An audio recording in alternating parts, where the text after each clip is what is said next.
Hello? Hello? Hi, hello. Are you guys excited for the new year? I can't wait.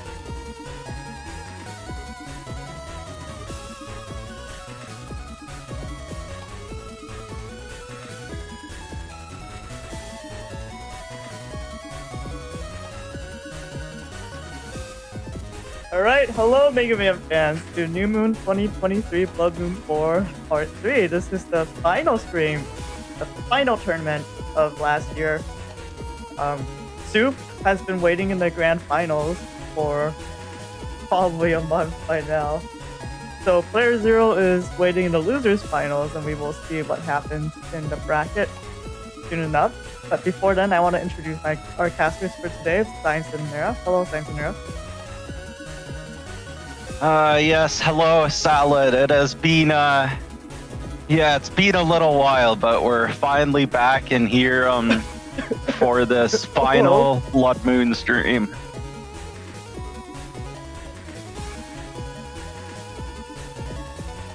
Hello?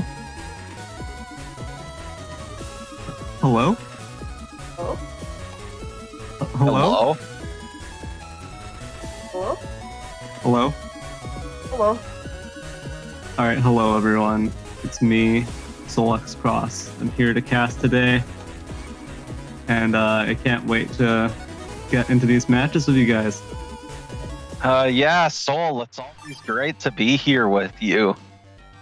I bet you're excited to see some bass in action. Oh, no, I don't know what you're talking about. I hate that shit. Oh yeah, so true, Solex Cross. Yep, that's me, Solex Cross. I hate bass. You heard it here first, folks. Solex Cross hates bass.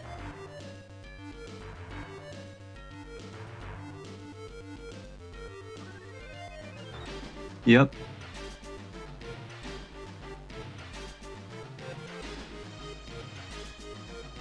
Alright, that's the end of the stream. Thank you for watching, everybody.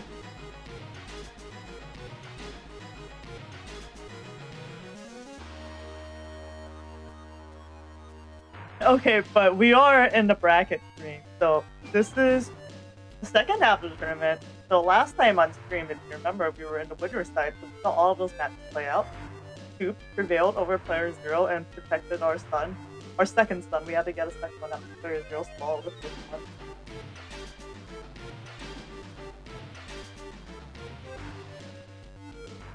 Oh yeah, it does say Solex Cross. Weird. God. Okay. But yeah, I'll fix that after. So we have the losers bracket now. So this is everyone's last chance to see the tournament. If they lose one more round here, then they get knocked out. So we have Symes waiting for the result of Rocku versus Thiago, and ChinaTV waiting for the result of AndMySax and Peaceful Average. playerzero is waiting all the way to losers finals because he was knocked out in the winners finals. Okay, so with that, let's go into setups for the first match, which is going to be Rocku versus Thiago.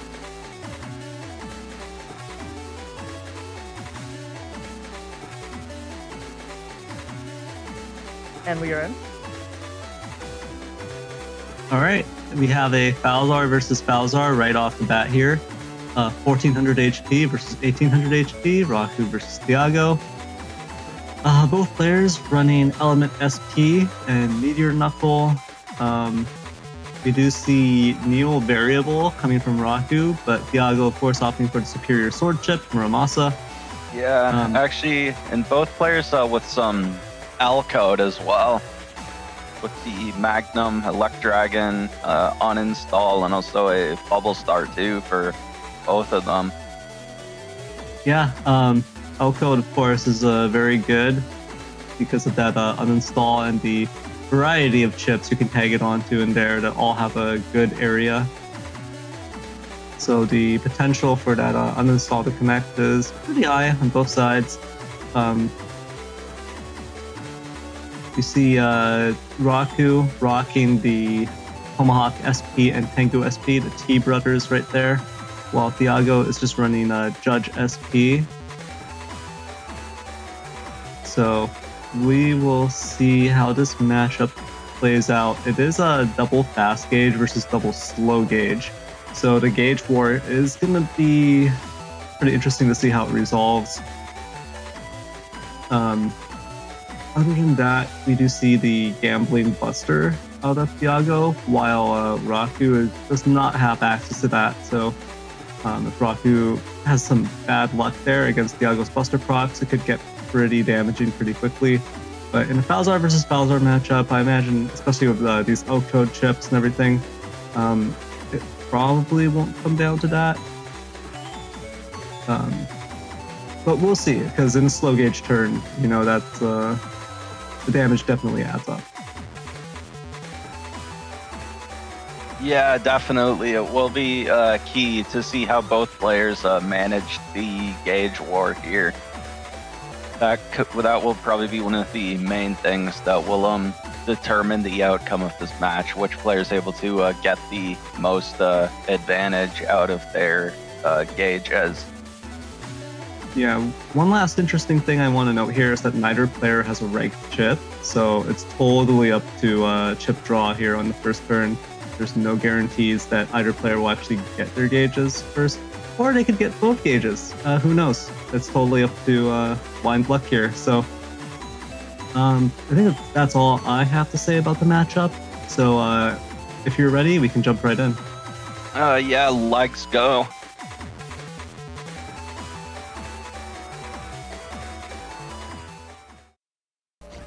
Okay, we're in.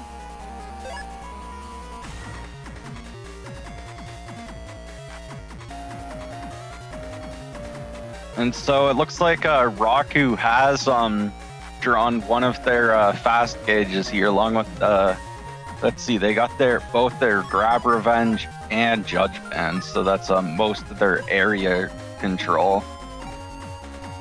Yeah, both players are pretty even in the area department with 4 area grabs each, and then Revenge on Rocku's side versus Banish on Thiago's side. So I can't imagine it's going to be too one-sided in terms of how area is going to pan out.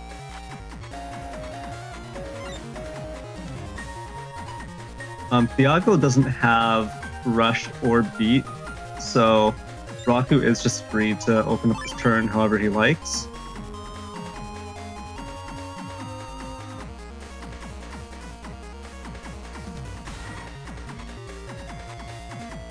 And of course, we're enjoying some delicious purple fruit gushers out here on the grass.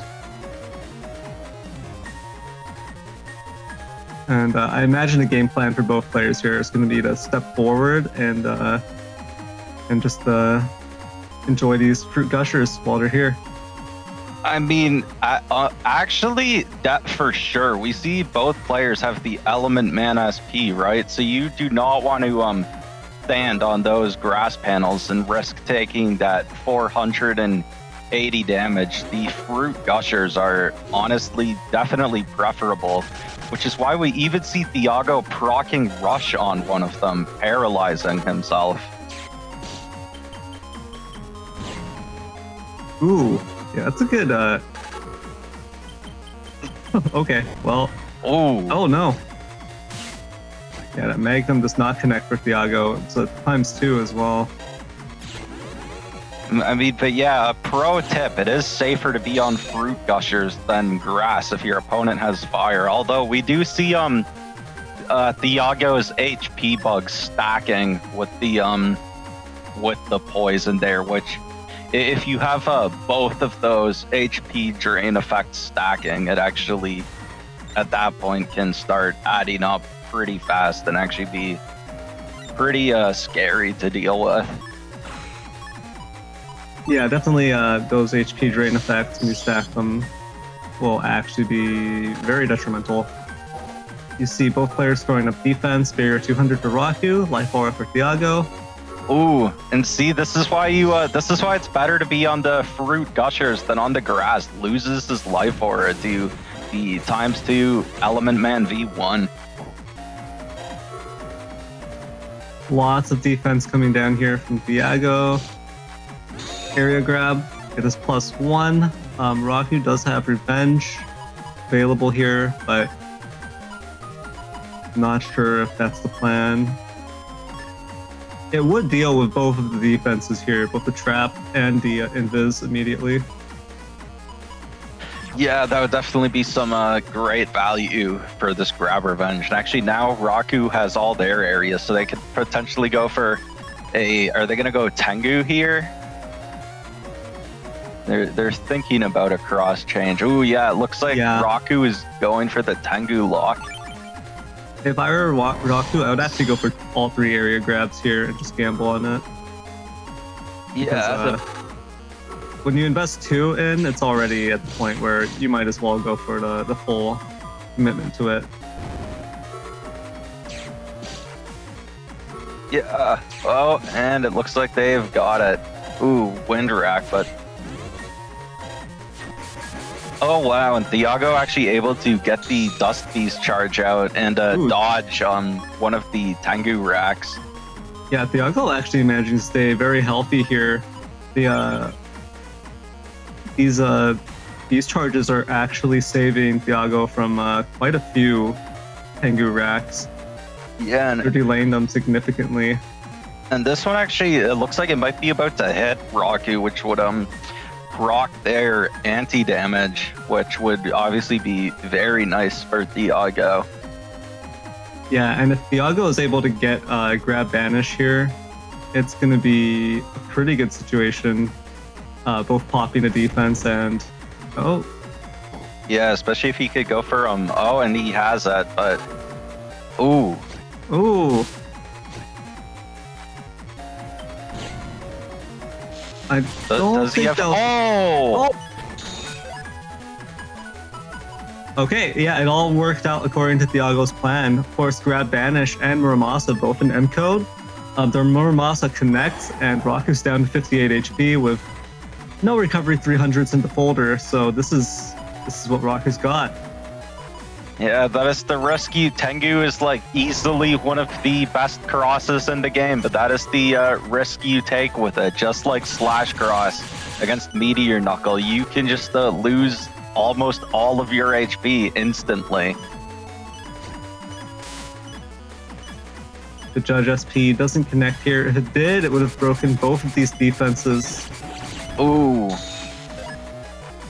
Ooh, very nice from Thiago, stepping forward, and that collision damage triggers the anti-damage from Rocku, so that removes one more layer of defense.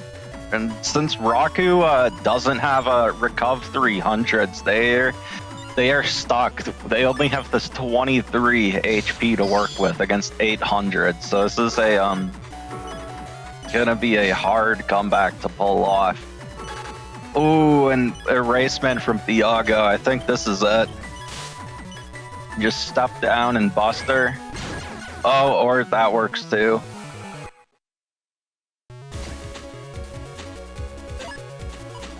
And yeah, so Rocku was actually in a very good spot there. Like, Rocku was actually ahead, but as soon as Thiago landed that Muramasa on Rocku's Tengu, that completely turned the situation around and gave Thiago a complete winning advantage. Yeah, and I was at first I was shocked that he threw the grab banish for the Judge, but now it makes perfect sense, just confirming that Muramasa is the highest priority there. Ooh, that's a lot of damage on turn 1 though. Thiago taking some heavy hits here on the grass, getting their Navi chip taken away by Beat as well, so not having the ×2. Yeah, I mean, Solux Cross, you love that bird, right? Yeah, I love that bird. I mean, yeah, Beat is probably my favorite, anything. It's my favorite bird. I love birds. That's me. Yeah, because you do usually use actually the same cust Rocku's using, right? With the 1400 HP and Rush and Beat. So yeah, Solux Cross is definitely a Beat enjoyer. Yeah, the enjoyer. Yep, that's me. Soul X Cross. Me.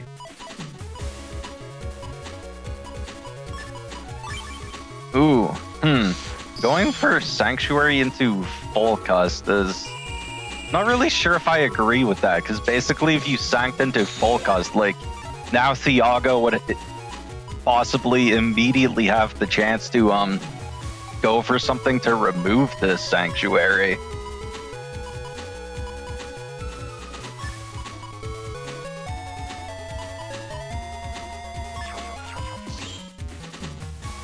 I'm surprised that Rocku kept the Tengu SP, to be honest.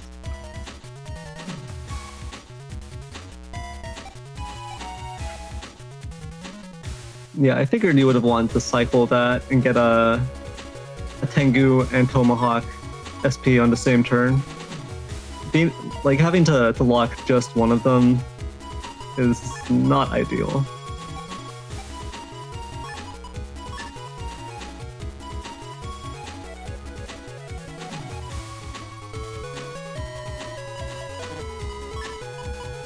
Yeah, Tengu Man SP definitely doesn't take the doesn't have the most value in a Falzar matchup. It obviously has more value against Gragar since it's a huge threat against the race, but ooh. Thiago getting the Bubble Star Elect Dragon combo there. Rocku just sitting on this defense.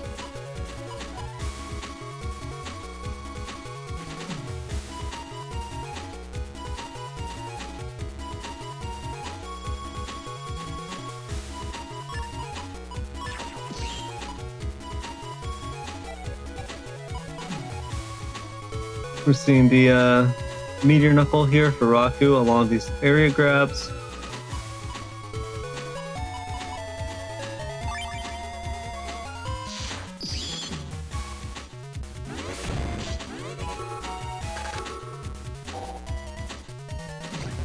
So, yeah, it's going to get rid of both the Holy Panels and the Barrier 200.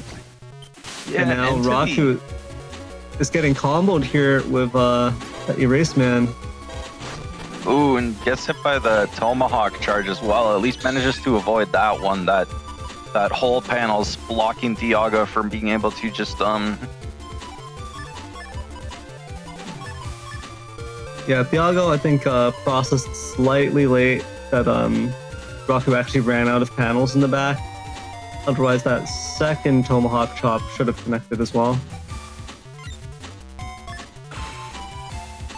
Still a huge HP difference here between Rocku and Thiago. Rocku is hoping to fight back a little bit with his grab revenge. Yeah, Get Thiago it was out of here. pretty scary for Rocku to not take the life aura this turn, but thankfully for them, it looks like Thiago is going for a more defensive turn as well.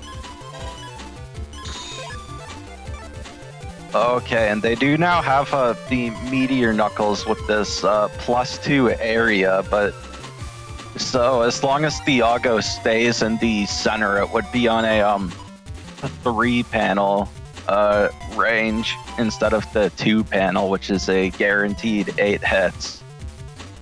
But even with the 3 panels, you'd still usually get like around 5 or even 6 hits.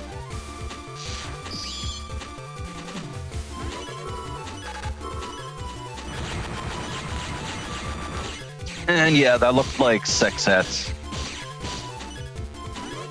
Very nice move from Rocku, able to actually take that grab banish on the Holy Panel, but not sure how the rest of this can pan out. Thiago's waiting out this invis, able to save one of those Holy Panels. Yeah, and actually this center ice panel is now kind of annoying for Rocku to deal with. It prevents them from being able to play better footsies with both players in Tomahawk Cross here. And actually looks like thinking about going for East out. That's interesting.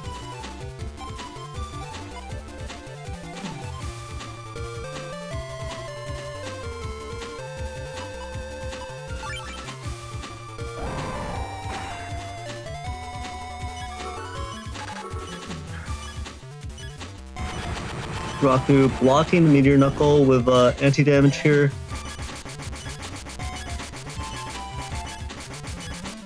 Ooh, and Thiago, actually now that Rocku has used their fire chips, it is actually safe for Thiago to stand on those grass panels as Tomahawk and just recover a little bit of extra HP.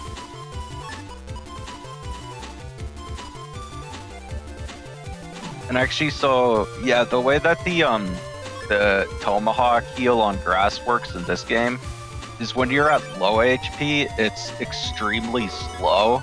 Because in 3 and 4 you could super cheese by abusing it with undershirt, and it was almost impossible to die. So in 5 and 6 they changed it to be extremely slow recuv when you're at low HP. But when you're at high HP like Thiago is, you actually still recover HP pretty fast as Tomahawk on grass. We could see it like actually slightly outpacing that HP bug, which is pretty funny.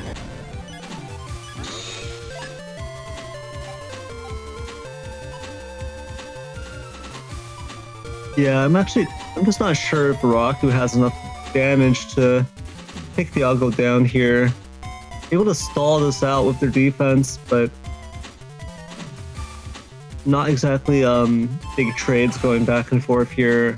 Rocku not exactly landing what they need to land here to bring Thiago down, so yeah, it is actually pretty rough with Thiago and this Tomahawk cross now and no way to deal with it. They can't go for the Bubble Star Elector D combo. And yeah, it is worth pointing out that Thiago hasn't gotten his bug fix off yet, so that's why Thiago, ooh. Now the problem here is, well, it's not on a holy panel anymore, so that's actually very nice for Rocku. ooh.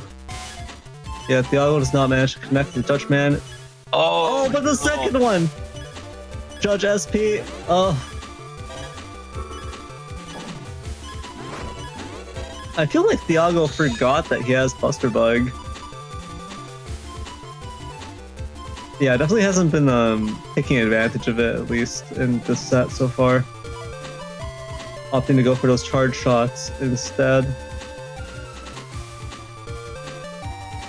So Rocku does have some options here, but man, that Judgment SP was rough. Rocku now down to only 45 HP.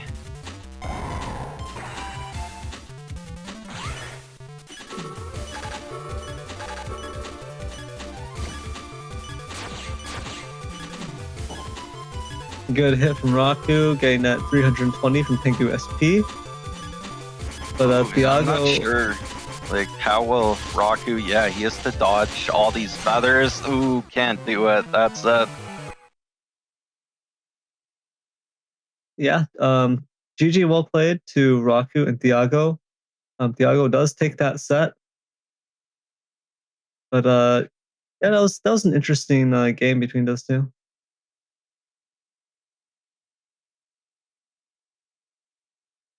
Yeah, that was definitely a interesting game. We saw in the first round that Rocku did have a slight advantage up until getting hit by the D-Cross Muramasa, which took out most of their HP. But in that second round, Thiago was able to just sort of slowly wear them down and take advantage of the fact that with his higher base HP and recovs, it was hard for Rocku to actually finish Thiago off.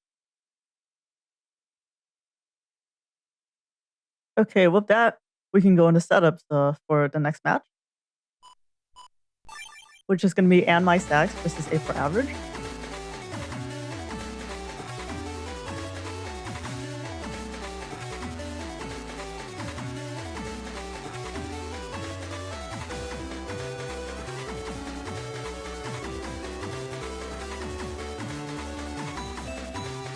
Okay, so we just had a Falzar versus Falzar. Of course, now we have to swing back over to Gregor versus Gregor.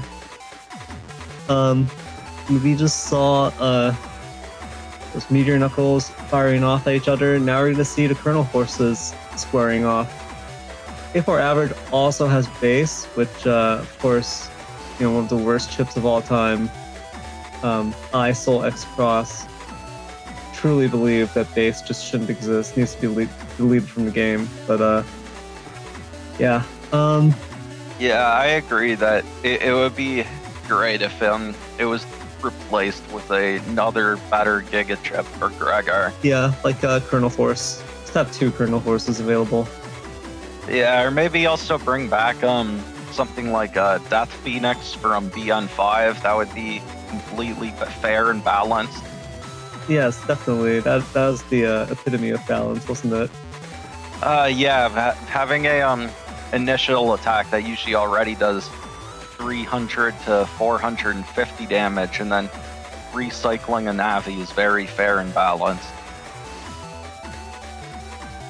So, AndMySax over here with the Gregor build. It is the same build we've seen time and time again. 1800 HP with speed, charge, attack max. It's a triple bugged buster, so maximum buster bug here. And we see that AndMySax has no regs and no tags, but has both of the swords, Muramasa and Neo Variable. In terms of the Navi chips selected here, it's Tengu Man Star and then Element Man SP. Of course, the usual assortment is here: Erase, Judge, and Element Man Star. We see some pretty good trap diversity here with anti-Navi and anti-recovery. Looks like no anti-damages, so I do feel like having 1 or 2 anti-damages, even if you're going to run these other traps, does help out a bit. It makes it less predictable for your opponent, makes it harder for them to kind of narrow things down. It makes them have to play a little bit more cautiously around your traps. But having it be either Navi or recovery isn't the worst thing in the world here. Of course, the fact that AndMySax is running this 1800 HP build does mean there's no beat or rush here. The A4 Average, on the other hand, of course, both players running their Colonel Force, or rather Gundel Soul Colonel Force combo. But A4 Average also having that base, also running the same Navi chips, except Tengu Man has been swapped out for Spout Man. I don't know that that's more or less advantageous in this matchup. Since it's Gregor versus Gregor, Tengu Man obviously is going to be able to threaten that Erase Cross, but Spout Man also threatens Charge and Heat Cross, and Charge Cross, of course, is very popular. AndMySax shouldn't feel too much pressure to go into Charge or stay in Charge with this much cust, but still, the utility from Charge, the defensive and offensive utility from Charge Cross can be very useful either way, so this would be a little bit more limiting.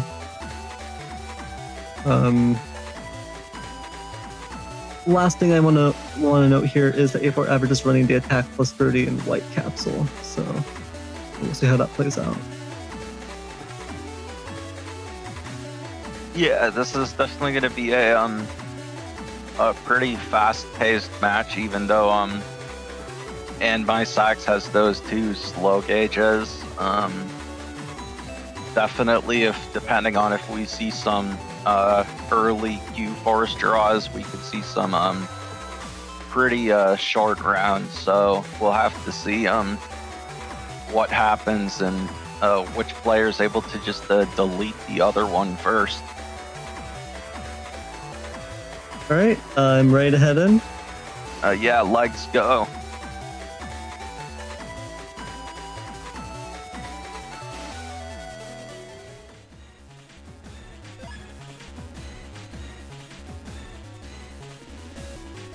That's not ideal. That's probably not ideal.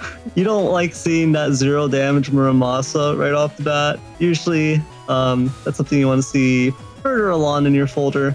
especially as Gregor, you're gonna be forced to hold on to this for a while.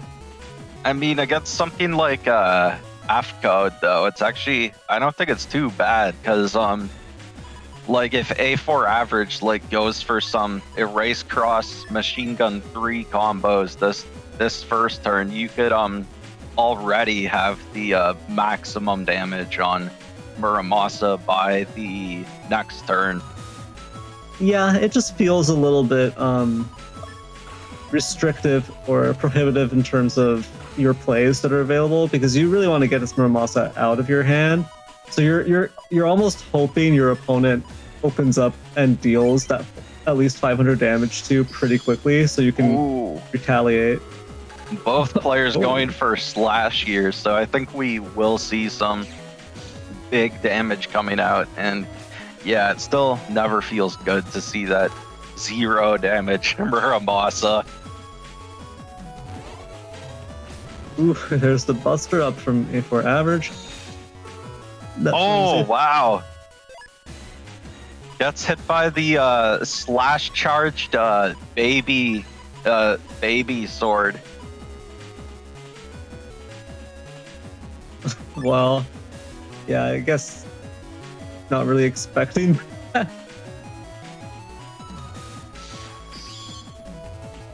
Bug fix here, turn 2 for AndMySax. Other than that, SP comes down just to burn the barrier 200.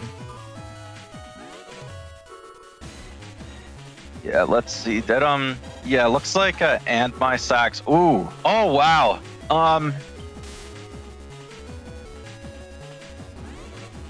Okay. Oh, and both players mess up their Neovaries. Ooh, the Element Man comes down here from A4 average, but AndMySax was still blinking from the last charge tackle. Yeah, we're seeing a lot of value from that charge cross here. The charge tackles are dodging a lot of damage, and really just yeah, it can be difficult to deal with. You do have to have patience to kind of get the timing down and be able to start landing those slash charge shots more reliably.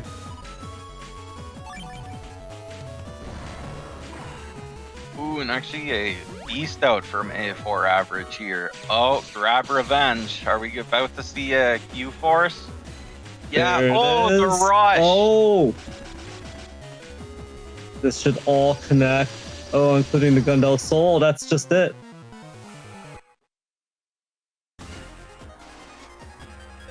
Yeah, like you mentioned, these games can go by very quickly, with it being Gundel Force versus Gundel Force. Rhaegar matchups just extremely volatile, of course. Yeah, especially since neither of them is using the chonk setup with the 2200 HP.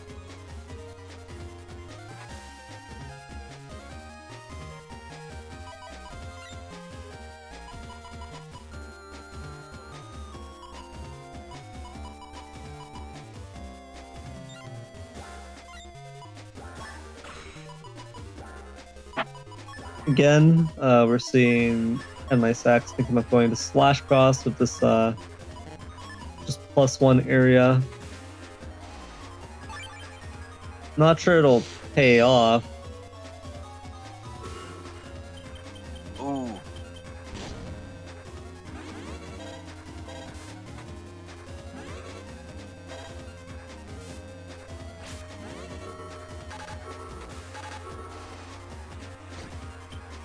Okay, Erase man both players, yeah, both players trading Erase Man here.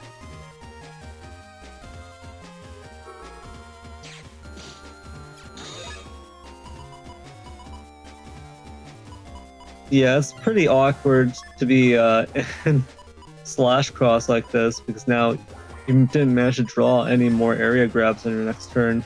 And you know your opponent has decent area control and may have ways of punishing you if you try to step up. The volcano panels here aren't making this any easier either. Yeah, the damage from them can definitely add up. Although they at least have super armor, so it's not like they'd get flinched out of their using their charge shots by the volcano panels. But yeah, A4 average had the judgment in their own area grab as well. Ooh! Dude, that wind rack, it connects with AndMySax's erase cross.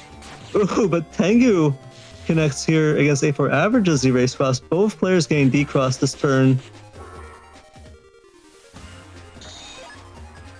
And panel return kind of just gets tossed there. No real value from it. But a very nice draw from AndMySax here. You always love to see getting the two Recuv 300s together, almost like their tag. That really works out for AndMySax here. Yeah, it's the perfect time as well. At 11:20, this will boost you back up to 17:20. Ooh, Spout gets stolen here. Pops. Looks like it's going to be a delayed pop of the anti-damage.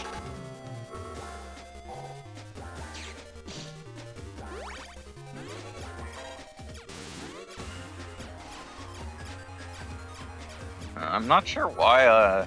Okay, there they go. They finally used the holy panel, and that will make this barrier 200 even harder to take down. You have to do basically 400 damage to it.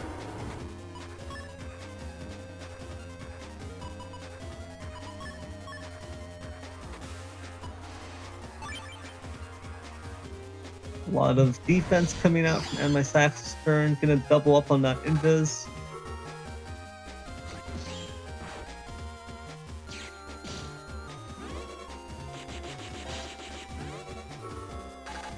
Oh, base comes out, but they have the defense.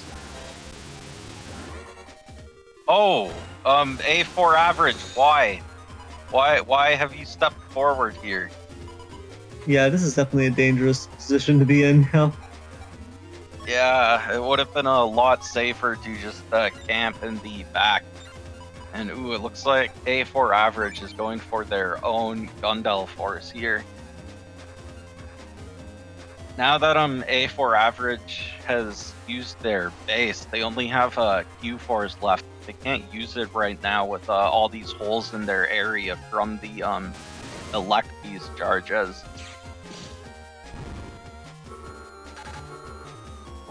Ooh, nice save there. That invis is going to prevent AndMySax from landing that element man. Now this Eternal Force is a bit delayed here. Ooh, yeah, this isn't a good spot. Oh, wow. That's... Oh! The decross hit will cancel the Gundel Soul. Step forward. Oh, yup. Ooh, but they do have this Muramasa.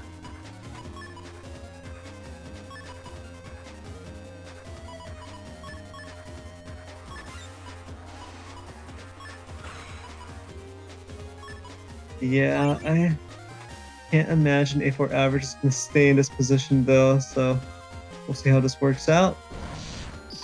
There's the beast. Yeah, the soldier is... Oh, they just go for it. This is gonna land.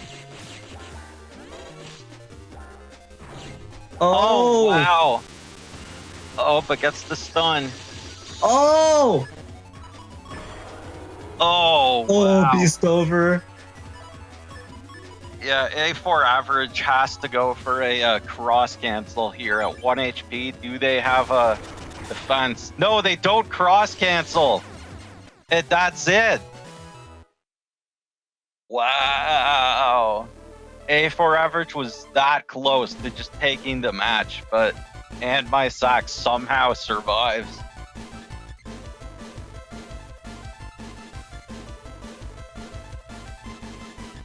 We're seeing a pretty area-heavy opening here.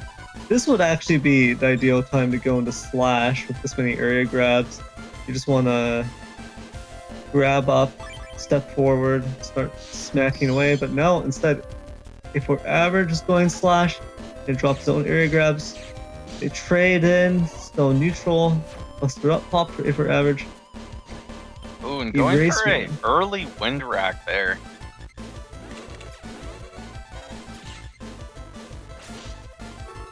Oh. Oh, just going for the double life sword and getting both hits, and this is actually pretty bad for A4 average. They've already lost a lot of HP on this turn. And now AndMySax going for their own slash cross here with this grab revenge into 2 area grabs.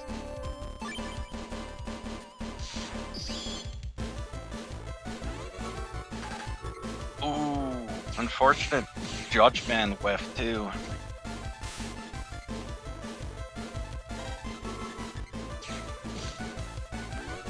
AndMySax getting this +1 area. Ooh. Maybe popping that rush a little bit early there. Get cooked by the last shot of that machine gun and a charge shot from the erase cross.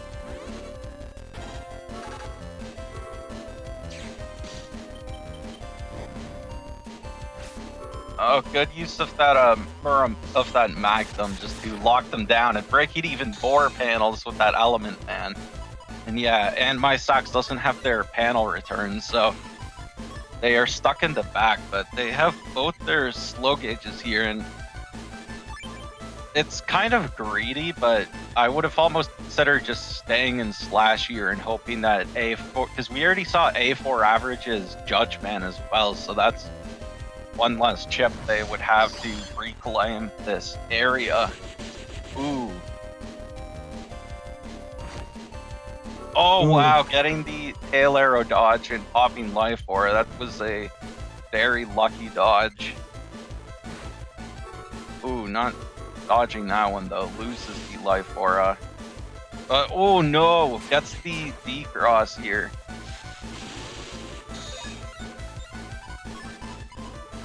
And here comes the Gundel Force turn. With maximum area, it's going to be brutal. I'm not sure how A4 average is going to handle this. Yeah, they would need to get their grab revenge right now to have any chance of surviving this. Oh, and they actually have it. Do they have their own Q force here? Oh, but the Judgment comes out. Oh.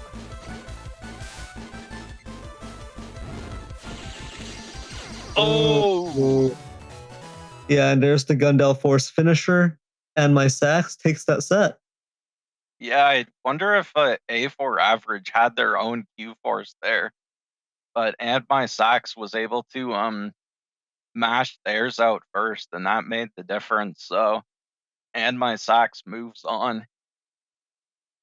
Yeah, Gregor versus Gregor, it's just so volatile in terms of if just getting to that Gundel Force draw and then getting the right conditions for it. Yeah, and A4 average confirms in the chat that they did indeed have their own Q force there. So that's very unfortunate actually. If they had managed to get theirs out, that really could have gone either way.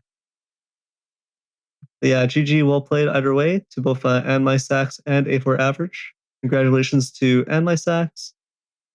And better luck next time, A4 average. I want to go into the bracket real quick. So we just saw the first round of losers play out. So that was Rocku versus Thiago and AndMySax versus A4 average. So now it looks like this, with Thiago moving ahead to play against Symes and ChinaTV playing A4 average. Okay, and with that, let's see Symes versus Thiago now. So let me go into this episode.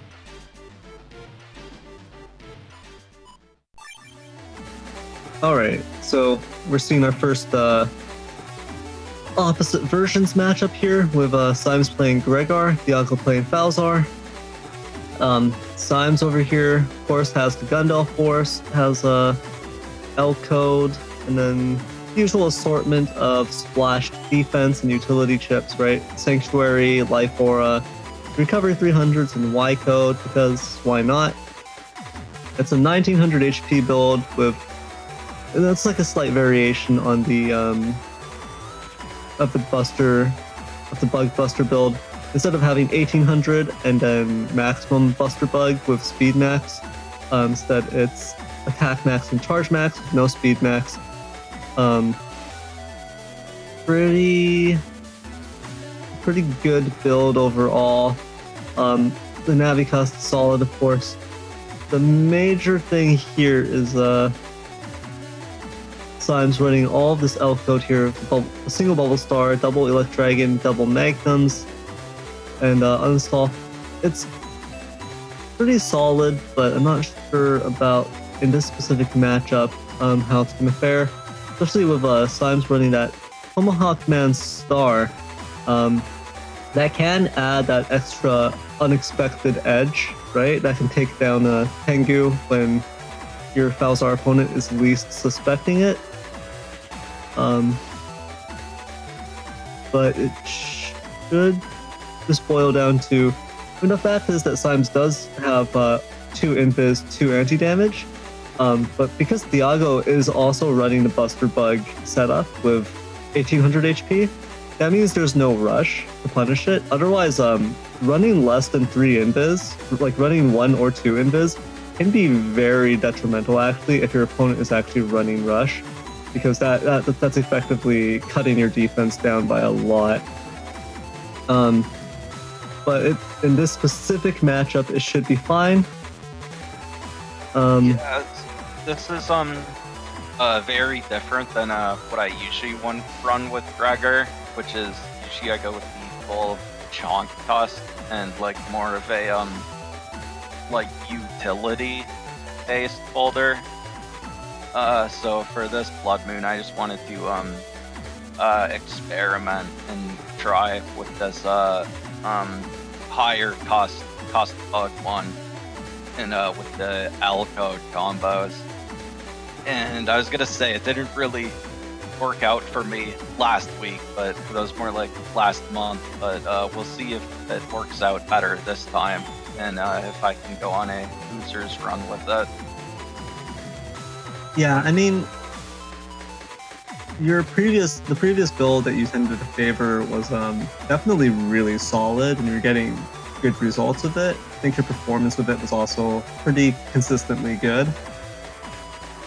Even when you were having like off days or your performance was a little bit off, I feel like the output of the build still tended to be acceptable, right? It wasn't like it wasn't horrible even when you were misplaying a little bit.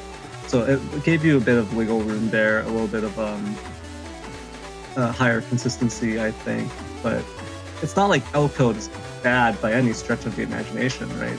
Replacing a bunch of chips with the L code offensive chips shouldn't result into too bad of a result here. I think the major thing here is that you are definitely cutting down your own options a little bit, because the build that you previously favored with the chonk setup, and then also a lot more utility and defensive options, and because I think you're running like panel return and full holy panels and stuff like this. You have to just have a lot more utility. Of course, the downside to it is that you have to rely a lot more on beast charges, and just converting some of your resources into that.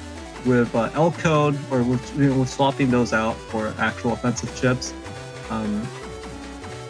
you're not getting that same utility option. Instead, you just have to make sure you get that value out of those elect dragons, those magnums, and so on and so forth. We already saw Thiago's build here, also running L code, of course, so it should be pretty interesting. It's just going to come down to similar HP, 1900 versus 1800. It's just going to come down to who gets the better chip draws, who manages to guard against their opponent's big hits, and if Symes can execute that Gundel force and take Thiago down. But yeah, with that, I think we're ready to head into the match.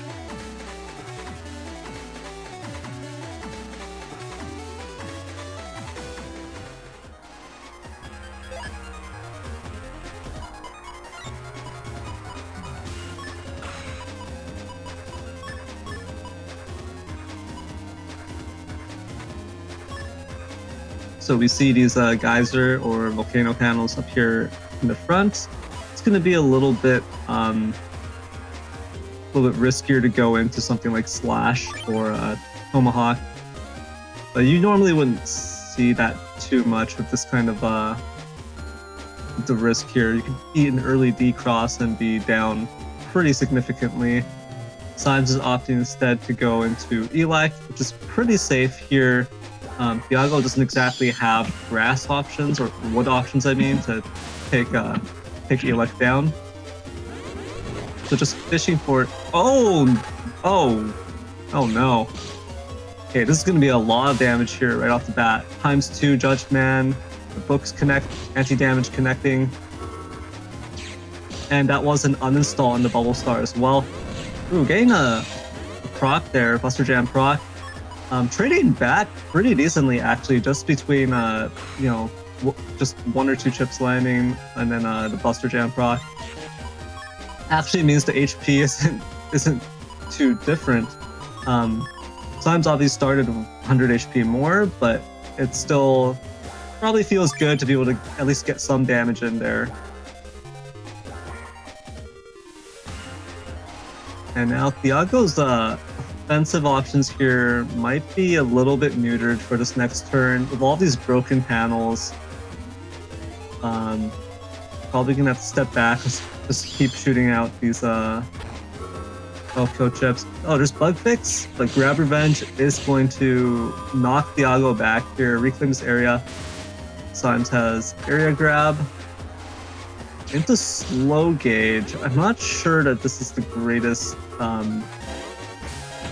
setup here against Dust Cross, just because you're gonna run out of area to work with pretty quickly. And yeah, now Symes is in a spot.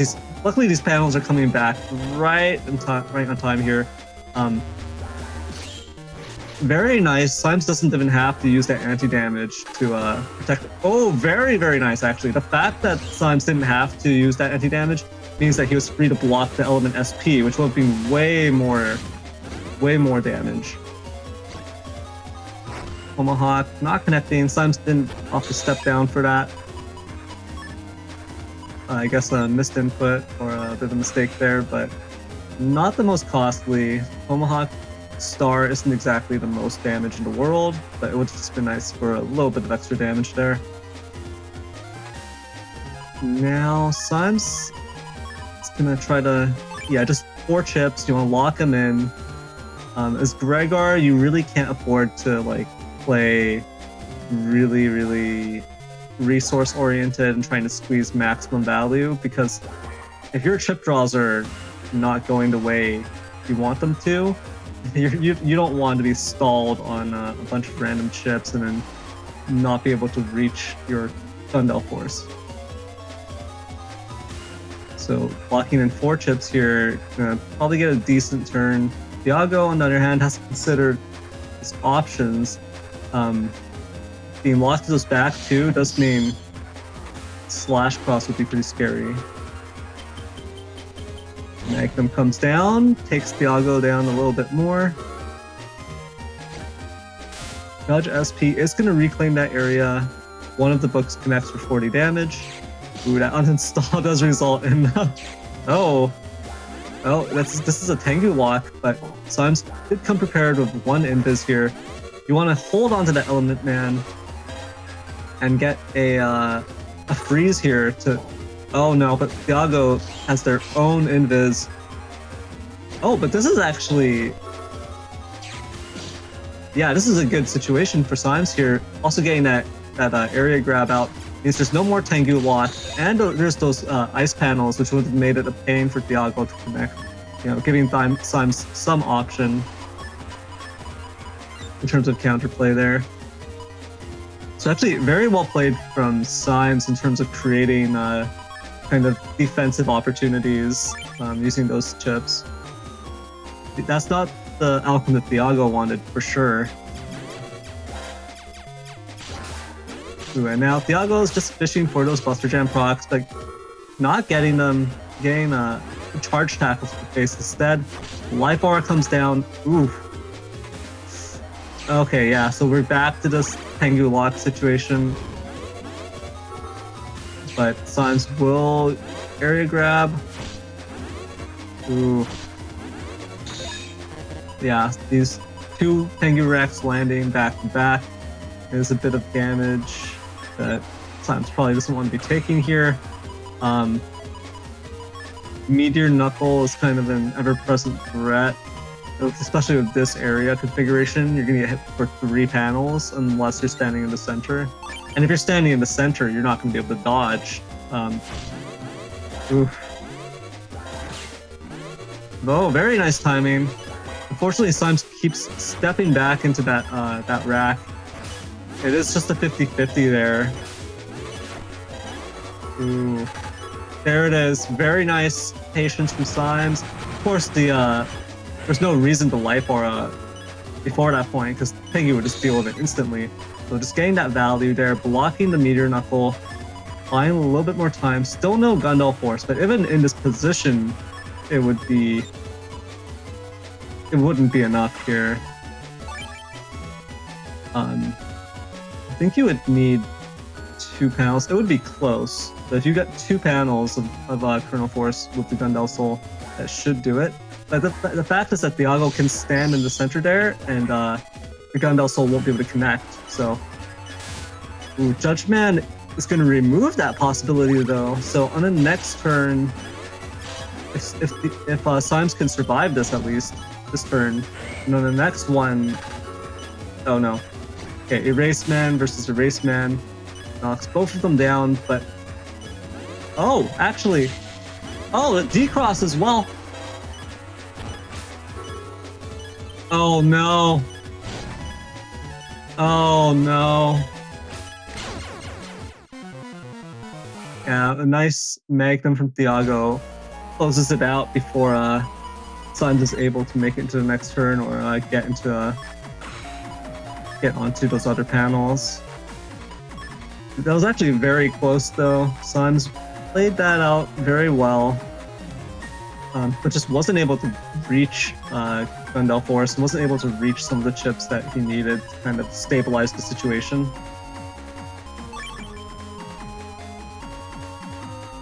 Now we're starting on grass panels. Looks like Symes is going to go into Erase straight away.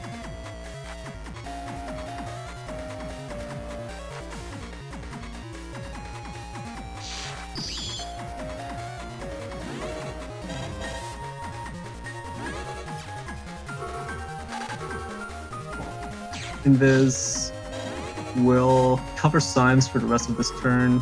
Magnum's going to come down. Ooh, and this trap is just going to be dealt with straight away by Magnum. 160 damage. The area grab brings things back up. And I think Symes... Is Symes just going to toss the Element Man? And I think there's one more chip. I don't recall what the last one was, but... Yeah, the unfortunate part of playing Gregor is that you just can't afford to take those extra turns and try to squeeze maximum value out, generally speaking. But that's both a upside and a downside, because generally you don't need to. You don't need to get full value out of all of your chips. So you have just that much damage built in. Ooh. Oh, that Magnum does not land, but there's another one, and oh no, yeah, it's a Tengu lock. Oh, I'm surprised there was no anti-damage there. That would force a decross. Yeah, what I like to go for against Tengu, which you saw there, although Thiago had the defenses, I like to use the anti-damage right as they release the charge shot to decross them. But I think I didn't realize this during the match, I realized it after, but I think the reason why I was late on the timing is that since Thiago has like 250 ping, I was playing with a higher input delay, so I was late on getting the timing for the anti-damage, which is why I just took those extra 2 charge shots and lost my erase. Yeah, that makes sense. Grab Banish coming down for Thiago. into a +1 area. Now this Tomahawk Man is not going to get any value. Ooh. Yeah, so I'm just walking into some of the charge shots here, taking a bit of extra damage. However, Thiago's probably going to step up.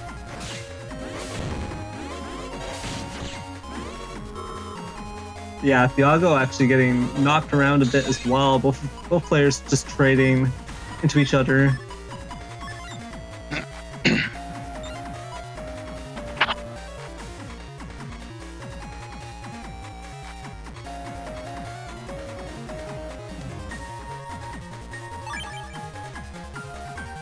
Now Thiago does end this turn with a trap up here. The anti-damage is going to be a bit of an impediment here.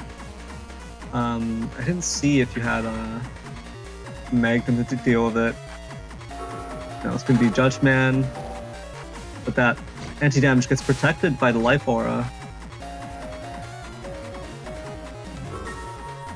Your own Life Aura though coming out, and that's going to be I mean, you can pretty much just stand in the front here, I think.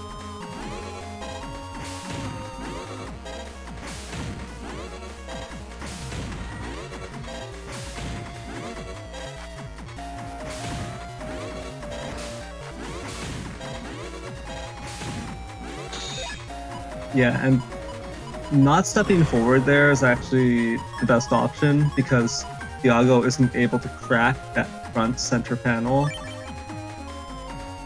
He can only hit the back panels, so that means when you need those panels, they will be available for you to step onto.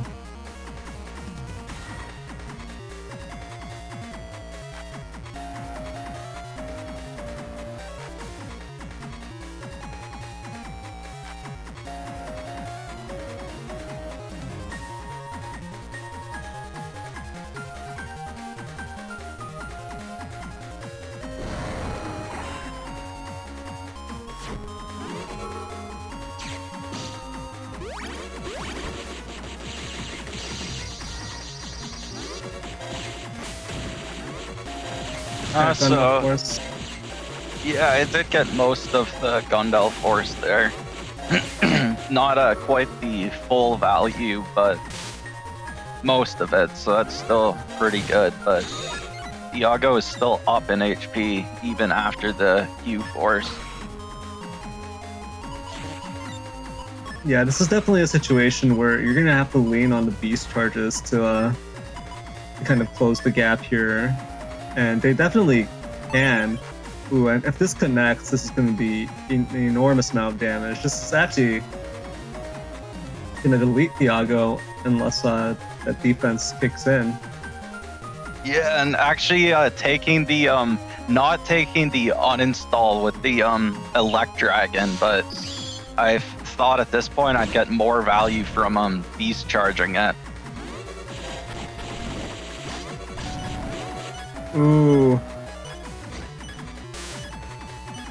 Yeah, maybe popping the invis was a better option there, but in the end, getting the value here. Oh! Oh!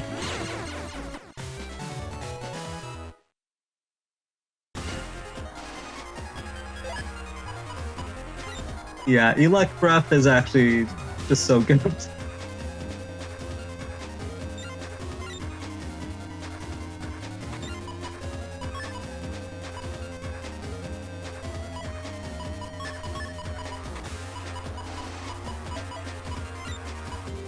And now we're going into the final match of this set here. It's going to be an interesting one, especially with these conveyor panels here, kind of forcing you into the middle much more. I think that's actually probably a little bit more advantageous for Gregar here with these line charge shots. Oh, especially if you break the middle here. Oh man. Alright. Well, there's the uninstall. Oh, now Thiago's just trapped here.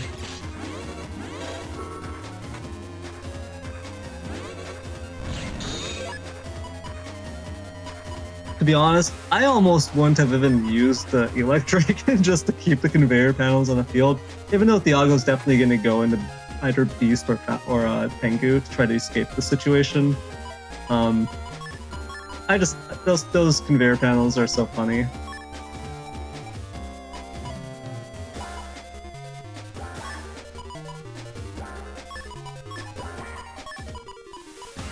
Yeah, Thiago's definitely in a rough spot here because Symes just has so many options for trading into this.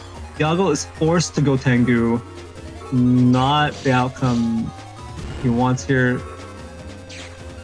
However,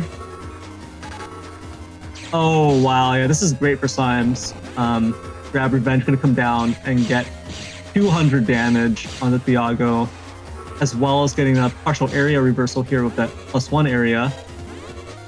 So Thiago was trying to get some value out of being forced into Tengu here, but things did not work out.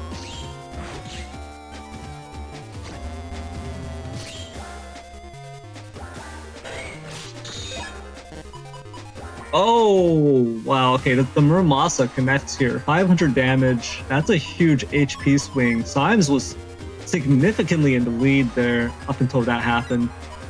Now it's looking much more even again.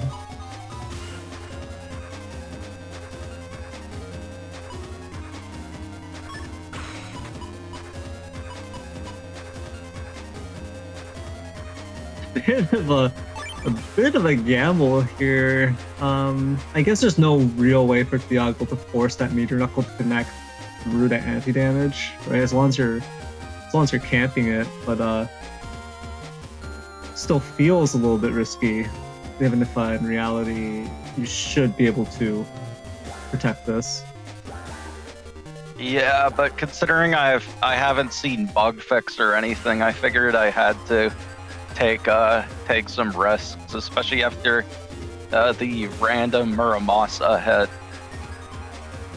Yeah, definitely. And Thiago might not be expecting this either, right? It's for a +1 area, but those panels are broken and kind of just a weird timing. I don't know if Thiago's going to want to give up Tengu already, so... And I don't think we've seen your element SP yet, so Tomahawk...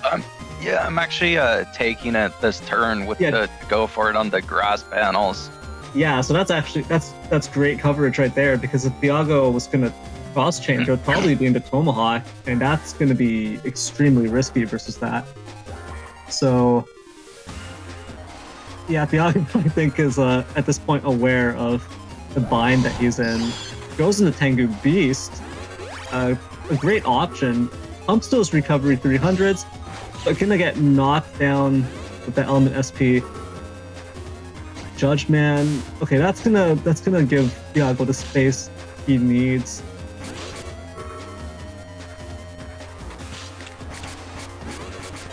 And because you saw the recovery 300s come out, you know there's no Meteor Knuckle here. This is the part that's like awkward. This is the part that's risky because Meteor Knuckle technically counters Kernel Force. It breaks the panels. So if you go from slash into Beast here, Meteor Knuckle could just delete you while also countering your Kernel Force. So yeah, opting instead to go for Charge Cross. Yeah, I was banking on Thiago using Meteor Knuckle this turn, so I also took the Sanctuary so I could immediately fix my panels if he used that. Ooh, yeah, but it looks like it's not going to be Meteor Knuckle. It's an Elko turn. But yeah, that was also... I mean, the possibility was definitely there. It was pretty high that Meteor Knuckle would be coming out soon. But now...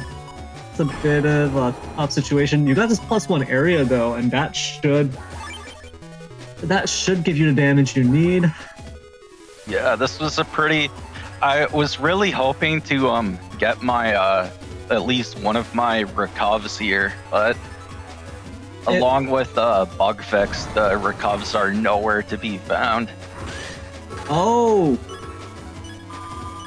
Oh, but he's locked up in this right now. I don't know. No, there's the meteor knuckle. Oh. And yeah. Oh, and there's nothing left. Yeah, there's no panels left. Yeah, there's just no window to get that dumbbell force in. Wow. All right. Well, GG, well played to Symes and Thiago there. You gave it your best effort, but I don't want to be that guy. But I do think in this matchup specifically, your usual build probably would have triumphed, just because the issues we were looking at were like panels being broken, and then just the HP threshold. You're just slightly lower HP than usual. So you weren't able to play like a certain style, I guess, where you would have been able to get more value out of your chips a little bit, and kind of force Thiago into a different kind of situation. But yeah, I don't know how you feel personally about the L code mix up. Yeah, so I did actually pretty cleanly 2-0 Thiago in our match in the pools. And it was pretty rough in this one. I like never got bug fix. To give some credit to Thiago as well, I definitely think he also played better this time than he did in our first match. But yeah, I didn't really end up liking the way this L code worked out, and this was actually the worst performance I've ever had in a Blood Moon. But yeah, it's fine. I'll be back stronger next time. Obviously with a different build. Yeah, and I mean that's just part of the risk of experimentation, right?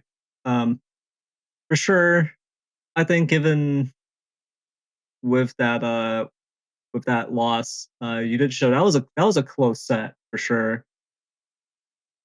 But yeah, unfortunately, that does mean that Symes is eliminated from the win harder bracket. Thiago will be moving on.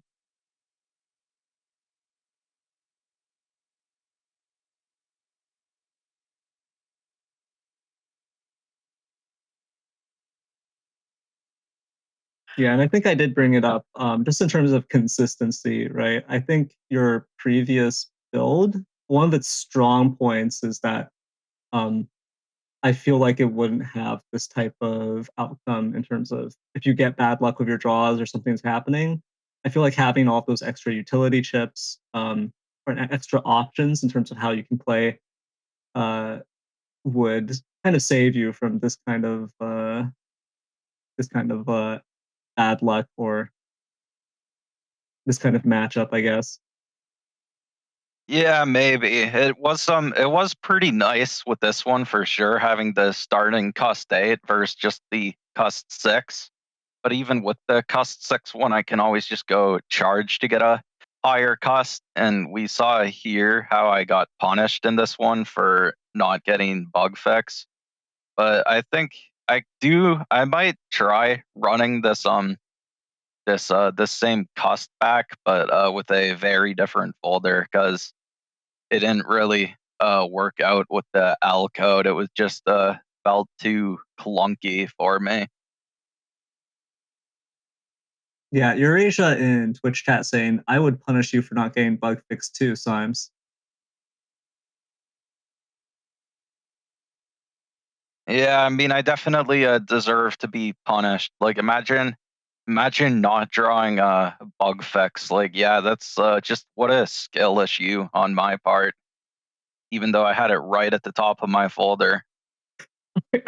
What's cracking me up is if you look at playerzero, you look at like playerzero and soup.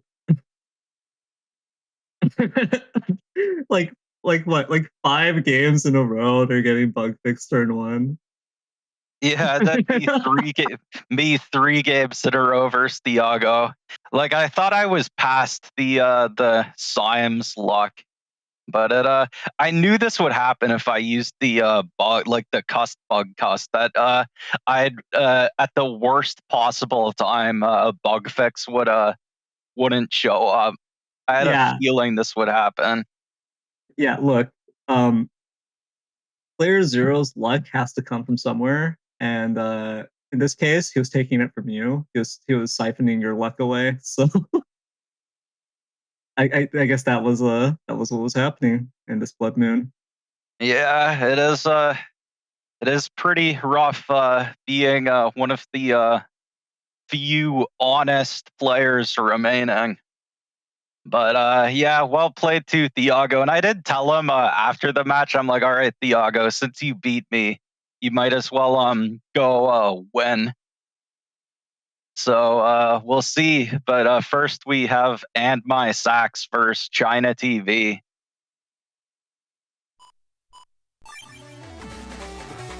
Okay, so we're back to Gregor versus Gregor here. The Gundel Force showdown, I should say.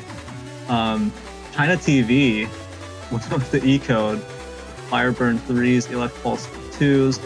It's beasts. It's a beast rush folder because you got the Wind Rack Pulse combos. They line up 3 for 3, right? And it's double fast gauge. So the way the folder works out here is pretty interesting. It's pretty potent combos, right? Going Pulse Rack, Fireburn. It is just a confirmed combo if the first part connects. Meanwhile, we already saw AndMySax with the pretty standard Gregor build here, pretty standard folder. ChinaTV, on the other hand, is running lower HP, but instead has float shoes.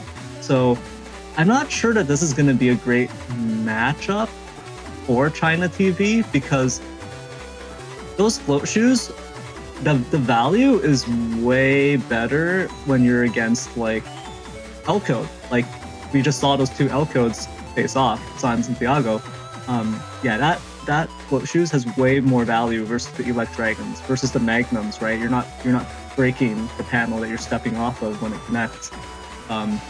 But instead, the float shoes might not have the most value here. They still could have great value depending on the starting field and how things work out. But it's a pretty big sacrifice to go for this type of cust, and then at least there's still beat, I guess. Beat can be very impactful, limiting your opponent's early Navi option and forcing them to throw one away. And it can be pretty bad for your opponent if you can actually force and this just comes down to like dumb luck or like a kind of, if you can kind of start a TFC, if you can use a binning chip right as they're trying to throw something to beat, you can kind of just screw everything up for them. But of course, that's not something you can like really control that well. In terms of the matchup, it is double fast gauge versus double slow gauge. So again, gauge war is going to be critical here. ChinaTV has it regged, so I actually think there's a bit of a disadvantage with having your gauge regged in this kind of gauge war, because even if you have your gauge, odds are you don't want to pop it, be the first one to pop it. And so you're kind of losing out on your cust. You're getting effectively -1 cust because of that gauge being there. Yes, that was something I struggled with a lot actually as slow gauge Gregor against fast gauge Balzar. Because of course if they have their gauge regged, they can just dust shoot it to the back of their folder. But as Gregor, you're just stuck with the gauges sitting in your hand. Of course, it's pretty risky, but you could take advantage of that. You could actually basically punish them sending their gauge to the back of their folder by just actually using yours, and then they'd have to dig through their whole folder to get back to one of their gauges to change it back to be favorable for them. But in a Gregor mirror like this, neither player will have that option. They'll both just have to deal with the gauges clogging up their hand. Yeah, definitely. And it's gonna be rough for ChinaTV because they're on cusp 7 while AndMySax is on cusp 8. But that means ChinaTV is effectively on cusp 6 actually because of that gauge.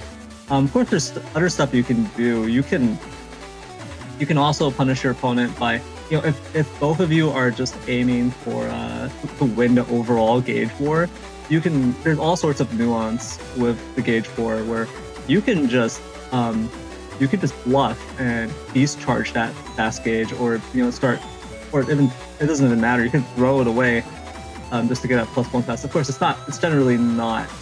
That's not the conservative play, right? The risk is way higher than the reward, I think. If you beast charge it, then maybe not. You can get a lot of value out of that single beast charge, but throwing it away generally isn't going to be great. But yeah, there's all sorts of nuance when it comes to the gauge war. In this specific matchup, it should be very interesting. You do have to take into consideration that AndMySax is going to have that, 2400 effective HP with 1800 starting, and then the recovery 300s, while ChinaTV doesn't have any recovery 300s and is starting at 1400. So this is going to be a bit of an uphill battle for ChinaTV. If ChinaTV can land those combos, it's going to be very painful for AndMySax, but just being lower HP in this kind of matchup is so risky because of the existence of Gundel Force, right? It's just a ticking time bomb, and you just have to play immaculately versus that Kernel Force, the Gundel Force potential. You've got to really be able to predict when it's going to come out and shut it down, just so that you have a chance to finish your opponent off. But I think that's about it in terms of what I have to say for the matchup. So when you're ready, we can head in. Yeah, the one thing I do want to add is actually I think I'm losing obviously due to AndMySax's HP advantage, ChinaTV does want to pressure them a lot with fast gauge. But I do think it is actually a little bit more important for AndMySax to win the gauge war.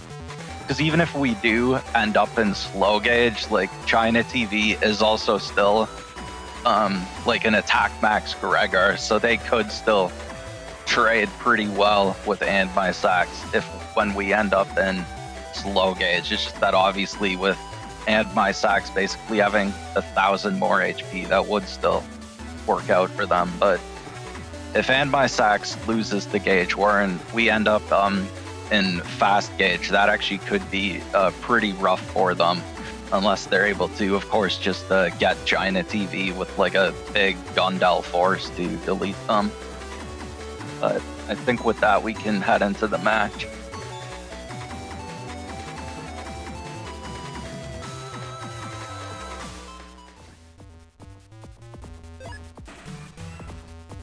Ooh, and this is an interesting field. I actually think normal gauge is actually the best for ChinaTV in this matchup. ChinaTV will want to win the gauge war, but I think you want a normal gauge until Gundel Force comes out from your opponent, and then fast gauge afterwards. Because if you fast gauge right off the bat, you're at such a low HP threshold, your opponent is just going to be able to go through all of your chips and then Gundel Force and delete you, very quickly, I feel. Whereas if you're on normal gauge first, that gives you a bit more time to get all of your combos out and get some chip damage in, and then finally go into fast gauge. Because I think what gauge you're in here, as long as it's not slow gauge, isn't going to impact whether or not that Gundel Force lands too much. I think slow gauge would make it a lot easier, but whether it's normal or fast gauge. Yeah, I do. It would be nice if there was a normal gauge chip, because, yeah, as you said, also for some builds like Humor, Emotion Bug as well, I think work best in normal gauge. But if your opponent is running either gauge, then as soon as they use it, there's no way to ever get back to normal gauge. So it would be interesting if there was a way to get back to normal gauge, but yeah, that would be an interesting change, or something interesting in terms of changing the meta and changing how holders are built and everything. If you think about us having that option available. But anyways, we're seeing ChinaTV go into Beast. Ooh. ooh, Okay, Erase Man gets stolen, but it's not going to connect. ChinaTV going for Neo Variable, but it's not going to connect either into this Invis. It looks like ooh. ChinaTV does go ahead and use their first fast gauge here, but actually AndMySax has neither of their slow gauges in hand. So at least for this next turn, we're still going to be in fast gauge. They are going for an Invis though, which would get through this entire turn. So we'll have to see if ChinaTV has those elect pulses. Ooh, both players popping Invis here. You saw that combo go down though, and you see AndMySax losing some of that value, not able to actually get that machine gun 3 out. Yeah, that actually did kind of work out for AndMySax though, that they actually held on to their Invis until after ChinaTV used their elect pulses, because it was at least able to let them avoid this beast charge from ChinaTV, but that does break their area, including that center holy panel.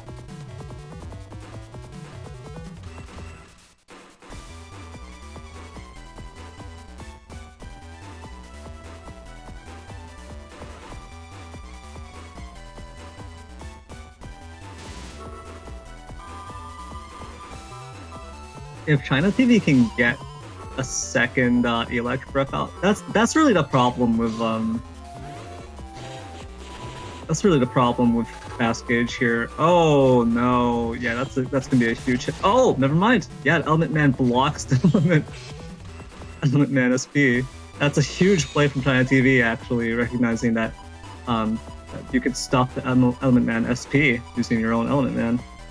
Yeah, that's definitely great awareness, since yeah, the Element Man wood gets blocked by holes, and yeah, that just shows the versatility of Element Man, that you can use Element Man elect. It can also be very nice to block things like Ground Man as well, or even Base Anomaly, which is part of why no one uses it anymore. I take offense to that. I thought you said you hate base Soul X Cross, or is that just a normal base? Base Anomaly and base are two different things, okay? I love the onion rings. I'll never turn my back on them. But yeah, no, a double life sword is still gonna do some damage here. Oh, yeah, that's a good trade there for AndMySax. Yeah, that was kind of risky to go for, because if ChinaTV had just stepped back, actually, they might have been able to dodge the entire thing and keep their life aura, but instead it works out very well for AndMySax. They both remove the life aura and get that second hit in. Yeah, I respect the high risk, high reward play there. And we're seeing, yeah, this is a Gundel Force play.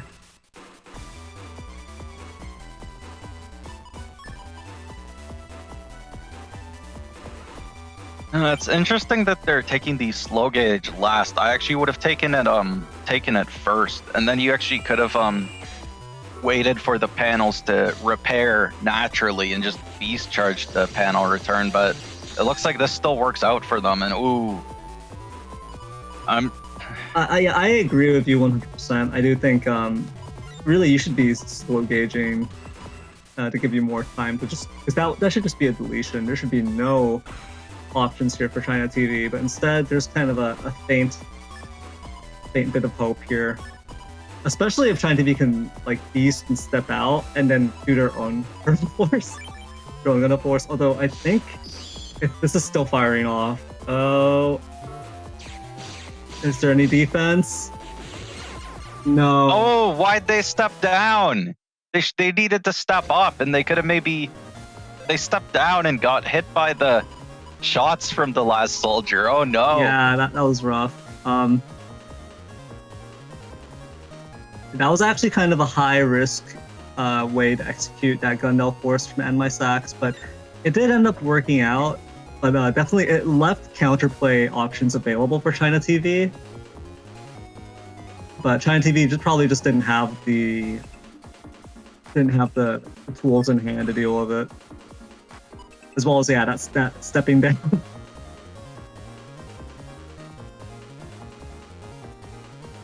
So now we're seeing these center holes. I actually really like this in a Gundel Force versus Gundel Force matchup, because this really gives both players the option to just camp the center and not take 1 trillion damage from the Gundel Force. Instead, you're just taking still a lot, but probably not a lethal amount, hopefully. Yeah, of course, the one thing is you have to be very careful about him being in the center front. Otherwise, you can very easily be trapped and completely locked down by area grabbing. Ooh. Oh, and beat comes out. So yeah, no removing that life aura or getting the D-cross with that Tengu man. Some huge value from beat there, but are they really going for the Neo Vary to remove the life ore instead of the wind rack? I kind of think so. My personal opinion is actually that you could just beast, step back, and supersonic boom into a wind rack, the beast rush wind rack, and just get a D-cross too. But to be honest, I don't think erase cross is that important for ChinaTV here. Yeah, because it's just a pulse rush. It's just a beast rush, anyways. Yeah, it's not like and they have fast gauge too, so it's not like they're going for like these slow gauge erase tail arrows. And ooh, they do get it though, which is very nice. And yeah, you could go for I was gonna say that with the life ore in all this area, they could have gone for a slow gauge slash cross turn here, but instead going for their own beast out and taking these recovs. So the question is this going to be beast charging? No, they both get used there. You get the D-cross, and that's a good chunk of damage there, thanks to the ×2. But okay, wow. Yeah, they go beast out, and now they draw their Q force. But yeah, I do agree with. I do think just going for beast charges is just probably the best option here. Because you're also going to, well, no, I guess, yeah, that's the thing. ChinaTV does have the float shoes, so the value of Elec Breath is diminished. Yeah, I think maybe they should have gone for Erase Beast here instead. Especially since ChinaTV also has that trap up, so that will block the first Elect Beast charge if that's anti-damage, which obviously won't work against the Race Beast, but ooh, it's...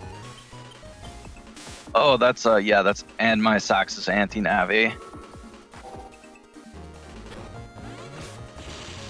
Oh, the baby sword connects and takes care of that.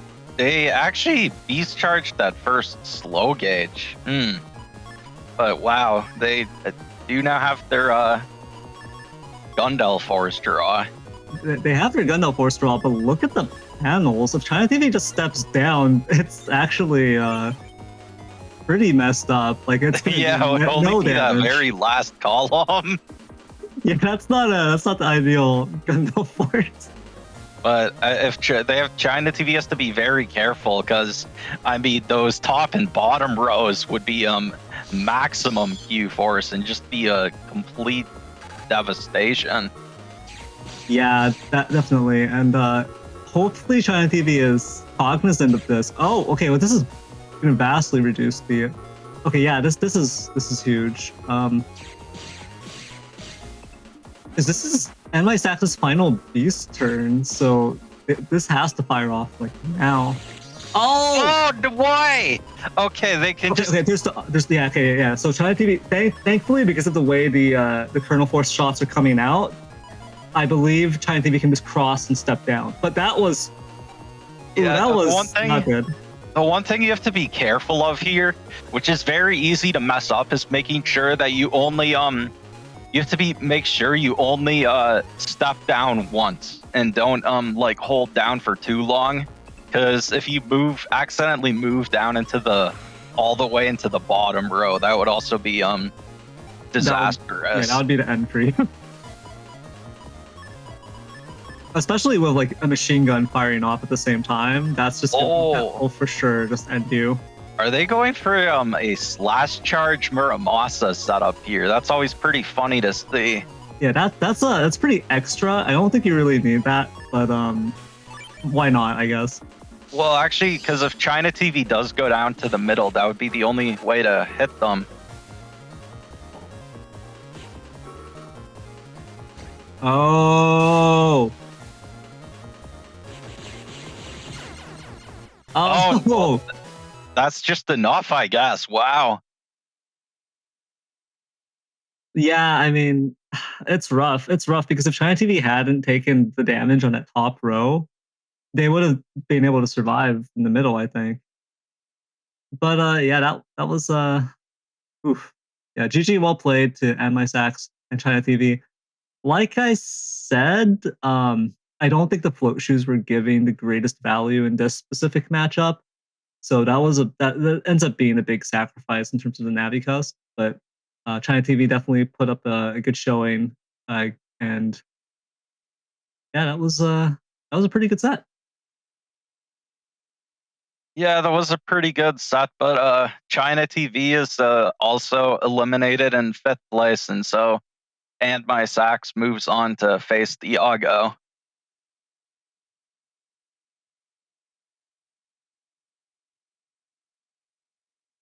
Okay, I want to go into the brackets. This is a quick refresher. So that was the losers quarterfinals that was just played out. And so we saw Symes versus Thiago and AndMySax versus ChinaTV. And so now the bracket looks like this.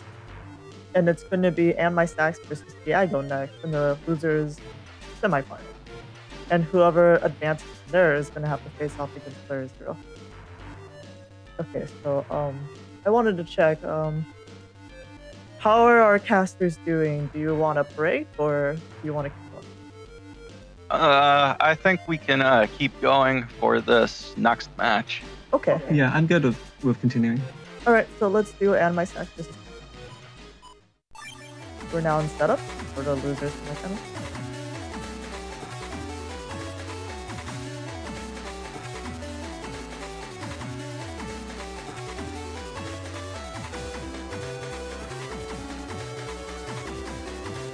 So yeah, we've already seen both of these players' setups a couple times. So we've got AndMySax with this just this pretty standard Gregor folder. They have the Recuv 300s listed separately, so it spells out Moonum, which is funny. And yeah, so as we saw in the last game, it is quite effective. You've got the 4 area grabs, the M code splash with the Muramasa and machine gun. It is interesting that they don't also have a grab banish to go with that, but they have the grab revenge in Q code instead. Yeah, I mean, it is a pretty standard Gregor build right here. I like the anti-navi, anti-recovery. I just wish there was also like one anti-damage in there just to mess with your opponent's heads a little bit more. Yeah, the anti-damage is also very nice for protecting their slash cross against that M knuckle Thiago has, because the barrier 200 that won't quite cut it against meteor knuckle unless you're in like a 9-panel range and your opponent gets doesn't get some crazy RNG in their favor. But usually the barrier 200 will only mitigate Knuckle, not stop it entirely. So all they have for that is the life aura and the invisibles. Yeah, I mean, it being Gregar versus Falzar means you're gonna see AndMySax is gonna have to play around that meter Knuckle appropriately. Now, so far they haven't leaned too heavily into like slash cross plays or anything that would expose them to it.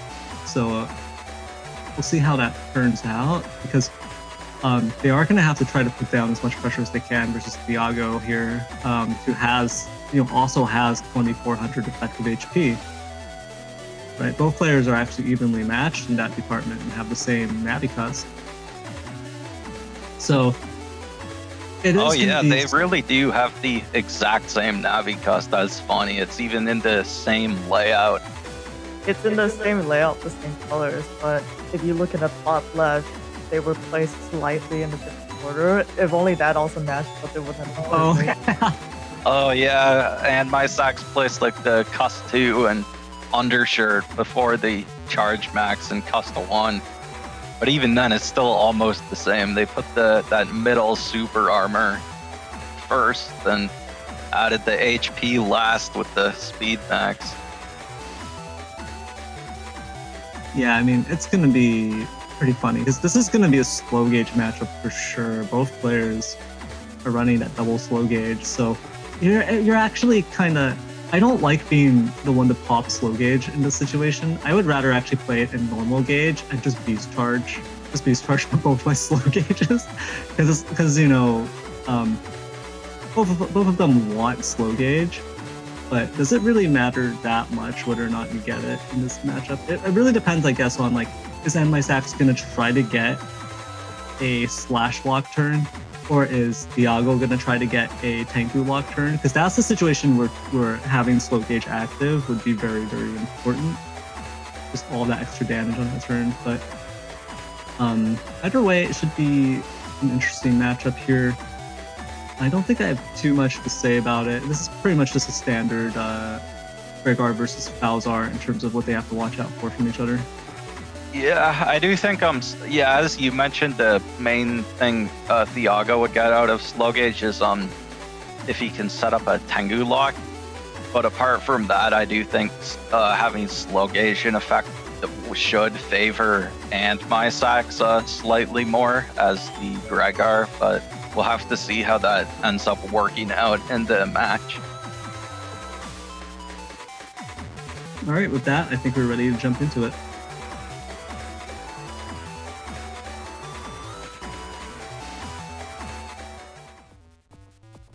Oh, okay.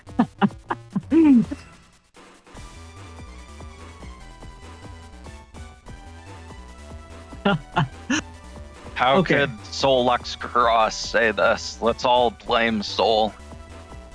I love beat. I hate base. That's me. You at least like base anomaly. Everyone loves base anomaly. If you don't love base anomaly, are you even real? I don't believe that you're even a real person if you don't like base anomaly. Yeah, that's the bare minimum. At least base anomaly is an honest chip. It doesn't have any RNG like Meteor Knuckle, or especially like a regular base. Yeah, exactly, like regular base, that RNG component. All right, we see turn 1 bug fix here. AndMySax channeling the power of playerzero and Soup here a little bit. A little bit of trickle down luck. Yeah, also the luck I couldn't get first, Thiago. Oh, what? Oh! Thiago? Oh my god! Oh! Yeah, see, you see the double hit erase charge pretty often, but it's been a while since I've seen someone step into 3 hits from it all in a row. And as we see, that is some massive damage there. Yeah, I mean, Thiago had a recovery 300 ready at least, but like, whoa, buddy, that's ooh, that hurts.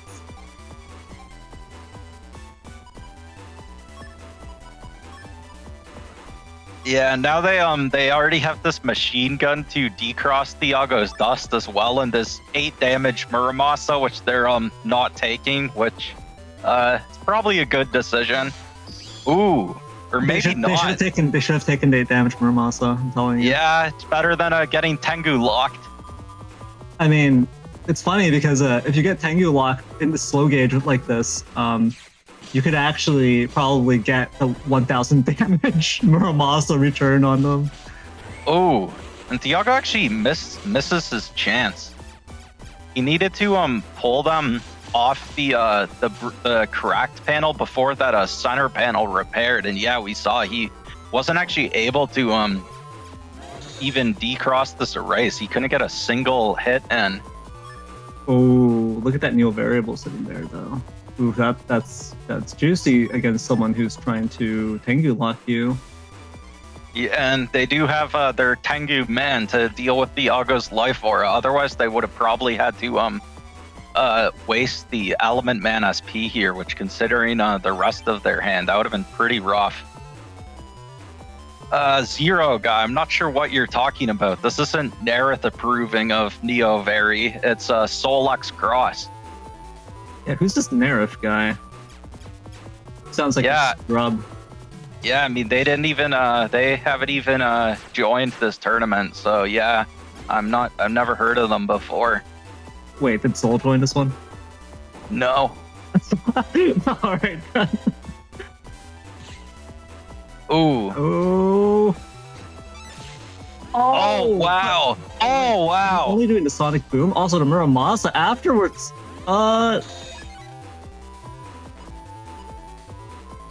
Wow. All right. Thiago's definitely on the back foot here.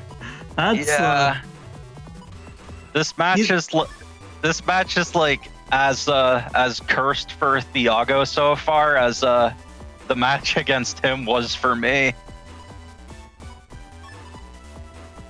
I wonder if Thiago might still be tilted from the triple erase cross shot in the first round.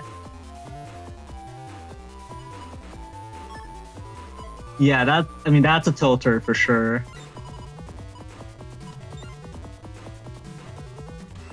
Yeah, Thiago very heavily on the back foot here, despite being all the way in the front and cornering.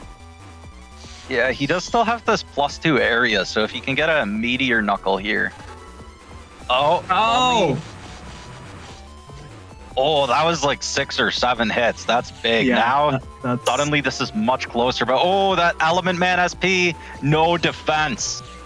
480. Oh, God, that's not good. Yeah, so Thiago, he's getting a lot of Buster procs here too, but... Oh, keeping that full area lock. Yeah, going into Tomahawk Cross without any defense when your opponent has LM SP is always risky. And does Thiago, did he use both recovs or does he still have one left? I only saw one get popped, but I'm not sure if the other one got popped later, so I'm not sure at all. But this grab revenge, oh boy, yeah. There's only so much you can do here. Thiago has to have the right defense to block this, and I honestly don't even want to see the recovery 300 come out here. I want to see there's got to be like the anti-damage or life aura to block this first. Oh, because yeah, now you've lost so much of that HP. You're at 61. Yeah. Does AndMySax does whiff the erase man, but what else does Thiago have here against this erase piece? Is this gonna cancel the tail? It didn't come out yet. Think. Oh wow, it actually does. Into erase man. Is Thiago bringing this back? Is this the last chip though? Yeah, this is the last chip. Oh, Thiago. Yeah, that was a very good effort from Thiago, but unfortunately there was that one chip difference. If there had been one more, if one of the beast charges had connected or something, then yeah, that would have been... as you mentioned, it was the fact that Thiago did get the recov off in time, but people like grab revenge and also the books from Judgeman SP. Like if you're at -2 area, that really adds up. And so Thiago lost 240 HP of the 300 he recovered immediately, and so AndMySax could finish him off just with the Gregor Vulcan.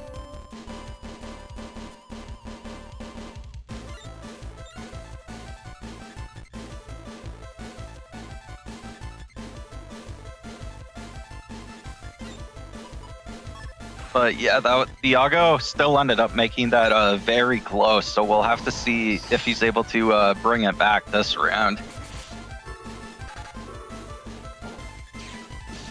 And is the turn 1 beast out from Thiago here? Interesting. Turn 1 beast out and also no slow gauge. That is what's really weird, because normally you would want to go turn 1 beast if you had some sort of plan in mind, like you're trying to do beast charges or something. Yeah, I wonder, did like Thiago have a wind rack that turn that, like after whatever null chip he beast charged, that he wasn't able to get out? Like that turn ended up working out very well for AndMySax, and it seems like Thiago basically wasted one of his beast turns already.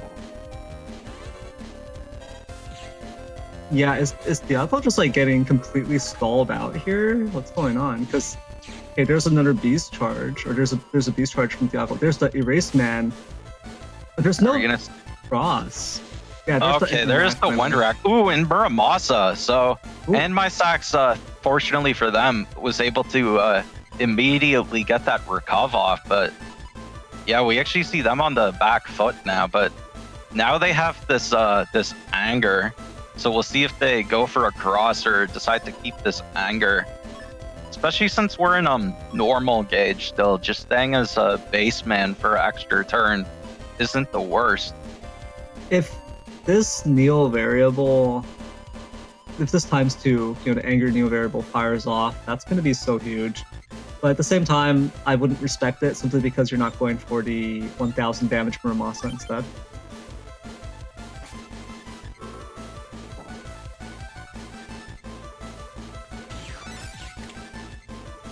Okay, a respectable 440. Still less than like a single Muramasa's normal hit of 500, but you can't. That's also the same as just getting a normal cross slasher, both double life sword hits with Neo Very. Yeah, I mean it's something, especially when your opponent's hugging the back, but it's the principle of the thing. Yeah, and I wonder actually, we haven't seen it come into play yet, but this anti-recuv from AndMySax here, Thiago does have is running recuvs, so I wonder, we might see him get some value from it right here. Yeah, but I would load it up right at the front. I wouldn't even bother with a barrier first, just because you really want to make sure Thiago has no window to use it.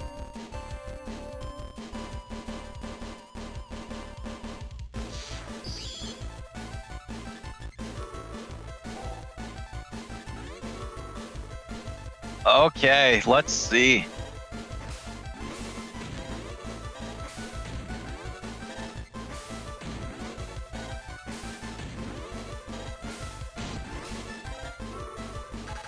Oh, Thiago puts up his own trap.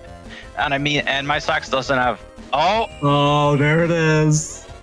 And wow, it looks like Thiago doesn't even have the second recuv to at least get that 300 HP back and basically break even here. He's just down 300 HP from that. I love anti-recovery. I love it so much. I hate it, and except in 4 and 5, because anti-recovering someone's dark recuv is really funny. I just love anti-recovery. It's so good. It's so good. All right. Here it comes.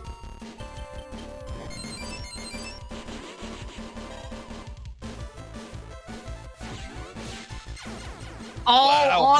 on the poison battle generated from anti-recovery. Okay. All right. Oh no. All right. Okay. On one hand, I was gonna say I don't respect AndMySax for not going for the 1000 damage Muramasa. But on the other hand, that was hilarious, and I have to respect that ending right there. And that was just well played, right? Those are all the logical, well thought out, sound plays that you could make there. Yeah. Yeah, I'm still not really sure what Thiago was going for at the start of that round. But like with going for the Null Beast and just like beast charging stuff. But yeah, that was a very unfortunate ending for Thiago. Proccing the anti-recuv, and then he even ends up dying immediately from the Muramasa on the poison panel, just Yeah. negating his undershirt basically. Yeah. And I mean, hey, that's something that we talk a lot about, or at least playerzero won't shut up about how Muramasa, or how like Neo variable, of course, has all this flexibility to it that you can do all sorts of things that obviously you can't do with Muramasa, right? It's the range on the supersonic boom, the double hit on double life sword, so on and so forth.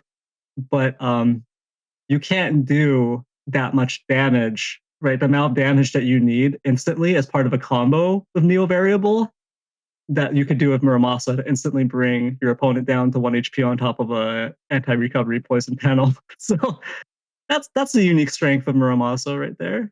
Yeah, I mean, playerzero has actually started on using both just for that that extra Tengu hate, and because both of them are capable of doing like over 400 damage. And yeah, I think it's safe to say they both have their advantages and disadvantages, but they're both kind of a little bit overpowered. I don't know what you're talking about. I want to come in and thank Zay for the $15 donation. He has a message. Hi there, N1GP, long-time cobber, first-time donator who here love Mega Man top tier. Thank you, Zay, for your first donation. I hope to see more from you. Wink, wink. Is that really Zay's first donation? No, of course not. Yeah, I remember he used to donate like a lot. Yeah, he was single-handedly fighting most of the N1GP goals for a while. So yes, once again, thank you, Zay, for the support. And our other caster had to be right back. But with that, I wanna oh sorry, did you want to say anything more about this match or? No. Okay. I just yeah, I see TJ09, the dev of ENCT, the Battle Chip Challenge game. Yeah, posting the rabbit emoji because yeah, as we all know, Zay is a very generous wabbit.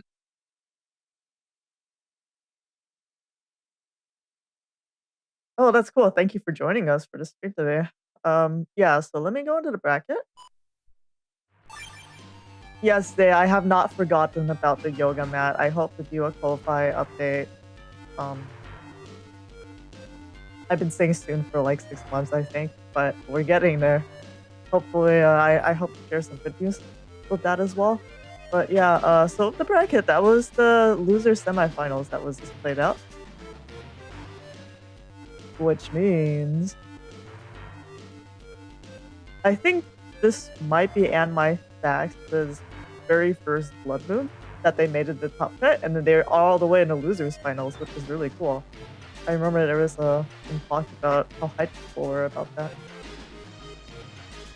So yeah, AndMySax, they were in some of Demi's tournaments, and they actually came very close to beating me in one of them actually with Get On Gundel Soul against my Chong Gregar.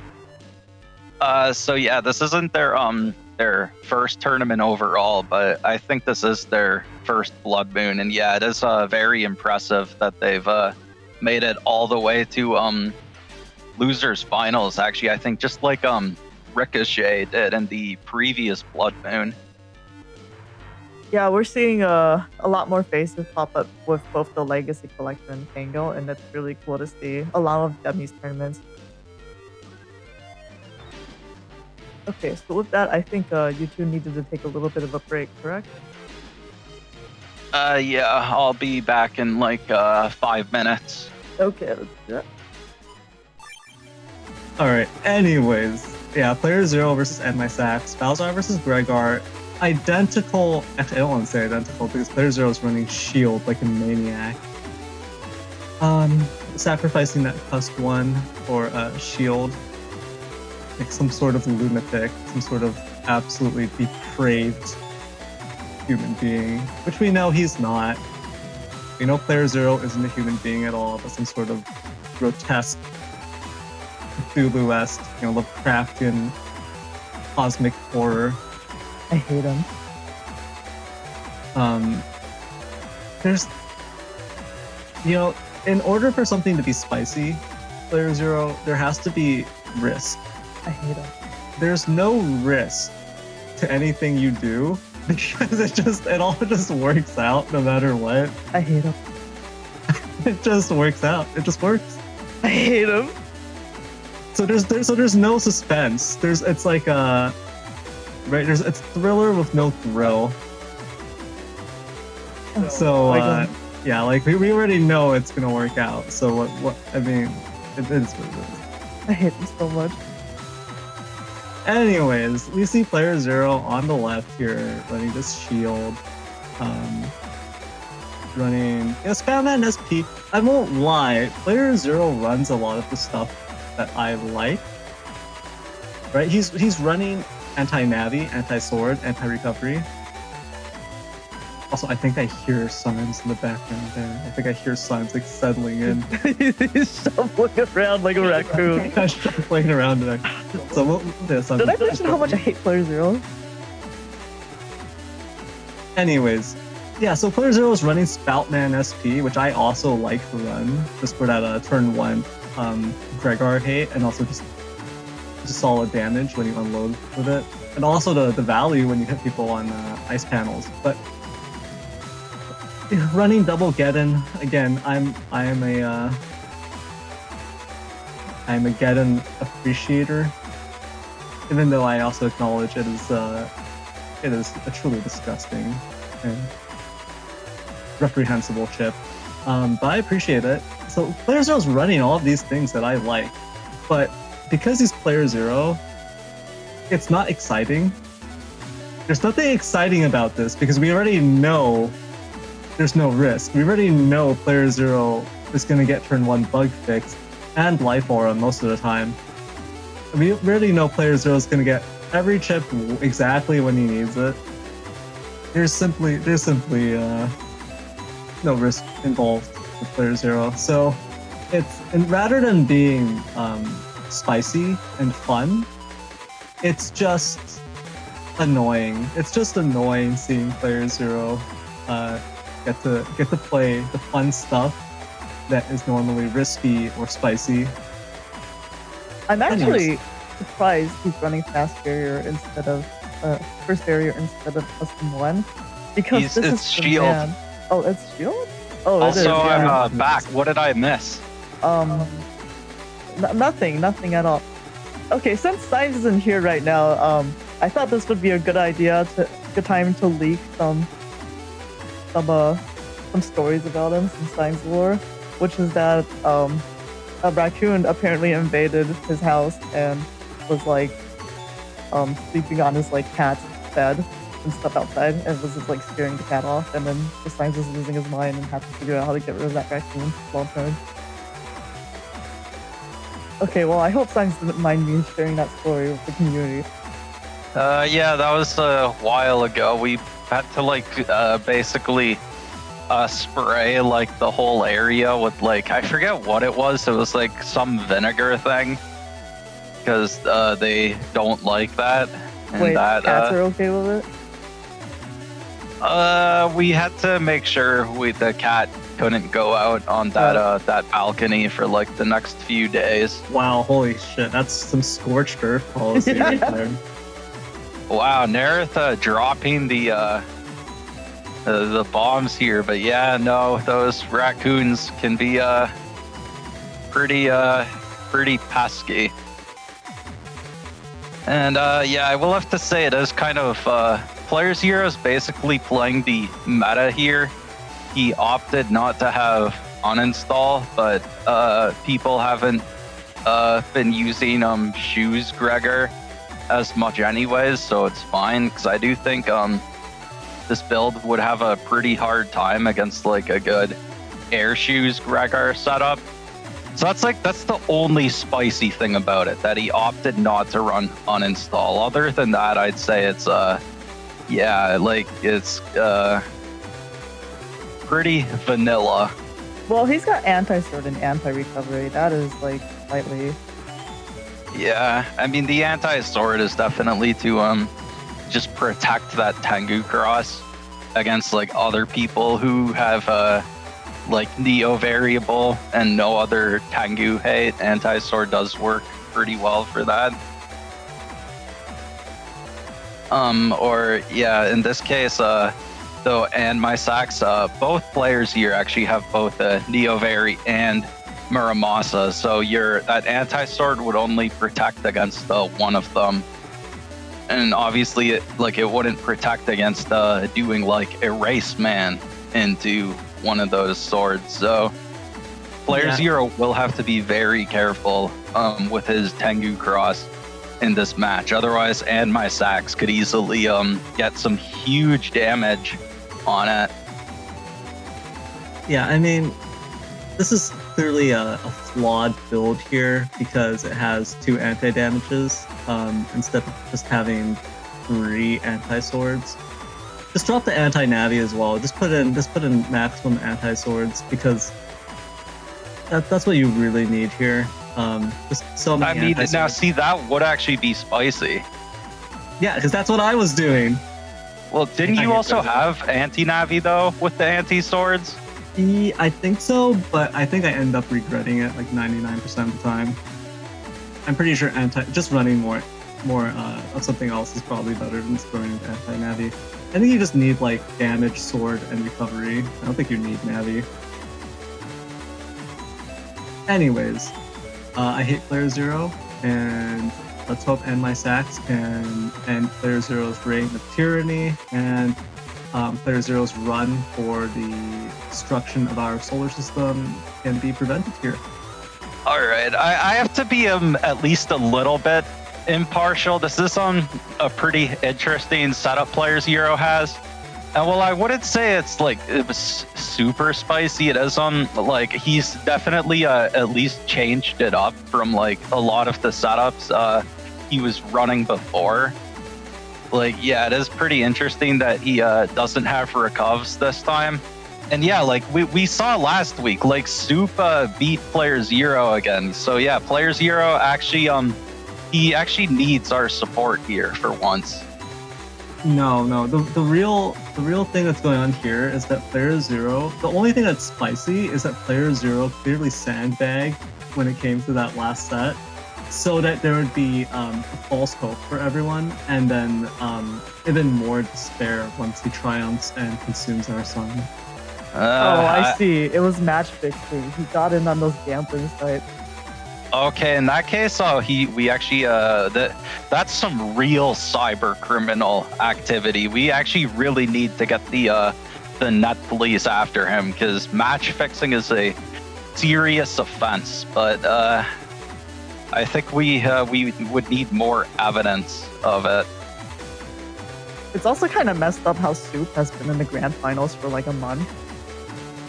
Soup has been holding up our sun too for that long. Yeah, he's like a Atlas, just holding up the sky. What a beast. All right, I think with that, we're ready to get into the set. Okay, let's go. And hold on. Okay, what's that? I forgot this is long. Okay, doing the transition now.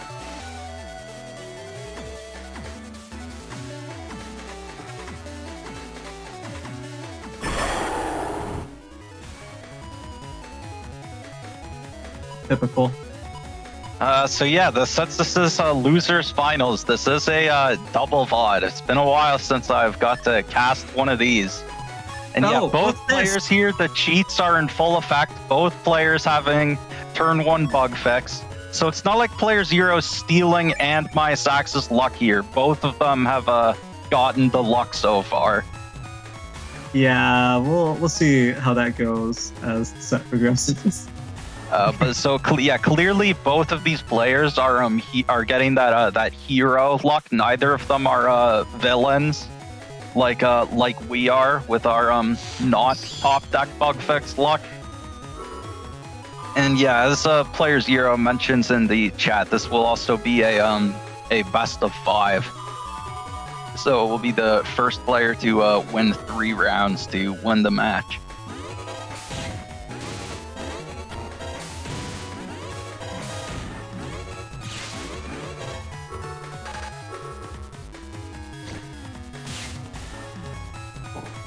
Okay, and that confirms it for player 0 that is anti-recovery. Yeah, turn 1, using anti-recovery on turn 1 doesn't seem ideal. Yeah, there's definitely a lot of opportunities to strip that with one. In this case, there's actually only Erase Man, I think. I don't think player 0 has other options. Oh, does he really? I guess since he didn't bring uninstall, he also didn't bother with a machine gun asterisk, maybe?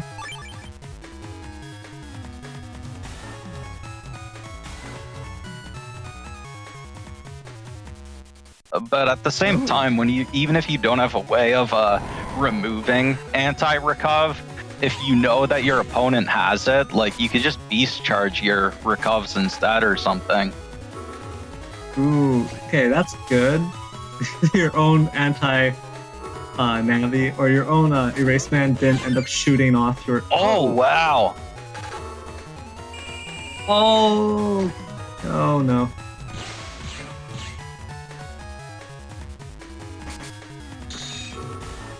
Yeah, and now you can't get the holy panel back. Man, we need legacy collection elect balls too. Who's with me? I think it's just you, Symes. I mean, it's clearly I mean, it got so much value there, interrupting the machine gun to protect player 0's Dust Cross.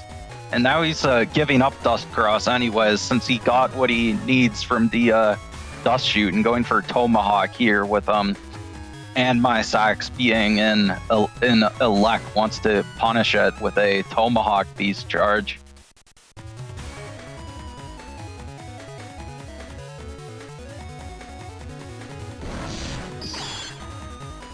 Oh boy. Oh, that's a... Alright, that gets rid of player 0's anti-recovery. Oh no, but AndMySax is gonna lose the Elect Beast here to Element Grass. Yeah, and just has this Muramasa, but oh no.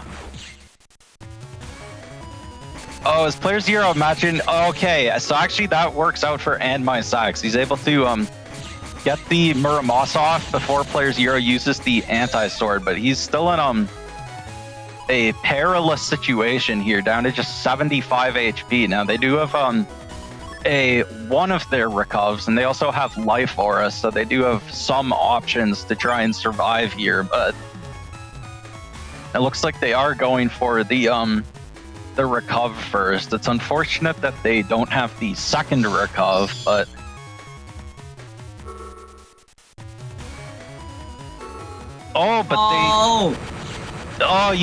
they needed to just mash it out as soon as possible, but instead they just get knuckled. Yeah, if they managed to get it out, they would have been able to PFC with Invis to block that Meteor Knuckle. Unless the Meteor Knuckle was in the Recov's chip lockout. Yeah. And then in that case, since it's player 0, it would have done enough hits to kill AndMySax, or to delete AndMySax anyways. Ooh, using the K word there, huh? Yeah, that's I'm gonna get canceled for that one. Yeah, it's only acceptable to use that word when we're talking about Killer Man. Yeah, I mean, Capcom obviously changed that for a reason. I'm not sure what the reason was. Ooh, going slash against Dust here. Because playerzero does often like to go, like, Tengu on turn 1, or just sometimes stay as baseman. He doesn't always go Dust, but... So, AndMySax went for the mix-up with turn 1 slash, but of course this was the time where playerzero just goes Dust, and so he loses his slash for nothing.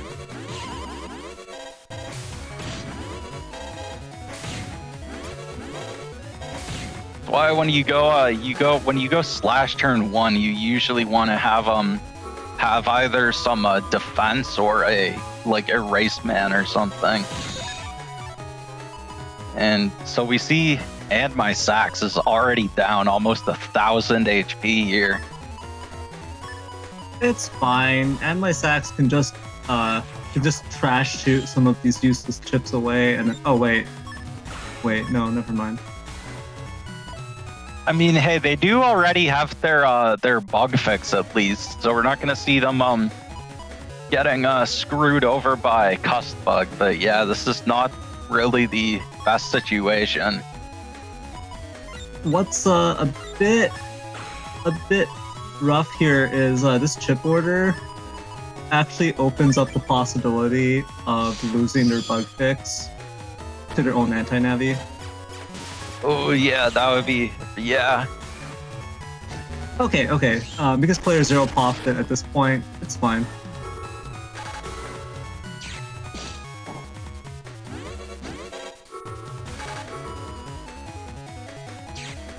Yeah, anti-navi, I'm pretty sure in my tier list it is only an A tier chip, definitely not an S tier chip.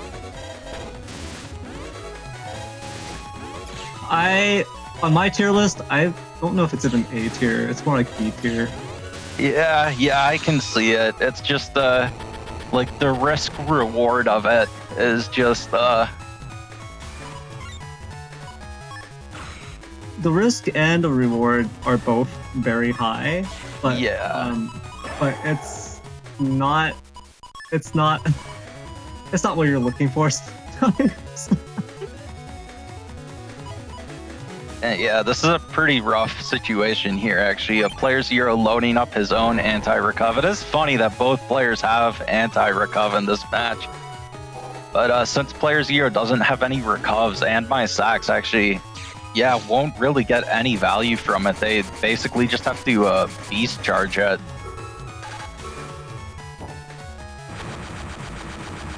Oh, and so we are going to see... Oh, wow! Oh, wow. Yeah, that was a bit of a miscalculation from playerzero. Yeah, so AndMySax really got bailed out by that one. Can they actually take advantage of it? Because, yeah, he only has 466 HP. The Gundam sold as 480. That actually would have already been a deletion.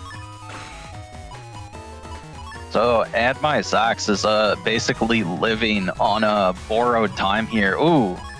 Oh, they already... See, this would be a perfect situation to go for slash cross, but they already wasted their slash cross.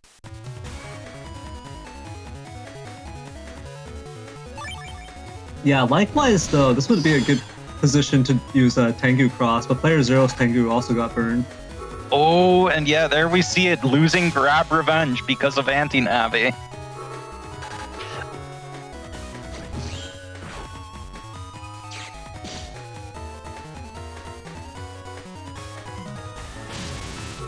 Oh, and playerzero, very smart movement there, just sitting in the corner and accepting that you take the one elect beast hit.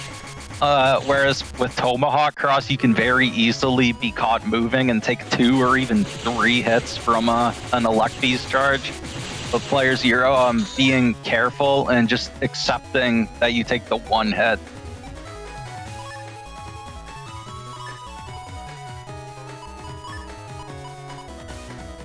I think I even have seen like a 4-hit Elect Beast charge against Tomahawk Cross before. It was really funny. Yeah, that's I'm getting flashbacks to that triple hit erase beam.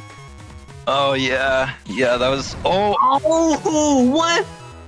Was that final hit collision? Oh yeah, because of the ice panel, I think so. And so I think that's player zero is already up 2-0. So AndMySax is in a pretty big hole now. They'd have to win them 3 rounds in a row to come back. Yeah, this is about what I'd expect from player zero.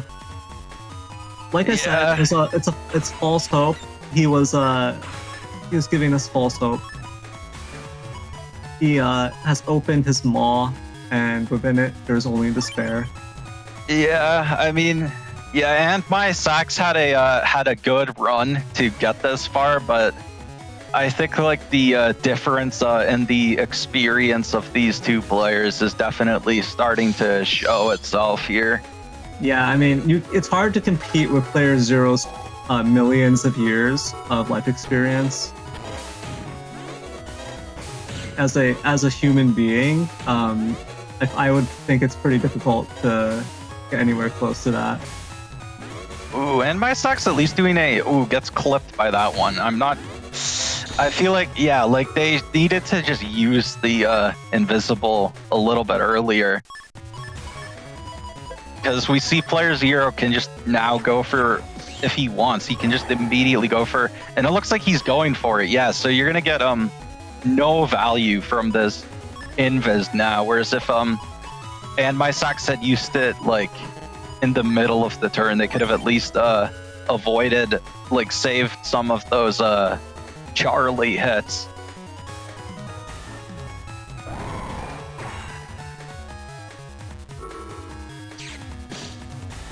Ooh, and wow, I think that area grab AndMySax got was actually from the end of the last turn. AndMySax eating that spout SP, at least gonna get this life aura off the Tengu, but yeah, and I was able to get one of their recovs off, not having to deal with player zero's anti-recov quite yet.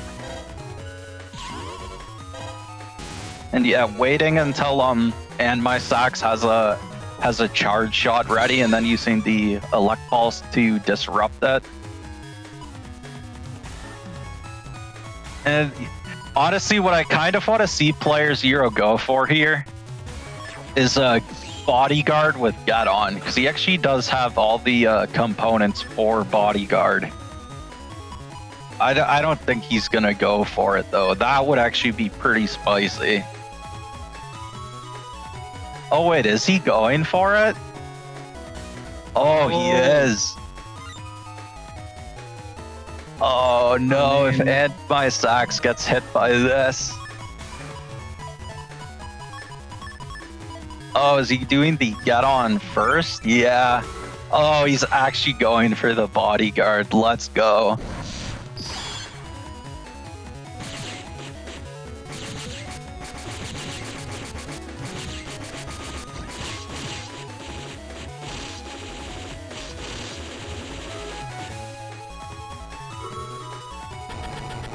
Alright, yeah, bodyguard is pretty spicy if player zero can pull this off, but looks like AndMySax might have realized. And yeah, so not able to get the Neovari out though. Are we gonna see AndMySax maybe switch to erase here? Oh yeah, and gonna just destroy the bodyguard with a tail arrow. That is the problem with bodyguard in 6. In the other games, it just procs instantly, but in 6 they made it like work like an actual trap, and that's actually makes it a lot much harder to use. And yeah, there goes that bodyguard. But I at least respect the attempt by player zero. Like, you're up 2-0 in the set. Like, why not just go for it? I don't respect Player Zero. If Player Zero was worthy, Not even when he goes for bodyguard. No. If he were worthy of my respect, he would have gone Tengu in his final beast turn, and then he would have been able to remove the life aura with Tengu back B, and then also get the D-cross hit.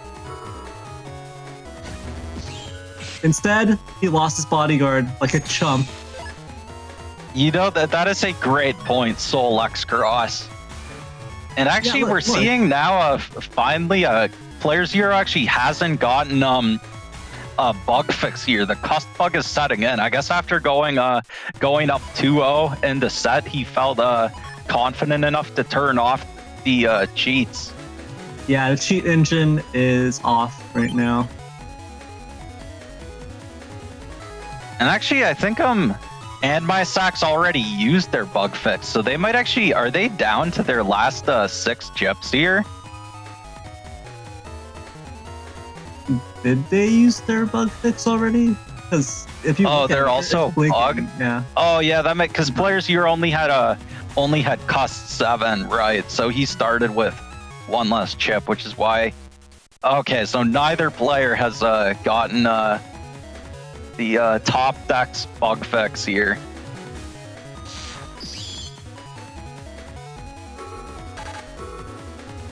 Oh.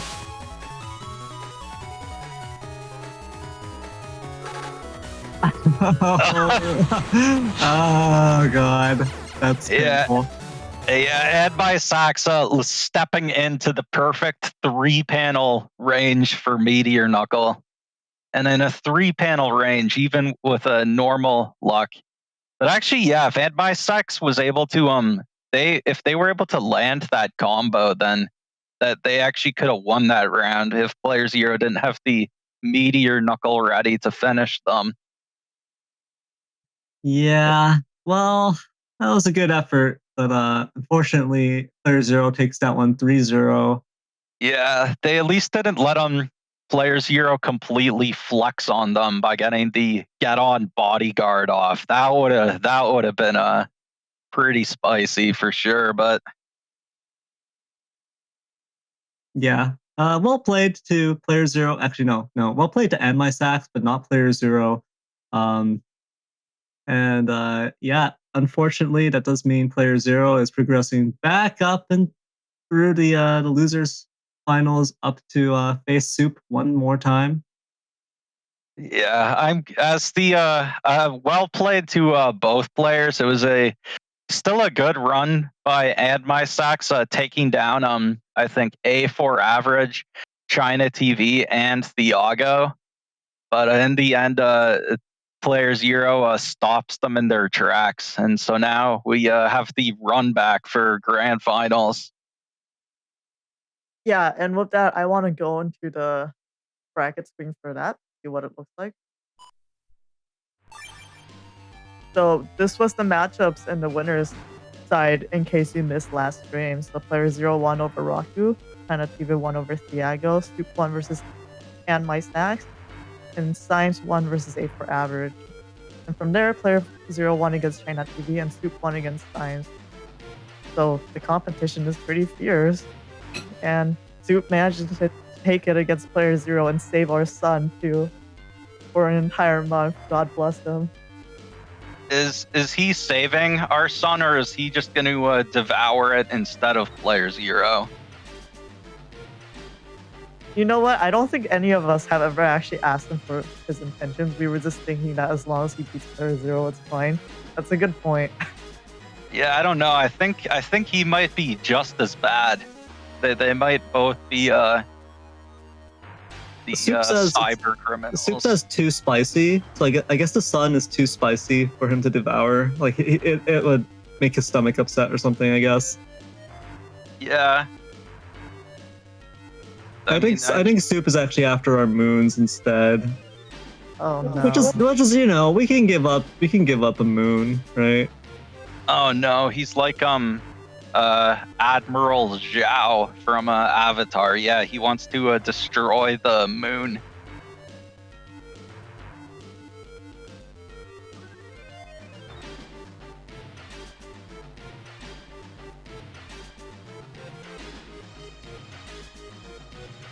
How many moons do we have? Because we're on Sun 2 right now. We managed to get a backup Sun running. I prefer to believe this is like Dragon Ball style, so we can just generate artificial moons if we feel like it. Right? Yeah, the Saiyans can just shoot a moon up into the sky if they need to, so they can activate their Great Ape form. Pretty sure that's how it works. So we're good. We can keep sacrificing moons to Soup.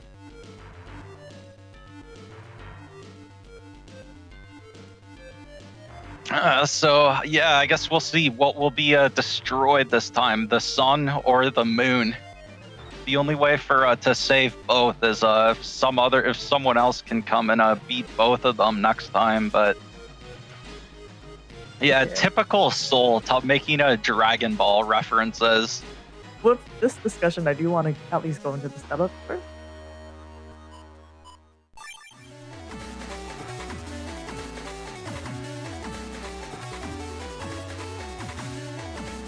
So yeah, we just saw playerzero folder, which yeah, I didn't realize at first, but that is spicy that it has a bodyguard, although in most games he'd be using the components individually. But for Soup's folder, yeah, it's the same Gregor cust as I had, so it's the 1900 HP, and you just go for the extra HP because for Gregor the speed max isn't quite as valuable on average.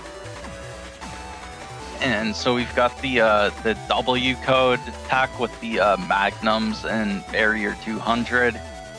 We got the of course the life aura. We've got this Proto Man SP, which is just for Tengu hate.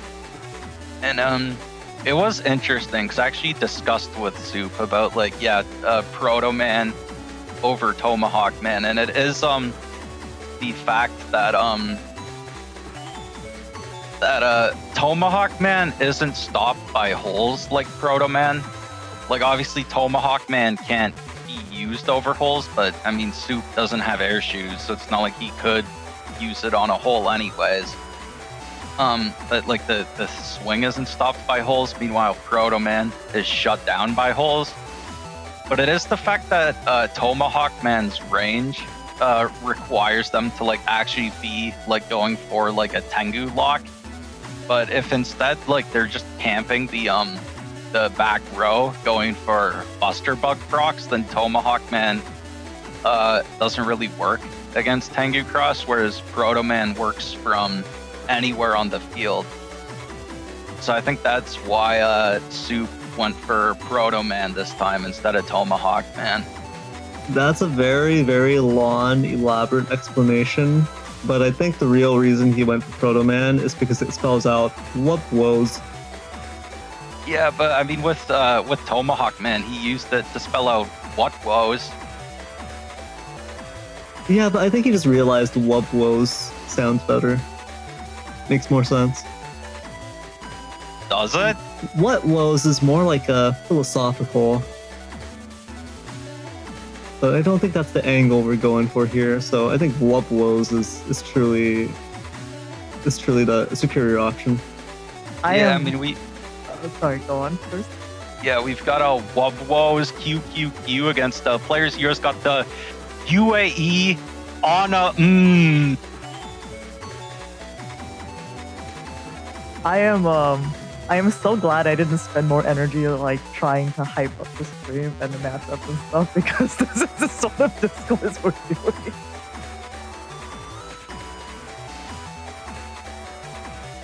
I don't know what you're talking about. Anyways, we've seen this matchup. I'm sure we're gonna see lots of turn 1 bug fixes, turn 1 life auras, and it's gonna make me lose the will to live, but I'm willing to sacrifice that for your enjoyment. Well, so on the plus side, it's going to be a double VOD as well, so we can see both of them going into the Steam console and typing in all the keys. That's true. okay with Yeah, that. it's definitely expecting a lot of like turn 1 bug fix, turn 1 life aura from both sides. But yeah, it will be interesting. It's always it is always nice when we get a Gregar versus Balzar showdown in the finals. I think it's actually been a little while since the last time where we had a like version beer match in the finals. It's usually been coming down to Gregar versus Balzar lately. Well, Soup's fundamentals is very good as well, so it's an interesting matchup to see. It really is whether or not playerzero can do his. I shouldn't be swearing on screen. playerzero can do his trickery. Trickery. Yeah, I can only imagine what word you replaced there. What the? Trickery. His slight trickery and sleight of hand. Yeah, I mean, we're gonna be seeing. Yeah, that's pretty sus. What was Salad gonna say? It's once again, I think when I see these grand finals of these turn 1 bug fixes, life aura, and whatever the heck is going on between both players 5 times in a row, it feels like in JoJo Part 2 when the Pillar Men first wake up and they just walk right through that guy and kill him. That's what it feels like as other players. That's what I feel like. Yeah, meanwhile, me against Thiago, bug fix might as well have not been in my folder. You and me both, Symes. We're like at the end of a JoJo part where like all the dead characters in the party like show up in the sky or whatever. That's us. Yeah, it's like this time I'm gonna get playerzero and Soup with my Thunder Cross split attack. Oh my god! Take this, my last bubble. Turn 10 bug fix. Oh man, but yeah, I think yeah, no, this really is. It's like a gold experience against Oh my god. against King Crimson. It's just which one can out cheese the other one harder. All right, I think without further ado, let's step into this match and see who wins. Gold experience or King Crimson. Why do I feel like no matter who wins, everyone loses? I mean, Yeah. I'm rooting for both of them. I'm supportive of every player in that one. All right, let's get it. I'm cheering for a black hole that just consumes us all. Okay, so you said that while the transition was going, so I'm pretty sure you're fading out, which makes it even better. Okay, we're in.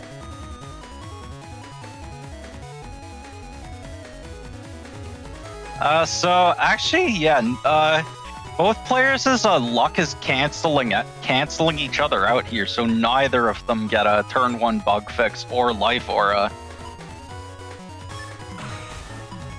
If we're talking about JoJo, if we're talking about part 5 specifically, I think I'm actually what was his name?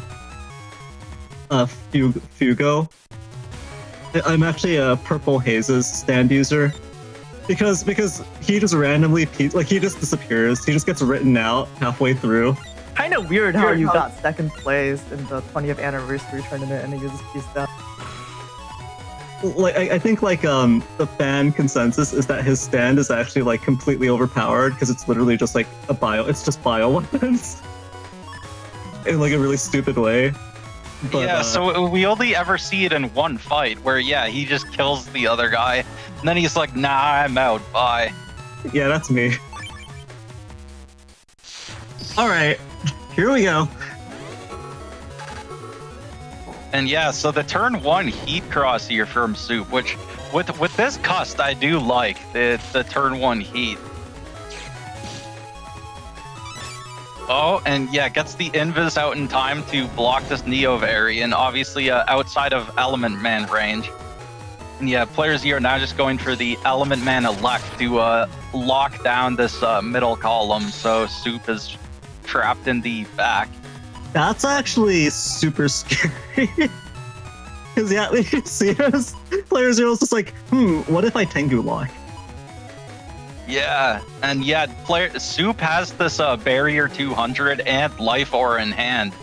But that's the thing about Tengu is it will save you from almost everything else, but Life Aura will barely help against Tengu. So here's the thing. Soup does have that Proto Man SP. It's just a matter of whether or not it's going to connect. Yeah, and actually, playerzero doesn't really have any defense in his hand, and oh, he's going for the meteor knuckle too. Oh no! This could be such a painful turn for both of them. This is pretty funny.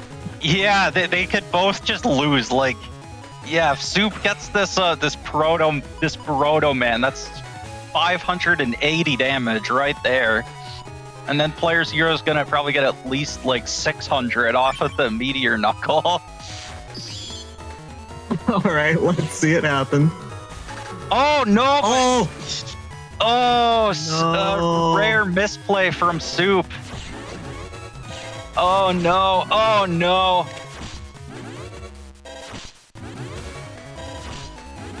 And playerzero is just gonna go to the very end with the Tengu lock because, oh wow. That was like, yeah, that was, oh wow. This might That's already it. be it. That is it, Gundam Soul. Wait. Oh, okay, well.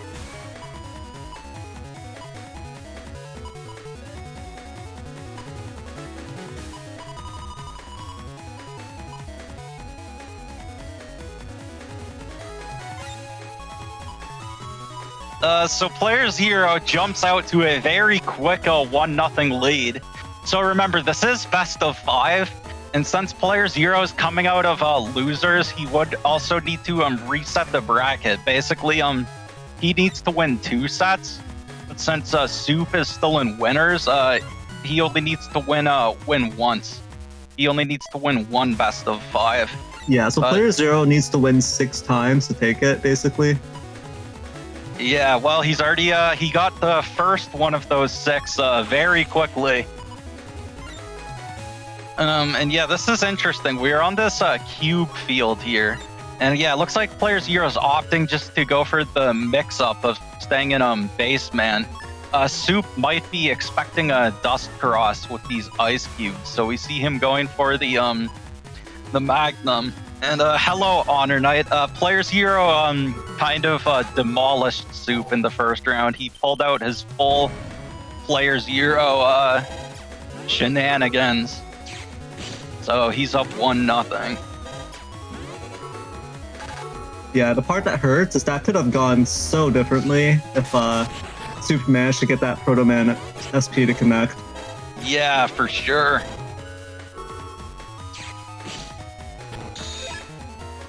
Ooh, and actually, so this is very annoying for Soup now to remove this life aura with playerzero behind the ice cube, because the cubes, of course, do block the wind gusts. And at point blank range, you could push the cube into him, which also would break the life aura, but he actually can't do that because there's that hole in the way. So there's actually no way for Soup to deal with this life aura. It would have to be Sanctuary into the Wind Rack. Yeah, or just he could just wait for the hole to be repaired, I guess. Which it looks like he's opting for with taking the barrier. And actually, ooh, playerzero going for this pulse rack turn here. Oh, and yeah, that's the other thing. The cube could also, of course, just be destroyed. They only have 200 HP.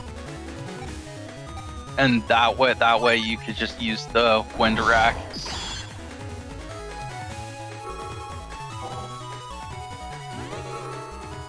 And we do see the bug fix come out from Soup here. Meanwhile, playerzero hasn't actually gotten hit. Oh! And the Nice. movement there. Oh, oh no. Oh, but there it is. Soup has that sanctuary in hand. Yeah, the playerzero has another Geddon. Yeah. Actually, I was gonna say, playerzero doesn't have any Gundam souls. Knives. Yeah, he's going for those ground beast charges, which do 380 damage. That's very powerful. Especially if your opponent's in slash cross, but...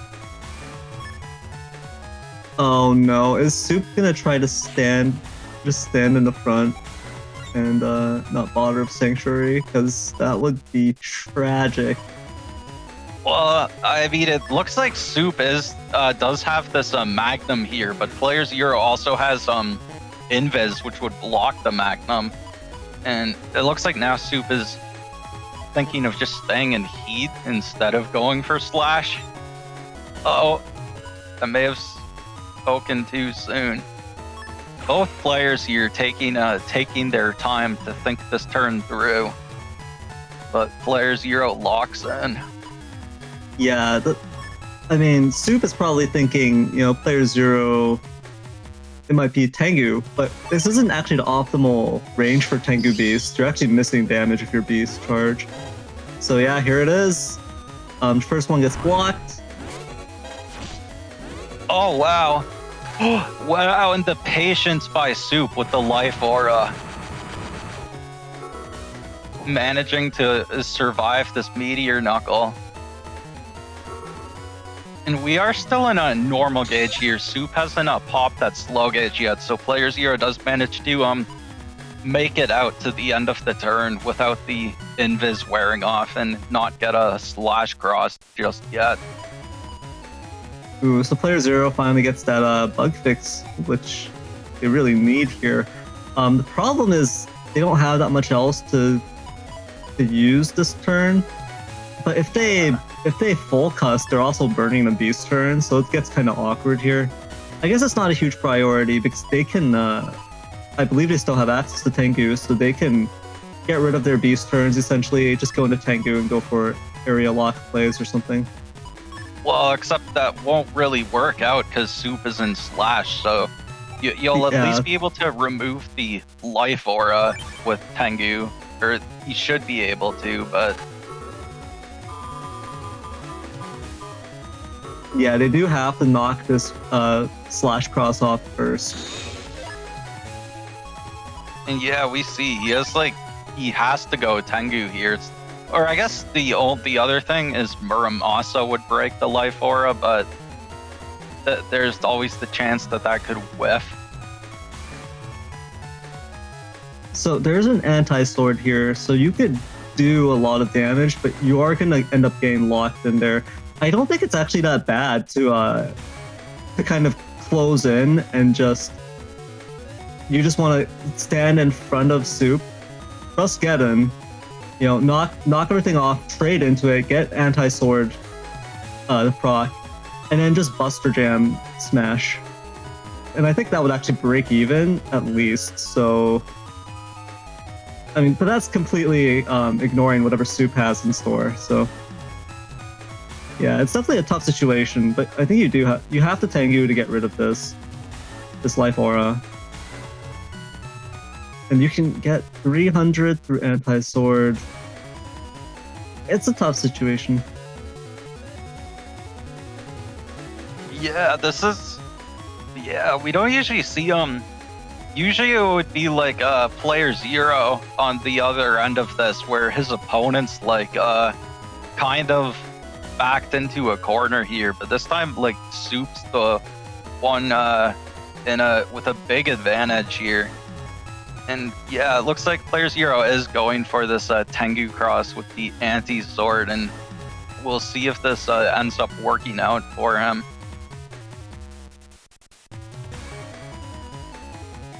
I think Soup does have a Magnum loaded up actually.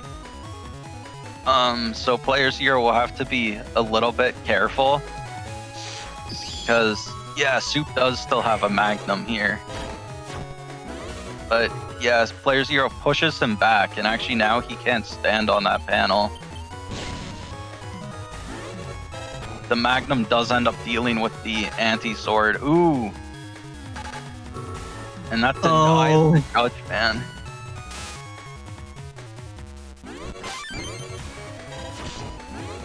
Oh, and that actually... Yeah, And wow. Yeah, and both players will just be trading buster shots here. Although that does favor player 0 because he has the speed max. Oh, but actually, yeah, both players getting a few procs there. Yeah, I player think- 0 coming out on top though by a little bit. Yeah, which makes sense because he had the speed max, but Yeah, the Soup is no slouch either. That's a lot of Buster Jam procs. yeah, both players got a lot of procs off there, but we do see Supa is down in HP, but he has these recovs in hand, which would almost even out the HP, and player 0 doesn't have his anti. Wait.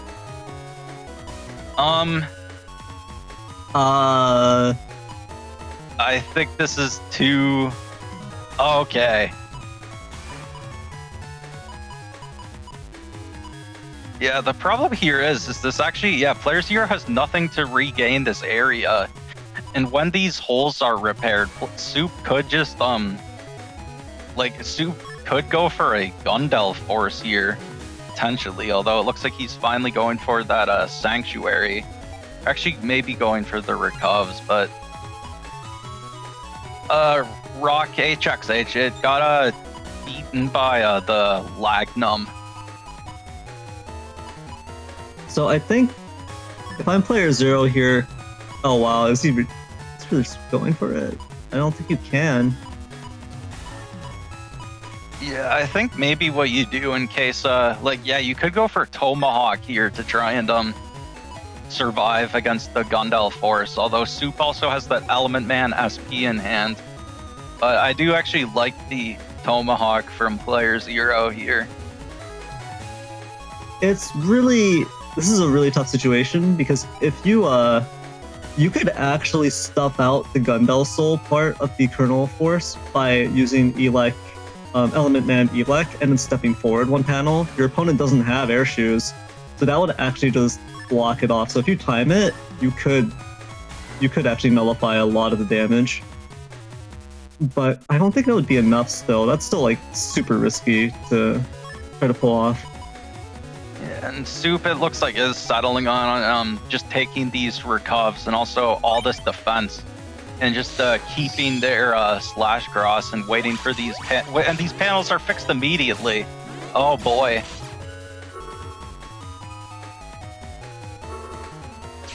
And so yeah, now, oh wow. Oh, but oh,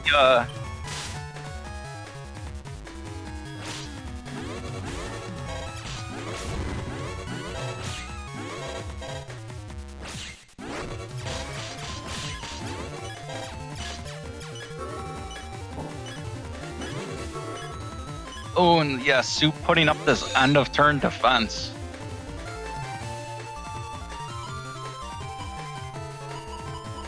Ooh, player 0 is out of resources. This is what you see is what you get here. Now it's enough to delete Soup, but that means there's nothing preventing the Gundel Force from coming in strong. And there's Element Man Star, so Soup can get rid of Tomahawk on the same turn. Yeah, he can use that. Yeah, he has both Element Man. So player 0 does have the anti-Navi, which could have, if Soup only had the Element Man SP, then of course the anti-Navi could stop it. But with Soup having access to 2 Element Mans, I don't think there's really a way to protect Tomahawk here. And it looks like actually, yeah, Soup is just going for the first Element Man into Gundel Force.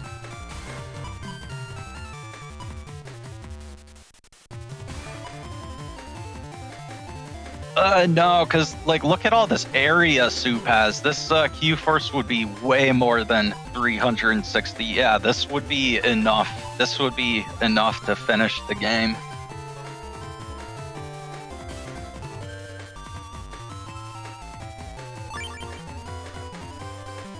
Yeah, I'm not sure. I don't think player 0 has a way to survive this. He'd have to take his Element Man SP and go for Element Man Elect to break one of the columns, but even that probably wouldn't be enough.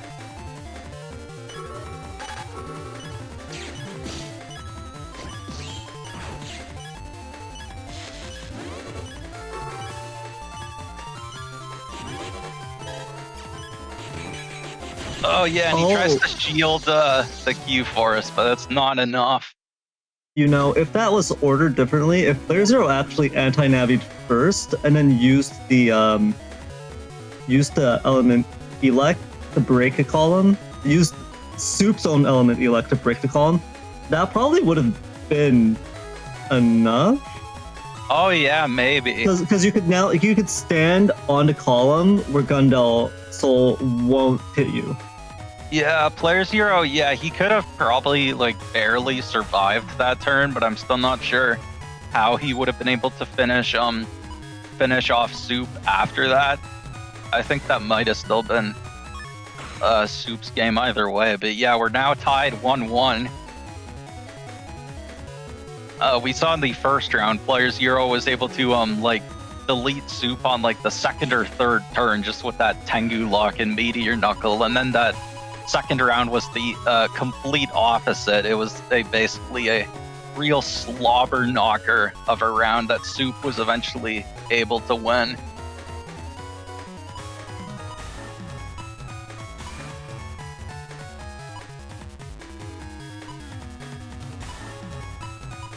Well, we've got ice panels here on this field, which should make things pretty interesting. Yeah, it looks like playerzero is thinking about going for turn 1 Tengu. And this time Soup actually has the read. It looks like going for turn 1 Slash, even without any area grabs, which that's like going Slash when you have no grabs of your own is like... I don't think Soup is going to settle on this. Soup would have to have a third eye to both go Slash and then take the Wind Rack, because playerzero has Life Aura, I believe, available this turn 1 as well. So going Slash won't even help if playerzero just Life Auras, then it's still just like, one. Yeah, it looks like Soup is back to base man here.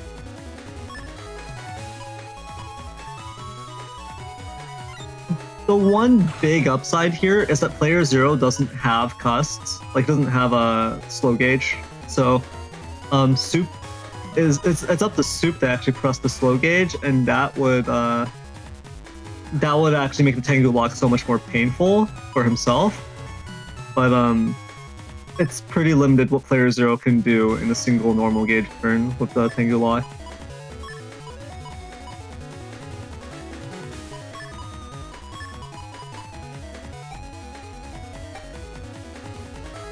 Yeah, and the other problem with this is that, I mean, as much as I'm sure playerzero doesn't want to give up his Tengu, he could also, after this turn, he could just go for Dust to deal with Soup / Cross.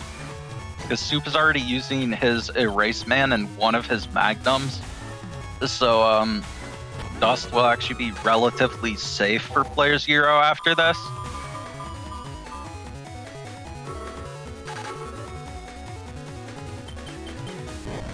Okay, so playerzero will get this one charge shot, I think. Nope, not even gonna risk it. But anti-damage gets popped. Star is gonna connect. Oh yeah, you just Buster Jam it.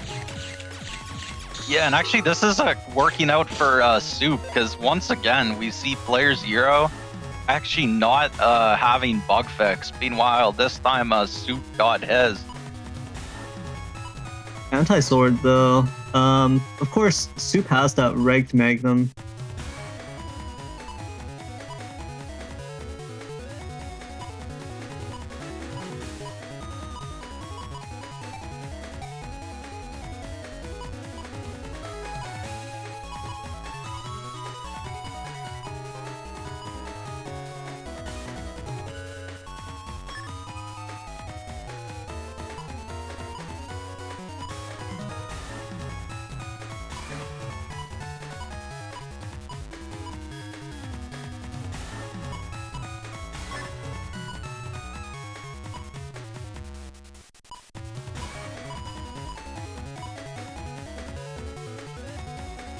Alright, and playerzero locks in here. Meanwhile, Soup still taking their time, but it looks like, yeah, going for these double area grabs. and not taking the Magnum, but player 0 is actually staying in Tengu, not wanting to give it up instead of going Dust here to get the decross. But ooh, gets the step forward to deny that grab, but oh, actually got the dodge on that anyways, but uses the invis. Ooh. I think player 0 is still flashing here. Yeah, it's not gonna pop the anti-damage. Well, that's actually an anti-sword, but Oh, that's right. yeah, but Soup actually, I think, wasn't able to scout out the trap, so I don't think Soup knows what that is.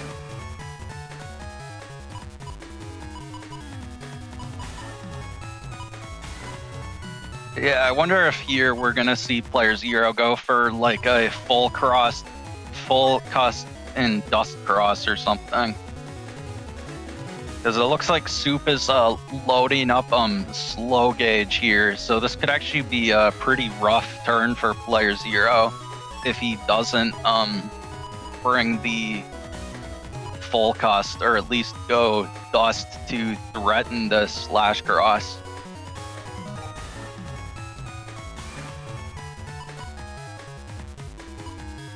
Yeah, it's definitely a bit of a game of chicken here in terms of hanging onto their current crosses.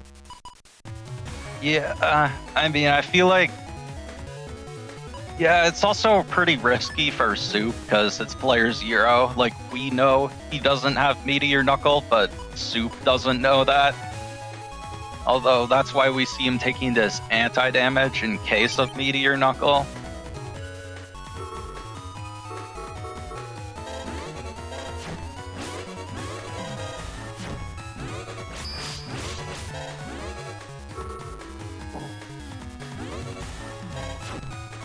And yeah, we do see player 0 able to fight back here with his own area grab. I'm not sure what this chip Soup has after the anti-damage is. Oh, okay, it's a recuv. Ooh, and Soup just went for it. He risked that being the anti-recuv, but now we do see that Meteor Knuckle. But actually, we now see player 0's cust bug starting to set in. Like, you, at this point, you have to stop like playing so passively and like go dust and dig for that bug fix, I guess.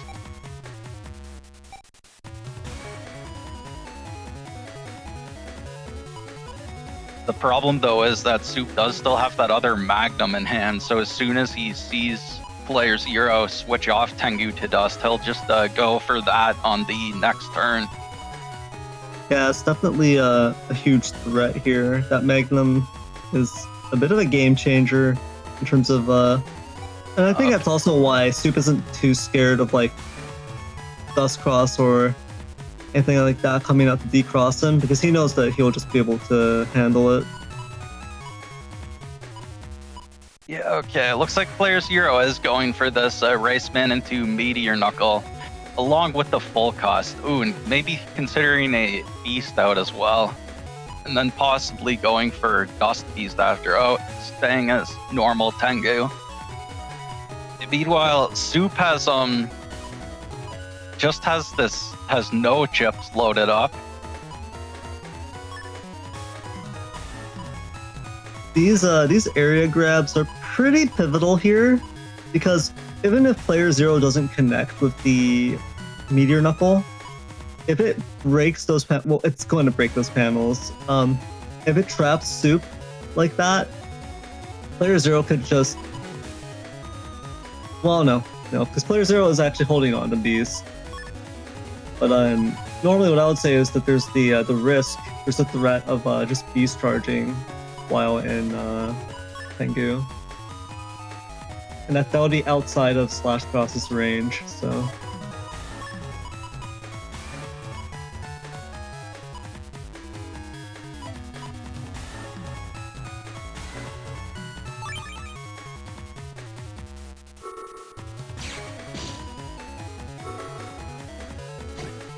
Oh, yeah, that's very unfortunate for player 0.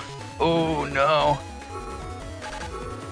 Now, player zero does at least have the Oh wow, and Soup had the buffered movement down, so it doesn't even trap him. Oh. That broken front panel though does mean that player zero has a safe little spot to hide away, while Slash Cross is kind of locked out of stepping to center.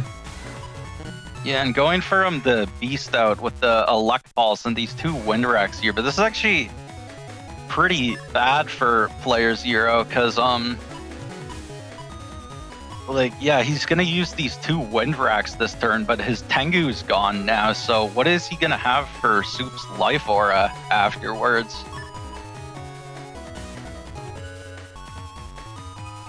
But I guess part of this is also that we usually see player zero have the full Cust 8, and this time he only has a Cust 7, and that's definitely coming back to bite him here, not having that extra chip.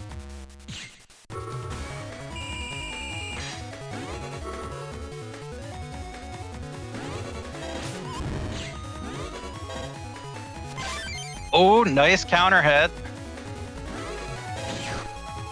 Oh, Soup manages to avoid that one, and yeah, this is pretty rough. Are we gonna finally see the bug fix from player zero this turn? Nope. Wow.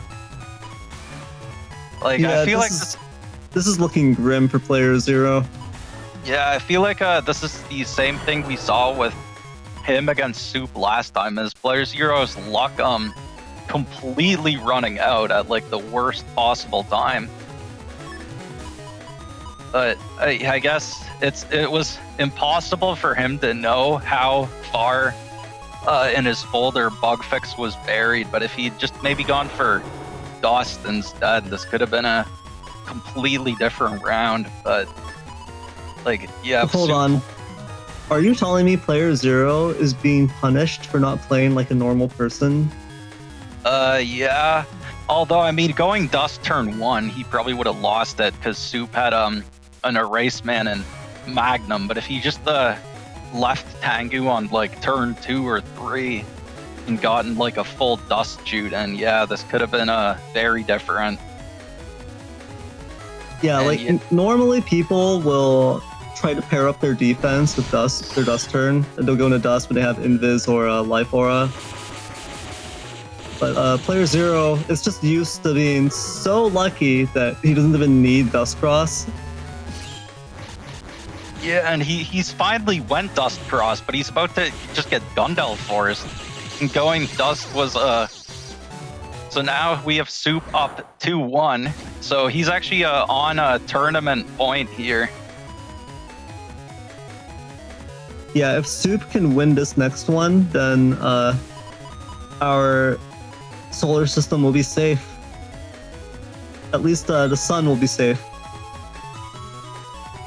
No guarantees about like Pluto or whatever.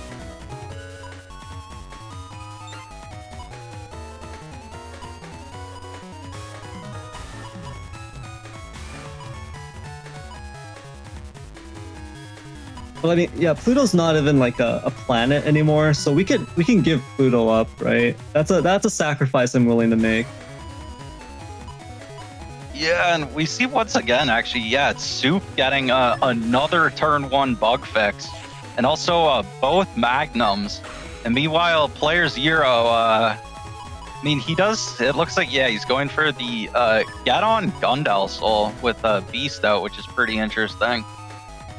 Oh, and yeah, now it looks like he's reconsidering and going for Tengu instead of burning his Beast out on turn 1, which is what we saw from Thiago back against AndMySax.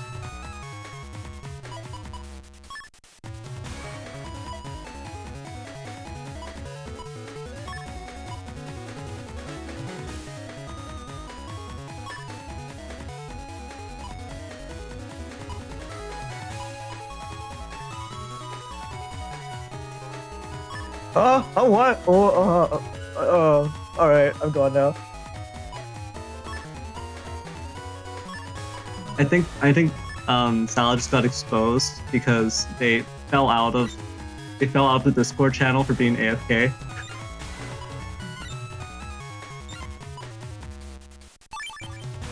Yeah, I think that's what happened.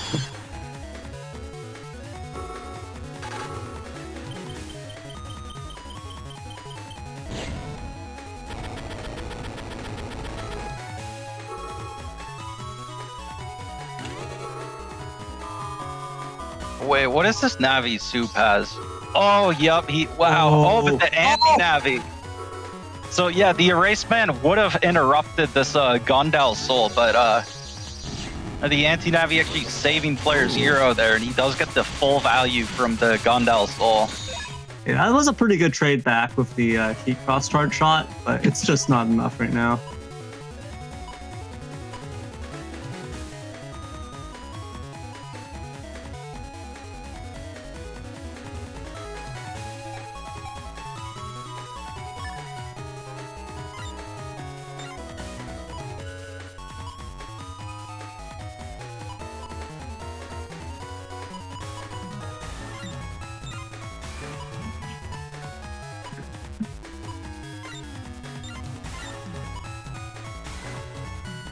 This is a tough situation, right? I mean,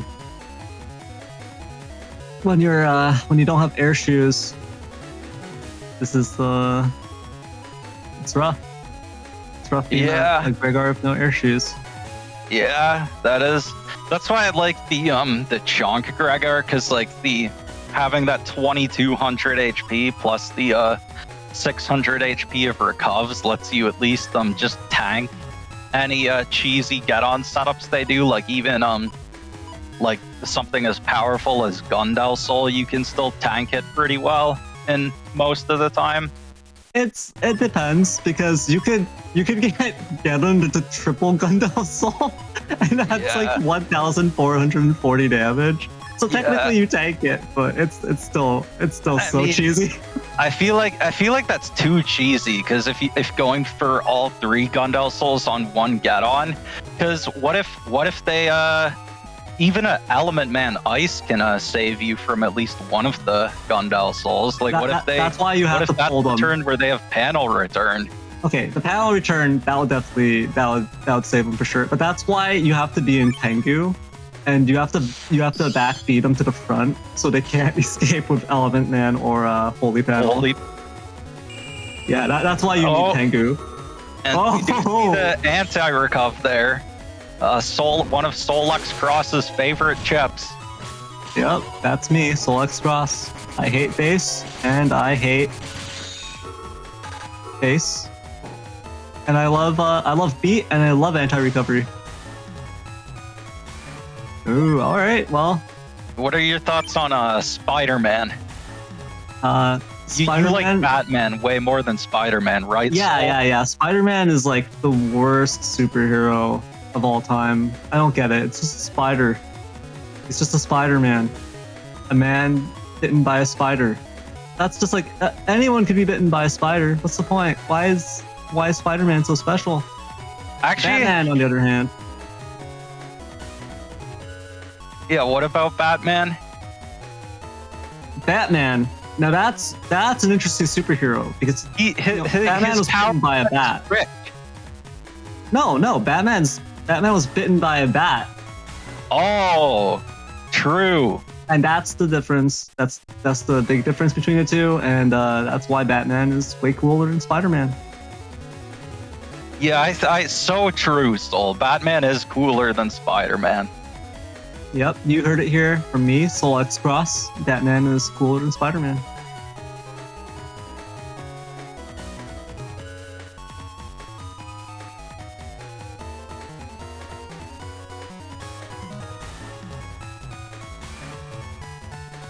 All right, player 0, I think, has this round in the bag. If you look at this, that's a huge HP difference, and player 0 still has a beast turn to work with. I think some beast charges could just finish this off.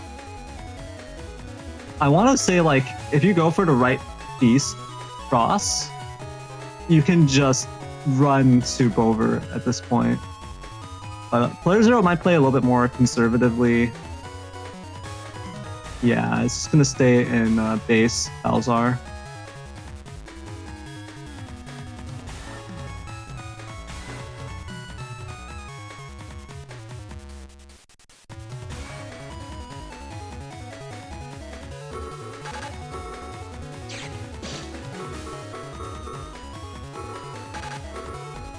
Okay, so yeah, we see the bug fix finally come out for player 0. We're not going to see a repeat of the last couple rounds, especially the last round where he got screwed over by Cust Bug. But now, okay, he puts up anti-sword.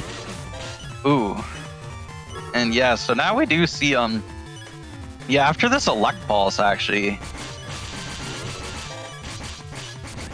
And yeah, waiting for his invis to run out and then using it to interrupt the charge. Very well played by player 0. And I think we might be seeing a game 5 here, because after that turn, Soup, like, he still has no Q force in hand. And even if he did, we see player 0 going for Tomahawk just in case of the Gundel force. Yeah, I mean, I think even if the problem is that it's slow gauge, and even if player 0 was restricted to doing nothing other than spamming Buster Jam procs, he would probably still be able to take Soup out at this point.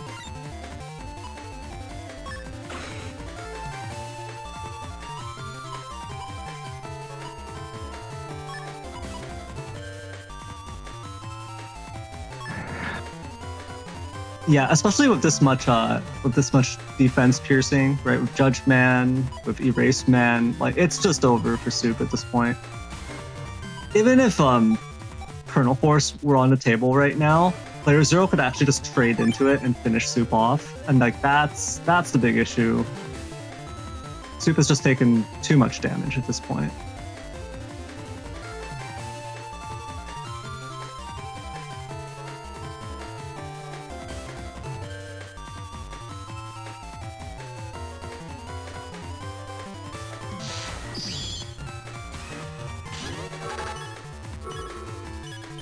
Okay, so we do see a Magnum come out from Soup here. He does get it. So this will restrict player 0 to these bottom 2 rows, which will make it a lot easier for Soup to line up these erase cross charge shots. Oh, but yeah, this is it. He's actually at this point just tanking the shots and trading some extra buster shots with them. And Soup does have this this last stand invis, but we see no recovs in hand. He is wow.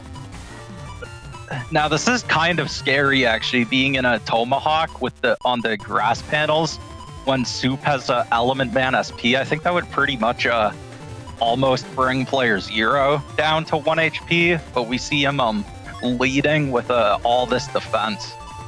So leading with yeah, both the anti-damage and invis, so it will be pretty tough for Soup to actually get the Element Man SP.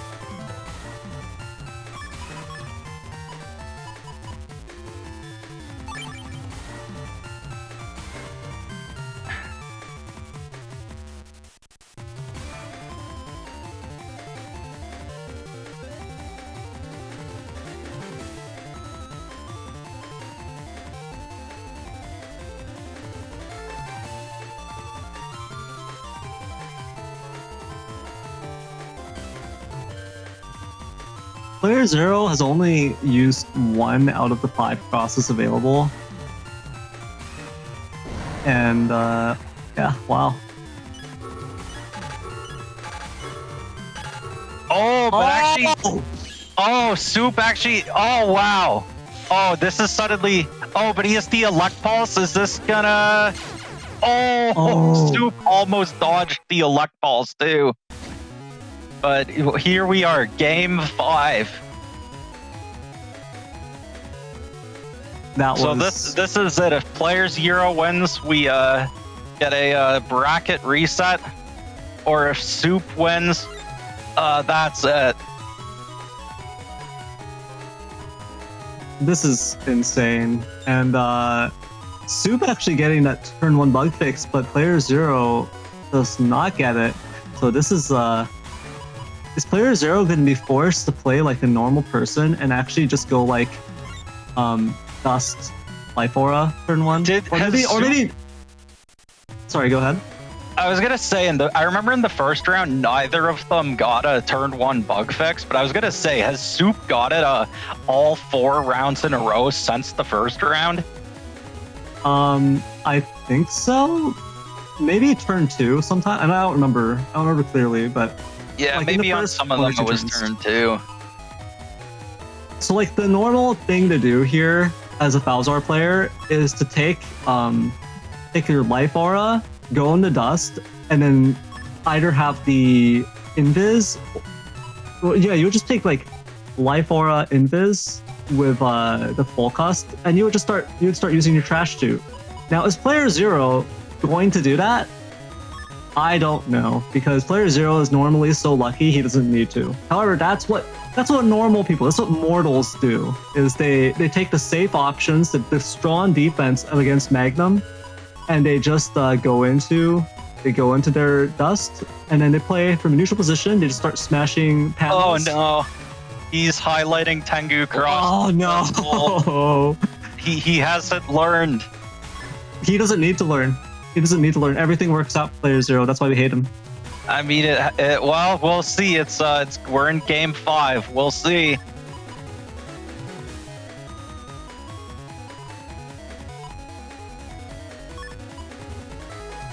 Yeah, both players here, like this round started a few minutes ago and we're still not even into turn 1 yet. Yeah, and the funny thing is neither player has locked in their choice yet. Yeah. Yeah, imagine if this was on the Legacy Collection and you only had 30 seconds. Wow, that sounds like a nightmare. Yeah. It's like you don't get to think. You just lock chips randomly. Yeah, it was pretty horrible back when I was grinding the Legacy Collection when it first came out all the way up to S rank or whatever, and yeah, it was pretty bad.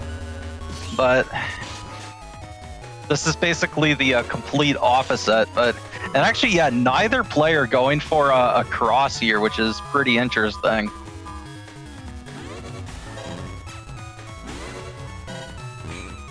Player 0 does get that value from a shield by staying in a base man. Okay, so there's bug fix. I guess what are you doing now though? Because you kind of didn't pop your chips end of turn. What's the game plan? Going through one more turn bugged doesn't really seem that big of a deal, because you know that your bug fix will still be there the next turn, so it's not. I think it's fine if he keeps his chips here. Yeah, but on the other hand, it's only 2 chips. I think it was Invis and Volcast or something. Oh, I mean, if it's Volcast, then that's probably the safest chip to keep from the end of the turn, because if things go bad, you could just immediately bail out. I think you just straight up just Invis Volcast instantly and go into your next turn, because I mean, you could actually go Dust, but player 0 doesn't believe in the trash chute. It's a pointless mechanic, a pointless feature. What's probably the strongest mechanic Falzar has access to, in player 0's eyes, is completely superfluous, because he just doesn't need to alter his chip draws. So yeah, I guess that's. Yeah, I don't know what the game plan is here. Oh, I think player 0 is going to just drop the invis and then full cust, and we'll see what Soup is gonna try to do here. So this is great for player 0, because Soup is going to broadcast their intention. They're going to use a resource going into slash cross, and now player 0 is just going to be able to go into the next turn with invis up and instantly just respond to it.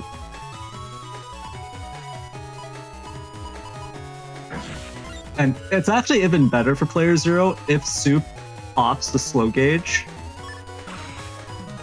because that's just free intelligence. Now player 0 knows it's gonna that's that's where you're gonna have to sit through the next couple of turns, or rather, not the next couple of turns, for the rest of the match. But you know you can also abuse the slow gauge. Yeah, and actually on this grass field, Soup did end up going heat. I saw earlier in the cusp, playerzero, he decided to stick with baseman, but it looked like he was considering going spout. But now he's just locking in Tengu, because he figures that Soup is also going to cross out of heat, knowing that playerzero could just go for spout. And also having that Aquaman SP in hand, staying in heat would be pretty scary for Soup this turn. Ooh, so and actually, it looks like Beast out. I don't know if Beast out is the play here. Yes, not really. Yeah, not Null Beast, I wouldn't think. Because I think the actual... So I'm greedy. The actual play I would want to do here is to back B into either Element Man or Judge Man, and then get in Life Aura and just Tengu Lock. You just Tengu Lock them. Now, of course, Soup has both Windbreaks in hand, so Soup would be able to respond to this. You'd still be able to get some damage in between all that status effect, right? The Judge Man and the Element Man. Now, the odds of that working out aren't great, to be honest. So, playerzero going for spout. Yeah, it looks like he is considering going for Tengu, which is pretty rough since Soup locked in Slash.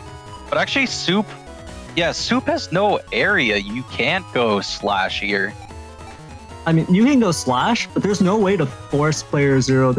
Going Slash is actually the defensive play in order to ward off a Tengu lock. It's actually not an offensive play on this turn. One thing that I know Soup also likes to do is he does have that Magnum, and you can break that back column to temporarily lock them into Slash range in the first two columns, and you do get like I think about 3 Slash charge shots in that way, which is like 400. That's almost 500 damage. We're seeing playerzero is going for the Tengu lock play that I was talking about. So Soup going into Erase, that would be a disaster.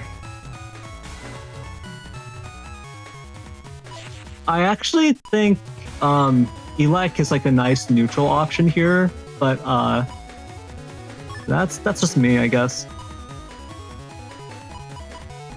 Either way, you're in big trouble if playerzero actually gets the back B into status.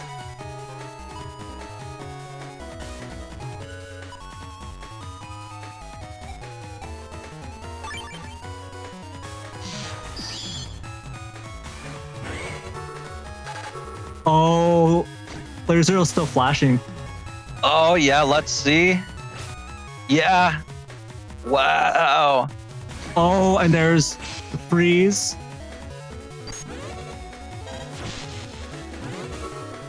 Into the spout man. Oh, and he can get on him into a Tengu lock. He has to wait for the back feed though, and there's gonna be the. Oh, that's Tengu lock. That's brutal. And I think unless Soup could pull off a huge, I mean, he does have the wind rack. He could go for a counter hit with that. Doesn't get it. We might be about to see a reset. With this kind of HP discrepancy, we see playerzero loading up the anti-recuv as well. Sorry, go ahead, Soul. Oh, yeah, thanks, Symes. Yeah, that anti-recovery, if it comes in before the recovery 300 from Soup, it's just over. 307 HP. You'll lose another 2 to 3 HP on the poison panel, even if you try to step off as soon as possible. And you're at like 3 HP. Yeah, this is, that's rough.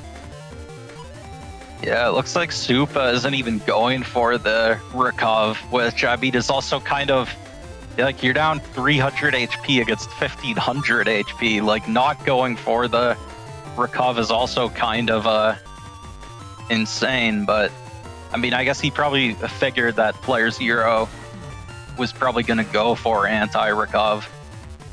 Like this is just and Soup has like a pretty soupy hand, not really any defense. So to be honest, I'm insane, so I would actually beast instead of blocking that anti-damage. I would actually beast so that you have the option of beast charging.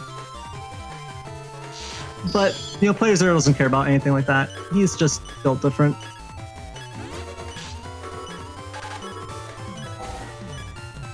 Okay, so the life aura will get dealt with, but I mean, I don't think it's going to translate to anything.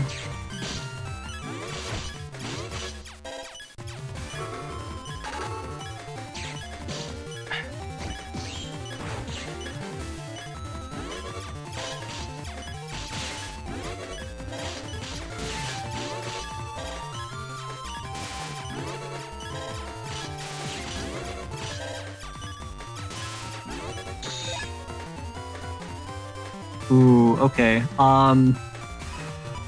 Yeah, but do you have any options to close it out? I don't think Soup has enough damage. Although, wait, what are those natty chips?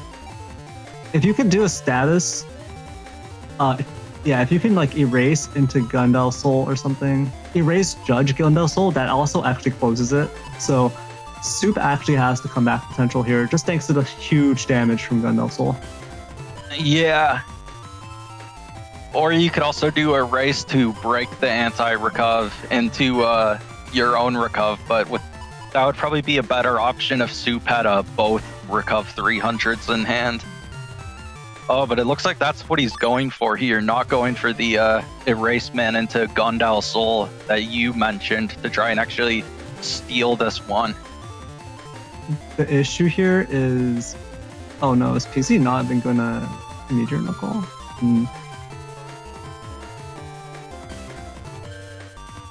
I would much rather see Meteor Knuckle here because you can just instantly break those panels and then you just hold down B. Yeah, but I mean, Beast Out Pulse Wreck is also pretty instant, but yeah, breaking those panels to just lock Soup down in that corner would also be a pretty good play. Or you could also lead with the Get On, I guess. Yeah, the only danger here is from the fact that if Soup actually gets to press erasement, you could actually lose here. But with Soup's chip selection, I guess. Yeah, I don't know. It's I guess either way, playerzero should be able to close this. Oh, and yeah, actually, it looks like he is now leading with the Get On, like we talked about. Yeah, which, that's I how like you this minimize the decision. risk. Yeah, for sure. You want to lead with the Get On just to remove Soup's potential. Oh, but he does get the erase man. Oh, and this is going to be a slash cross charge. This is going to be a D cross. What? He didn't go for the. Oh no. He like hesitated, and then used the recuv, and then this is. Oh yeah, there's the breath. Tengu breath. I'm not sure why Soup didn't just immediately go for a slash charge, but he like hesitated and then just went for the recuv, and that's it. We get a bracket reset. Yeah, I mean, wow, that was wow. All right. Yeah, that is a bracket reset. And like I said, we can slowly see our hope fading away. And it hurts.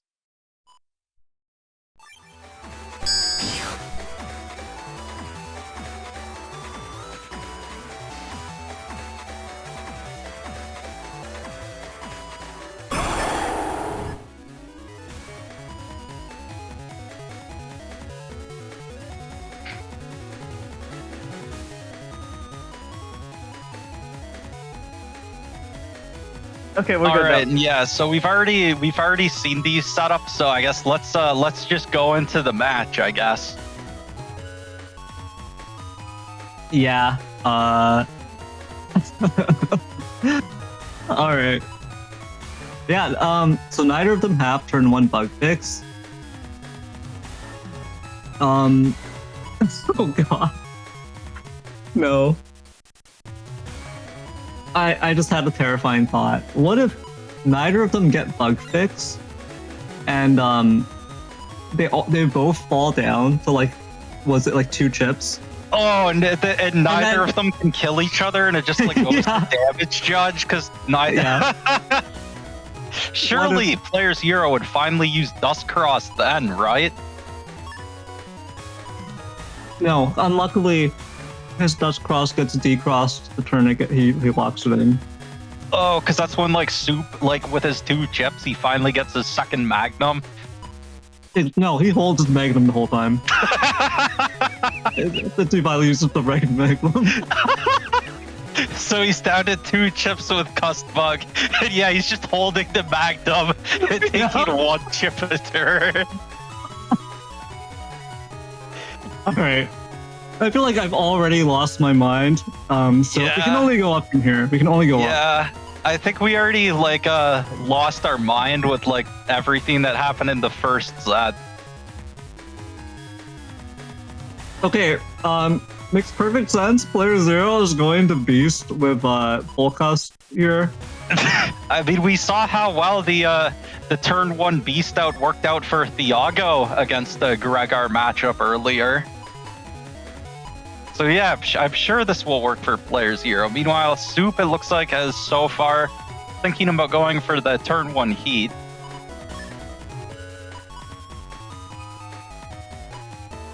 Yeah, the turn 1 heat cross with anti-navi, area grab, invis. Both of them just doing this weird. Oh my god. Okay. Alright. Okay, so yeah, that works out pretty well for Soup. So that gives him an early advantage. Oh, okay. Well, that's pretty good for playerzero because now Soup only has 1 chip left and may not actually want to go through that whole turn with just invis. Yeah. So I wonder if we're gonna see a playerzero. He could go for like a get on neo variable cross slash here. That seems pretty nice. And yeah, it looks like he's loading up the get on.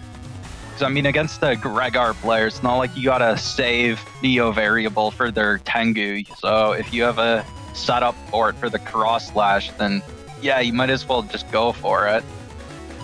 And it's interesting that he's taking the Judge Man last, but maybe Yeah, that seems terrible. That seems absolutely terrible. But you know what? Why not? No, actually, because like Soup, it's in case like Soup like goes for a second area grab, he'll get like maximum value from the Judge Man. So I actually kind of like this because I mean Soup's gonna be trapped by the get on anyways, so it's not like he'll be able to really use that area until the holes are fixed. Okay, but am I going insane here or okay, they didn't pop slow gauge yet, first off, right? It's still normal gauge. Get in normal gauge, I think lasts the full turn, right? Basically. Yeah, so basically. so you can't use your Judge Man on that turn and get paddles back. Yeah, that is a good point. That is, I'm not doing this bit anymore. That's a great point, Neryth. Okay, but you're lined up. You're gonna get the okay. Yeah, okay, fine. You're gonna get the okay, and he stands there and he's just took an extra heat cross charge shot for no reason. And well, I guess he has the Judge Man, but yeah, he's not getting the books, so he's not getting his area back.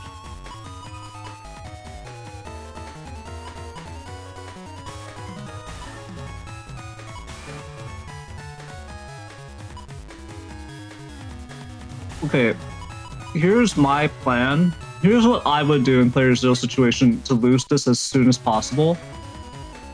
I would area grab once, step forward, and then get in again as soon. Like I'll try to back beat and get in as soon as the panels come back. I'll try to trap them in front. Then I would just beast charge. Well, you don't actually have anything to beast charge, but you know that's how it is.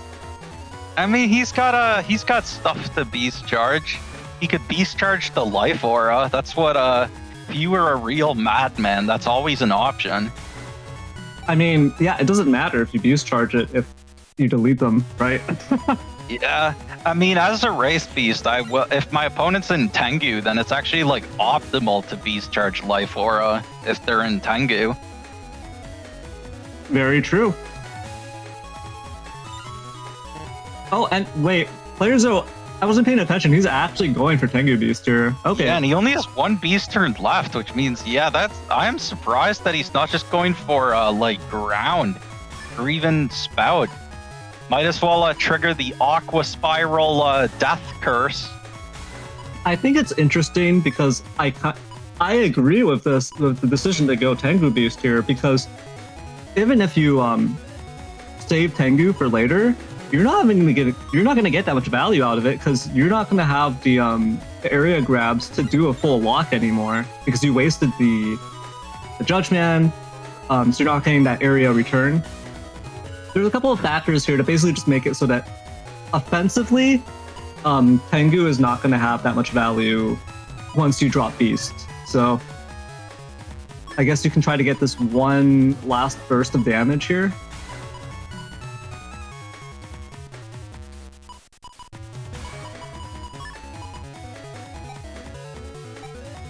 Also, hello Ray. It's good to see you in Twitch chat.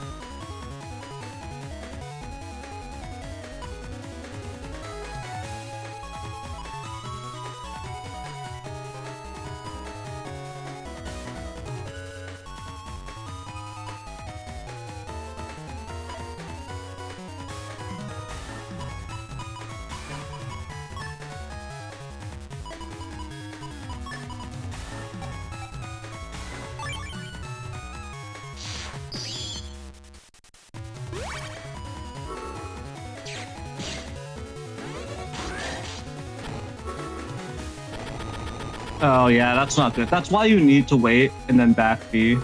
Like, obviously, Soup can camp that back panel, but Soup needs to release and do some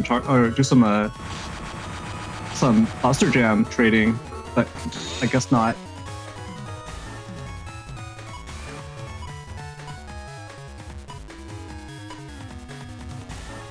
Yeah, so now that's an awkward position now. At least you can bug fix, right? playerzero perfectly has bug fix available.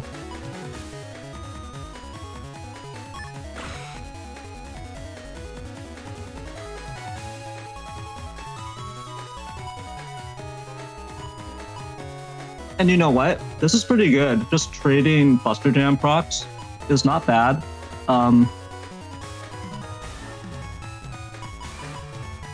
But you might want that Wind Rack. I'm not sure if playerzero used the other Wind Rack yet. Yeah, if you have two still available, you want to use this one on this turn.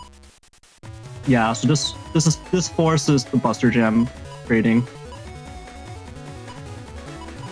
And it might turn out to be even based on Soup's chip selection available here.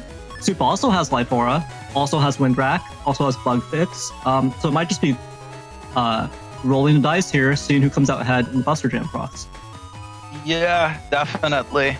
And I think as we mentioned in the last set, that is like overall I do like having the extra 100 HP instead of the speed max on Gregor. But it is in these exact type of situations, like if you're just locked in with your opponent trading the buster shots, that having that speed max will definitely work out for playerzero, letting him get all those extra shots in, which means more chances for the buster procs.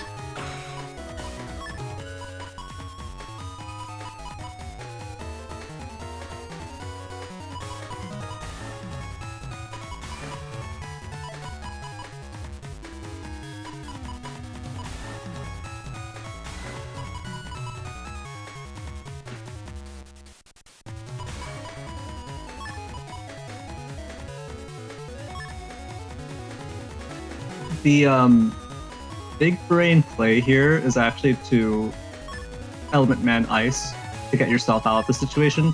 But at the same time, there's no reason to, right? You wouldn't suspect that this turn is going to play out like this, so you can't blame Soup for not seeing it. We see both sides, so we know that actually you can avoid this kind of trade. But is it worth it?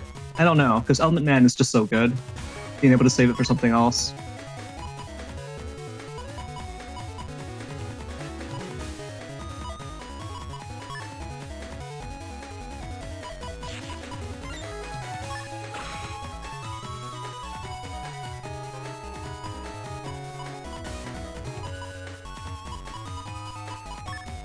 Yeah, I'm not really too sure, but yeah, it looks like Soup is loading up the Magnum here, which actually could be pretty bad since playerzero went dust. But playerzero obviously has this life aura, so not TFCing it. And yeah, very smartly, the Judgment was completely out of range, and yeah, actually saving it here. And now Soup is locked in and is gonna take this Charlie shot. And yeah, goodbye Slash. He does have the Wind Rack though, but yeah, no more Slash. And yeah, at this point, yeah, it's better to actually just take the hit from, get the damage from the Element Man Fire, because breaking panels with the Element Man Elect there wouldn't have really done anything for playerzero. Yeah, well, actually it might, because Soup could just steal this game right here. This man has got full area in Q Force. But look at how much defense playerzero has, but I don't think it's... Oh yeah, is he going Tomahawk? Oh yeah, okay, in that case he actually should be fine. Especially I don't know if he will. I don't know if he will be fine. He has a second invis. Second invis. The second invis is great, but okay, he should be able to survive. He should survive, but I think he's going to take a ton of damage on this turn still. Oh yeah, and he's actually still, well, no, oh yeah, he can't invis, because yeah, the Gundel Soul would just remove his invis again. Yeah, so he can only invis part of the Gundel Force, and that's gonna be brutal. Yeah, he'll have to save the invis until after the Gundel Soul wears off. No, yeah, this actually, it looks like playerzero's up, but this actually, the one thing saving grace is that, yeah, I guess I said it was the right play, but actually, just going for the Element Man Fire and taking the damage, which at the time seemed like the right play, but not breaking the panels with Element Man Elect might come back to haunt playerzero here.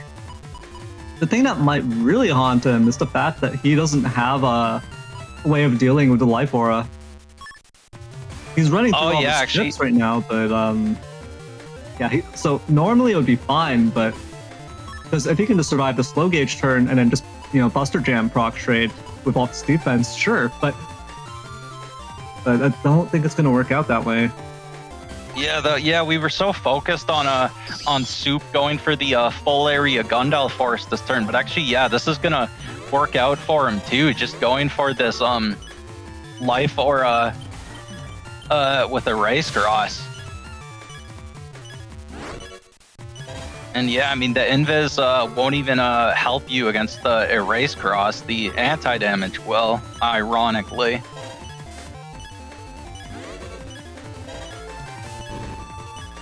And yeah, actually, so now playerzero has used up all this defense, and so now he'll have no defense left for the. Oh, that's huge though. Oh. Yeah, and so now actually, yeah, there's no way for Soup does have his own Element Man, so this Tomahawk is not safe.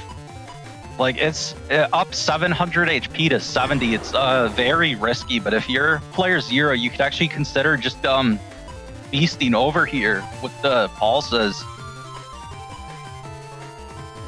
Because otherwise, if Soup gets the Element Man decross, then Gundel Force would be enough. This is actually really tough. And yeah, they're both facing each other too. So actually, yeah, if you're player 0, I think you can just go load up a race ban actually, and that should be pretty safe.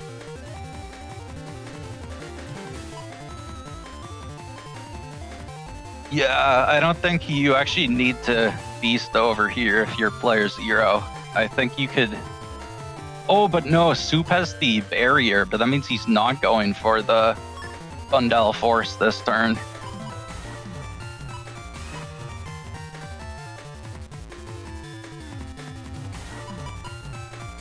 Yeah, these mind games are insane.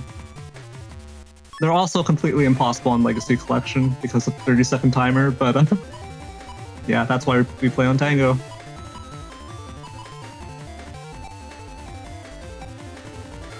Oh, okay. It's just gonna be...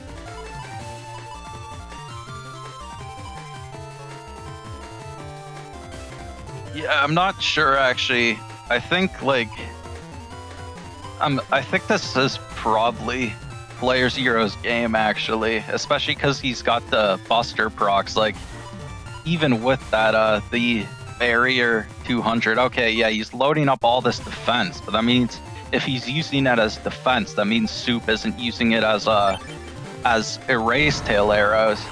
And let's see. Oh, and yeah, that's it. Oh yeah, that's there's a chain. That's a great play from player 0.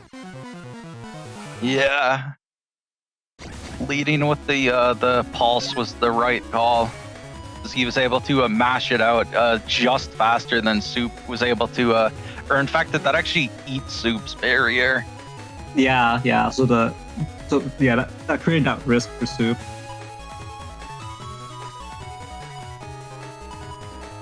Yeah, Elect Pulse too is in like those late game low HP situations, the fact that it just like comes out like almost instantly and like it has the drag is actually like extremely useful.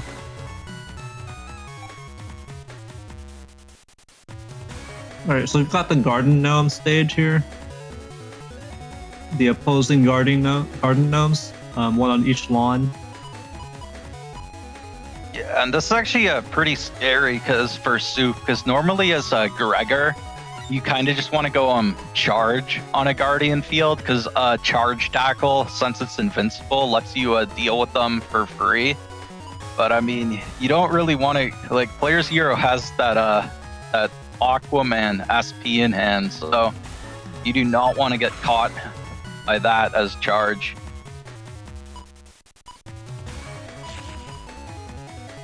And of course, where it's also a grass field, and Soup has that Element Man SP in hand, so he could use that and go for the immediate 480 damage. Oh, and player 0 does get that bug fixed turn 1, so not gonna have to worry about custom bug. Yeah, actually, one funny possible play for player 0 could have been to let Soup hit him with the 480 damage Element Man, and stay in base man to get anger, and then go for the ×2 Spout Man SP. But obviously, if Soup had the defense, like that's would probably be too greedy.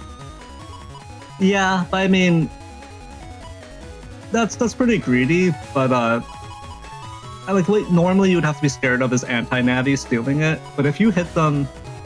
Oh no, but that doesn't work. Yeah, I think that's way too greedy. The payoff just isn't there. I mean, yeah, and he locks in. He already locked in Tengu Cross, so he's not going for that. And actually, we'll see. Soup has the defense. Oh, and you know, he just YOLOs the Spout Man, and yeah, Soup had the defense. He learned from me. Learned from the best. Oh, and now. Ooh. So this first turn has not worked out for player 0, except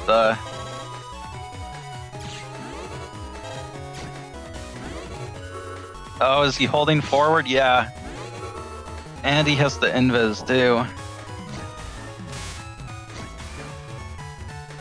Oh, but does Soup have anything to actually force player 0 back? Or is this going to be a... Oh, this is a Tengu lock. Like, this is a all he has Tengu lock. Yeah, all he has that could potentially deal with it is that the anti-damage and trying to use it like right as player 0 releases the Tengu charge. But as we see, player 0 has both Life Aura and Anti-Sword in hand, which would, yeah, completely protect against that. The one thing to be careful about is with using Life Aura is you don't want to accidentally break your own Life Aura with the Guardian. That would be pretty bad. Yeah, you definitely have to stand on the bottom while you're doing your Tengu Rex there.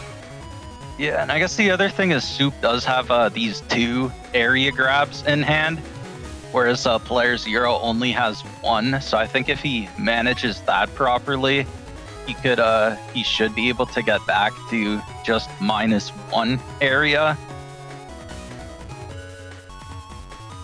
And actually, yeah, player 0 not even going for the Life Aura here. In fact, he's actually just giving up Tengu and going for Doc, really. Hold on, what's the other... Oh, that's Element Man? Okay, I think what I would do here is actually go for Tengu Breaths. But that's me. You know, I'm always looking for an excuse to go for Tengu Breaths. Yeah, I feel like you can use the Element Man. Oh, hold on. Oh, the Dust actually would have been going Dust here, because yeah, going Dust here would have been great for player 0 with Soup going for Slash. You could have potentially got him with a the freeze. You can do Element Freeze on the front into the Garden Gnome for... That's not 400, that's like 600. Yeah, against Slash, yeah, that would be like 600. That would be nuts. But sticking with the Tengu lock here, but did he really go for the Gundel Soul lock instead of taking the Life Aura? Oh, but you know... Actually, I'm not sure. Yeah. That's pretty...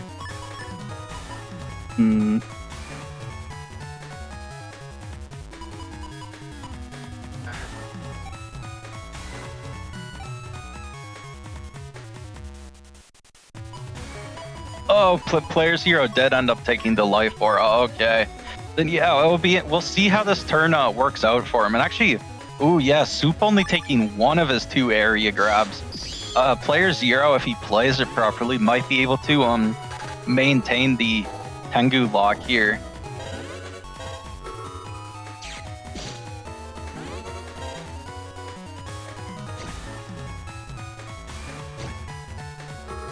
Fortunately for Soup though, we are still only in normal gauge. Oh, and yeah, player 0 actually, this isn't gonna work out. He won't have time. Oh, but Soup steps down. I thought he was stepping forward.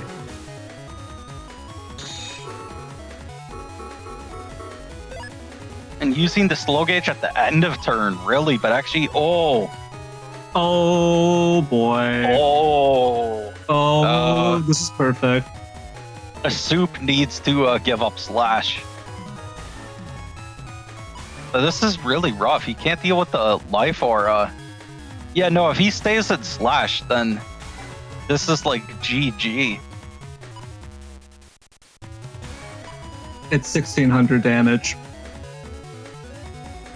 Yeah, I mean, I guess if he steps, if he goes up to the middle, it would be a little bit less, but...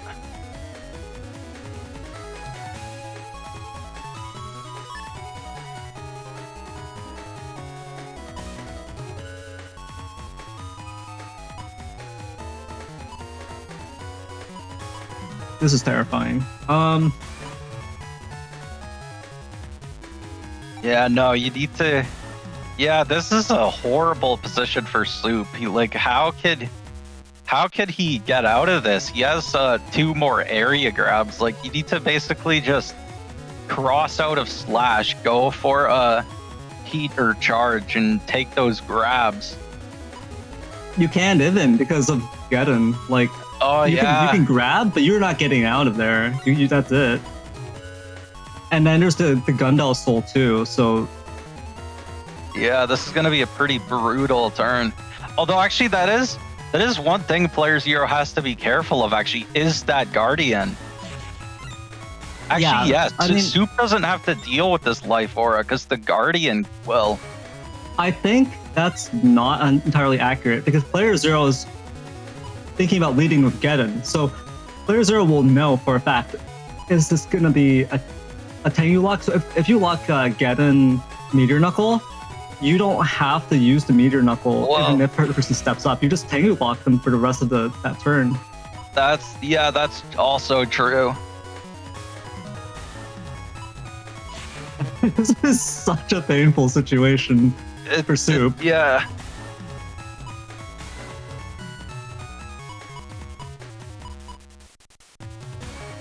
It would be impossible to play with the Legacy Collection timer like this kind of turn. Oh my lord.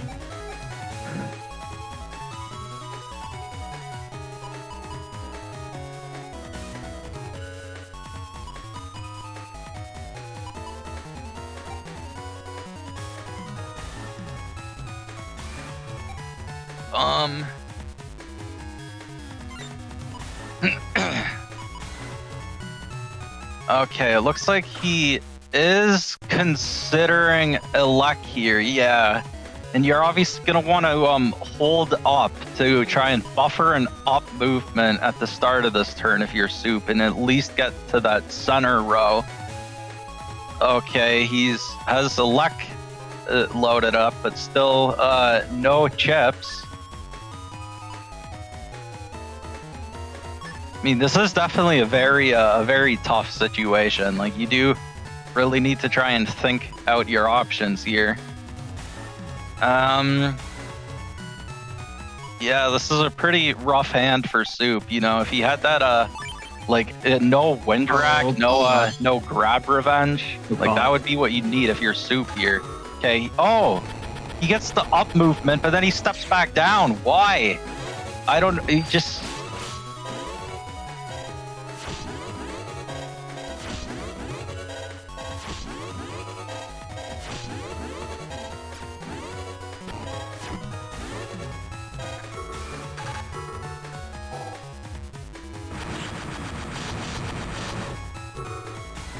Okay, but then there's Gundel Soul? Yeah. Yeah, and anti-Navi too, so even if Soup had a erase man, that wouldn't save him. Yeah, this is brutal. And I don't think Soup managed to hit with a... Yeah, there was no...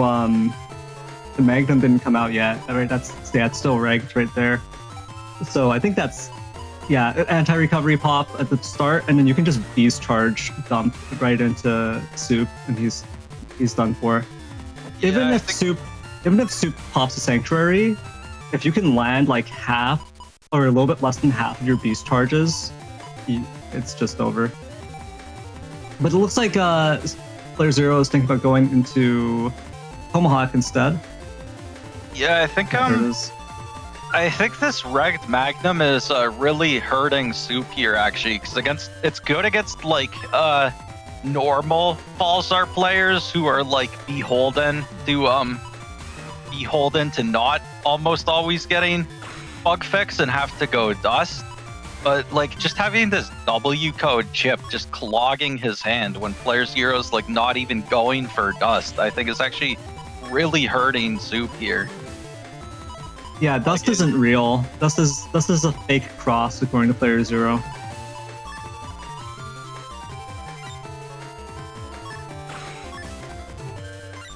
Okay, so I mean, yeah, what else can you do here?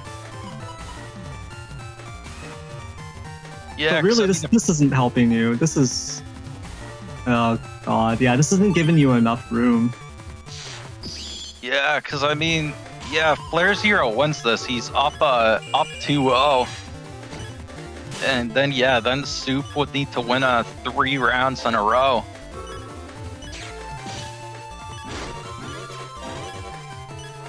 And yeah, there's like no way for Soup to... Oh? Well, I mean, now playerzero can just go for a buster shots, yeah. And oh, he gets a proc there, and you can't even, like, yeah, Soup couldn't even release a charge in that top row, because it would have triggered the Guardian. The funny thing is that the panel, the Garden Gnome was on, broke at the end because it was cracked from Gavin. So the Guardian disappeared and the panel broke. That is kind of funny. All right, so yeah, now playerzero is on the brink. So it looks like we might have him. Oh boy, like, which of these 2 evils will win? Which of them is even the lesser of the 2 evils at this point?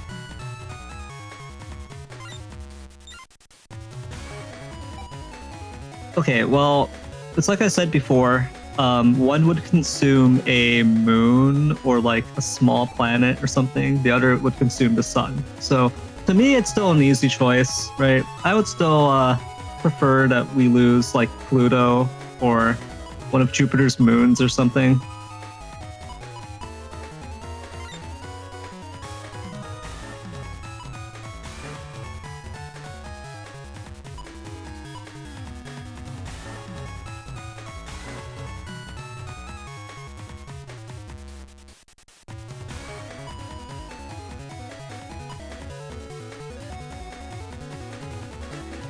Typical Salad things, because I don't think the stream can't hear us when the stream can't hear us when Salad AFP is out of the commentator channel.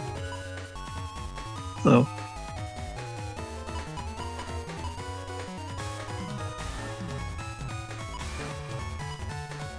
You know, like, yeah, at least if the sun was destroyed, that would like put us all out of our misery.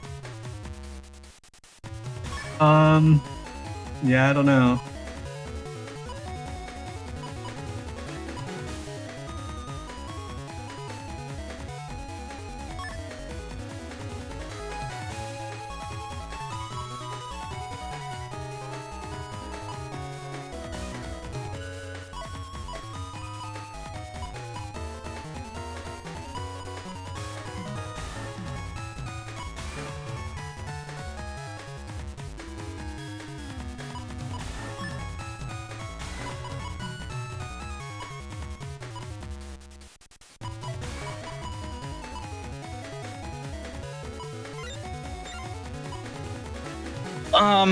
So yeah, here we are. Is this still on turn 1? It looks like, yeah.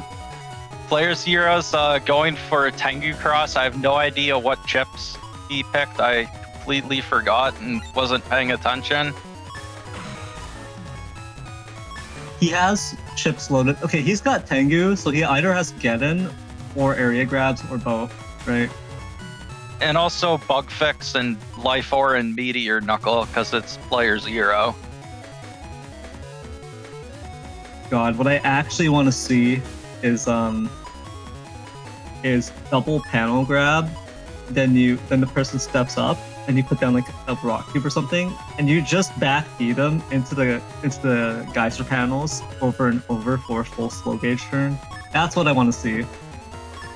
That would make me happy. Just imagine using the geyser panels to do like 800 points of damage on one turn.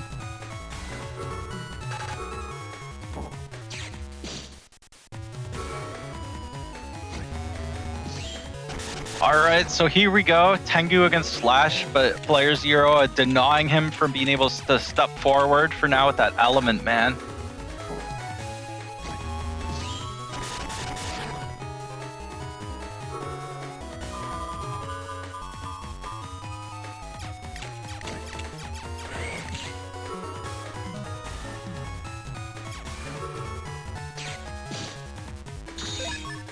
getting that area back. Ooh. Yeah, I was didn't not see able. it, but did Soup get the erase man out like just at the end of the turn? Oh, I actually don't know. Yeah, it might carry over. Yeah, I wasn't paying attention to see if the chip like disappeared from being above his head or not. I don't think it did, but I could be wrong. It was very close. Yeah, that was very close. Let's see. Yeah, pretty good hand here for player 0. He does have that Meteor Knuckles. Now, Soup does have Barrier 200 and Life Aura, but Barrier 200 probably won't save you from Knuckles. It would only mitigate it. Yeah, I mean, you'll probably only take like 2 hits, 3 hits, which is a lot better than getting vaporized, but...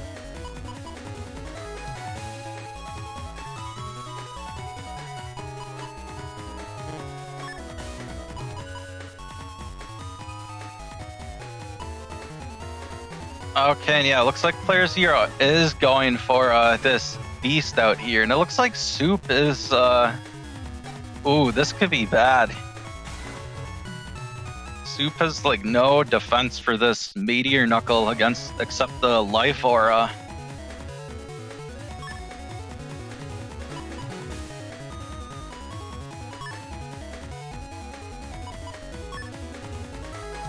Yeah, I understand Soup's reasoning here. Like, what's the point of going Life Aura on a Tengu turn, right? You know it's going to be wasted, but that's what's leaving this open, this vulnerability here, and player 0 might be able to just smash through the Barrier 200 and decross Soup.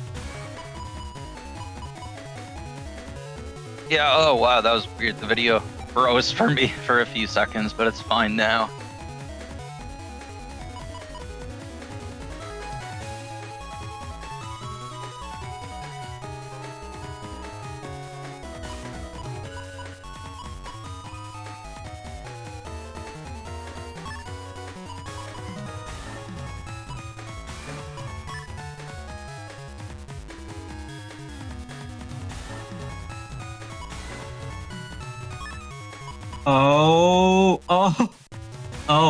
Oh wow. All right, let's see what happens.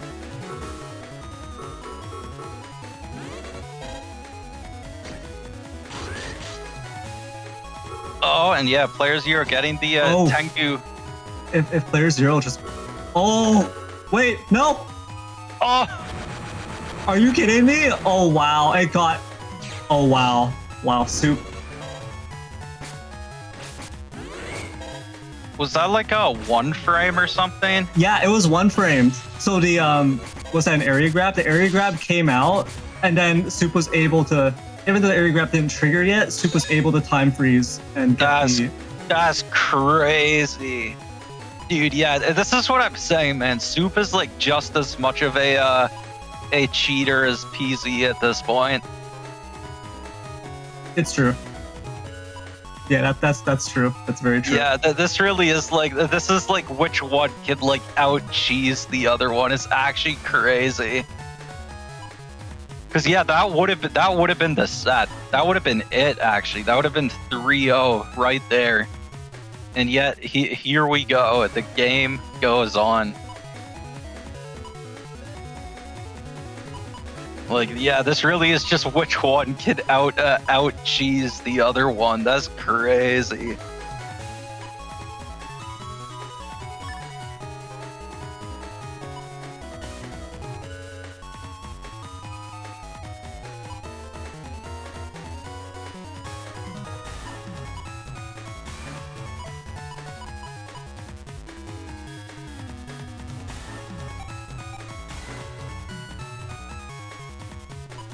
Yeah, Honor Knight, we were missing you in this one.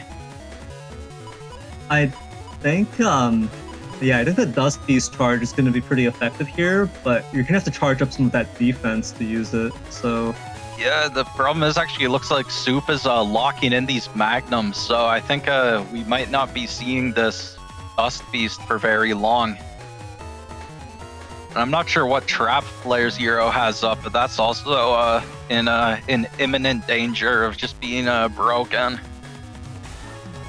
Not sure if that's like the anti-sword or recuv or what, but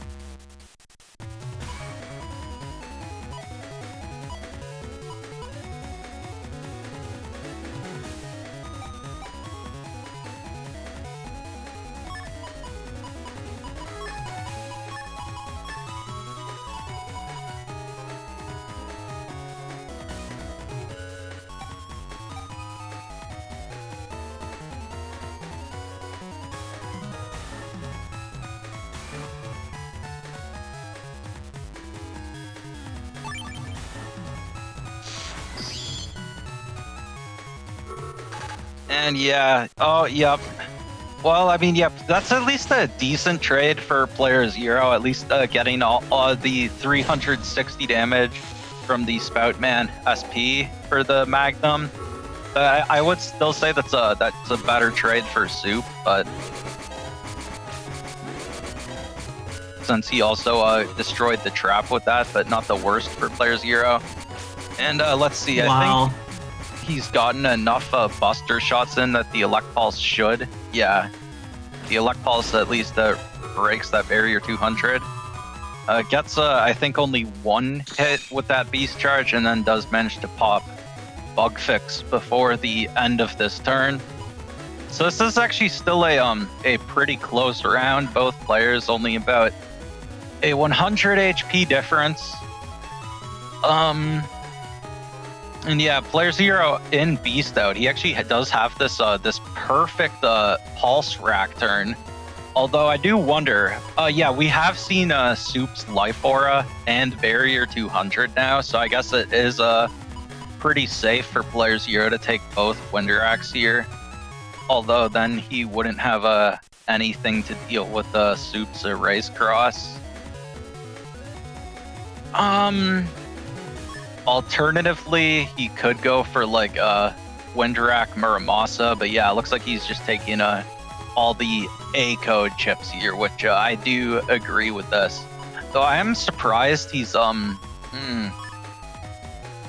like you kind of want to take the Windrak before the area grab to make sure you can push Soup back and confirm like you get the area grab, whereas I think I see what playerzero is going for. He's trying to get maximum disruption of a potential slash lock. So in the event that Soup has one more area grab and is able to secure it, he wants to just interrupt like 70% of the charge shots this turn. Yeah, especially if he can get counter hits too. And since he's the Null Beast, he'd even get full synchro from the counter hits if he can get a counter the slash charge with one of those Elect Pulses. Yeah, he's just thinking purely defensively here. But yeah, Soup is going to Elec with Sanctuary, so a lot of this damage is going to be mitigated. But if playerzero waits, no, there's the Sanctuary. Oh wow. Take the area. Yep, there we go. Oh, but you're not able to get onto it. Oh, that's gonna make him lose the full synchro too. Yeah. Which I mean, it would have only been an extra 60 damage. Oh wow. Okay, that's still a very good turn, and Soup wasn't able to Windrak at the end. That would have been nice to break that back panel, but. Yeah, the problem is playerzero, at least in his hand, he has nothing to deal with that Sanctuary, which means that if he can't deal with these holy panels, Soup effectively... It looks like playerzero's up 500 HP, but with these holy panels, actually their HP is effectively even. So we'll have to see if playerzero still has like a Get On or Element Man later on to clear out the holy panels.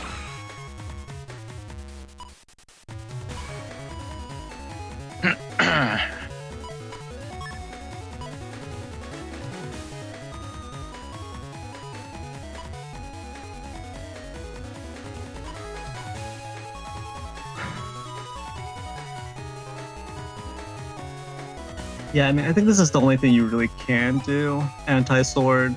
You probably want to. Yeah, you got to use either the Muramasa or the Neo variable. The tricky thing with the Neo variable is that you won't have you won't be able to do a Neo variable Gundel Soul turn. But I don't know that Player Zero. Did Player Zero use both Geddons? Yeah, that's what I'm not sure about. I'm pretty sure he definitely would have used at least one of them by now. If he has one Geddon left, then he can just end it with a Geddon Gundel Soul. He would have the Beast for it though, so Beast over. Yeah, and the problem is Soup still actually does have a Recov in his hand. Okay, he has not used either Geddon yet, so actually. Okay, so he just needs to like ram through some of these chips, full cust, and then just Beast over Gundel Soul Neo variable. I don't know if he even needs to Beast over, but so that might be a little too risky because Soup does have a Recov still. But with the Neo variable Gundel Soul turn, you should be able to just he still has through it. anti-Recov up, according to Honor Knight. But yeah, he can't use the anti-sword, or I mean it's still a mind game though, I guess, because Soup doesn't know which trap he has up, so going for the Recovs is still risky. Oh man,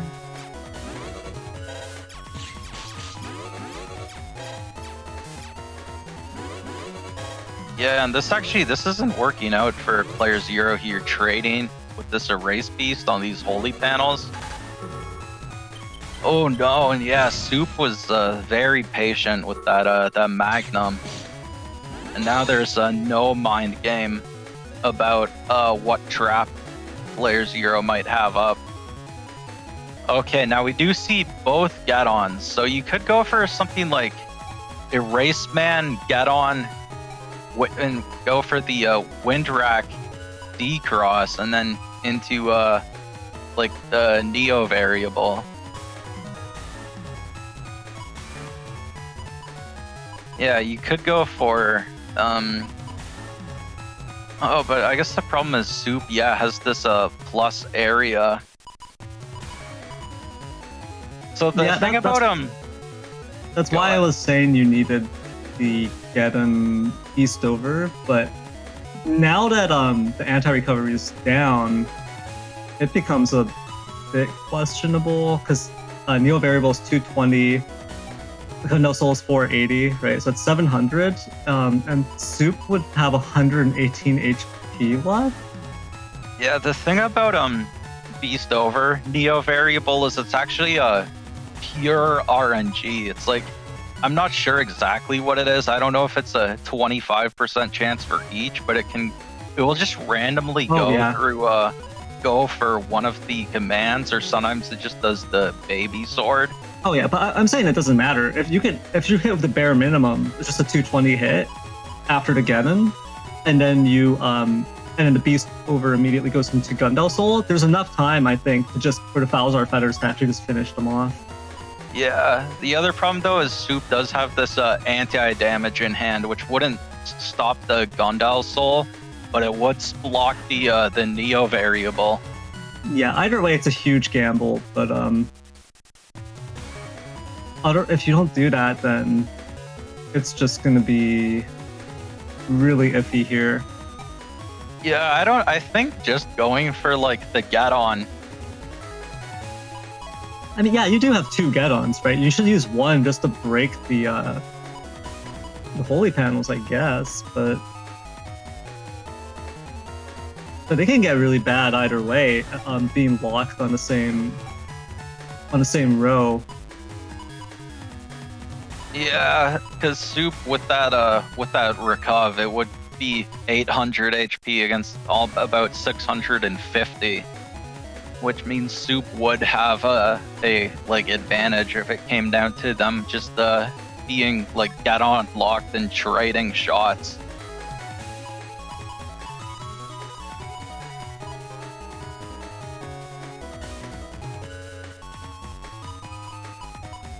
Yeah, this is definitely a pretty tough situation here.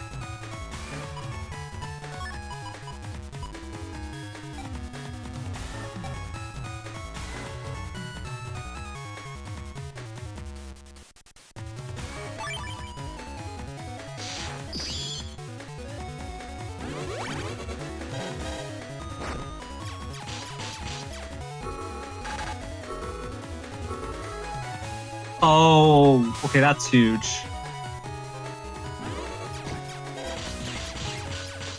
Okay, that's also huge. Oh, that's no. bad. That's bad, playerzero. That's very bad. Oh no! He did it twice in a row. Oh, and he's in the same row? That's just it then. Oh, no, Soup's in the other row. So I think, yeah, but the problem is now playerzero has used that Gundel Soul. So, like... It has to be like wind. Yeah, you have to wind rack Muramasa.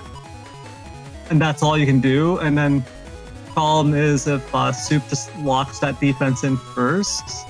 Yeah, that's not good. Oh no, I mean, it's hard to blame playerzero. It's been over 50 minutes, and yeah, he takes a couple of double hit erase cross charges. And yeah, that's probably gonna really cost them.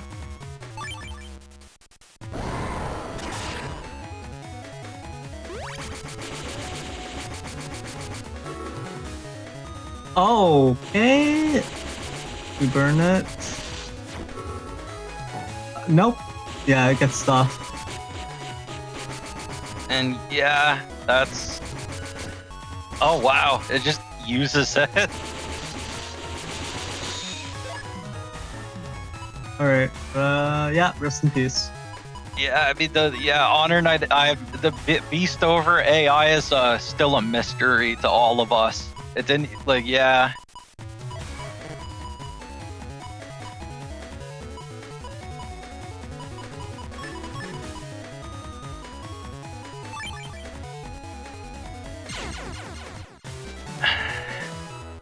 Alright, I believe that brings it to 2-1.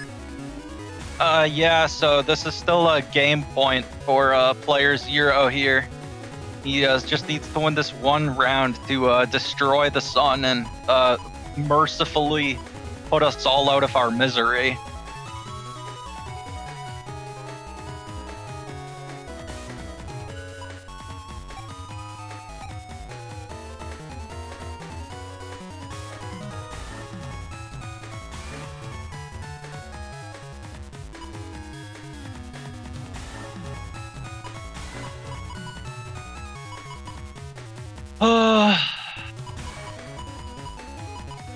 So yeah, it looks like playerzero is loading up Dust Cross here, going for that mix up again, trying to see if Soup goes for the round 1 slash cross again.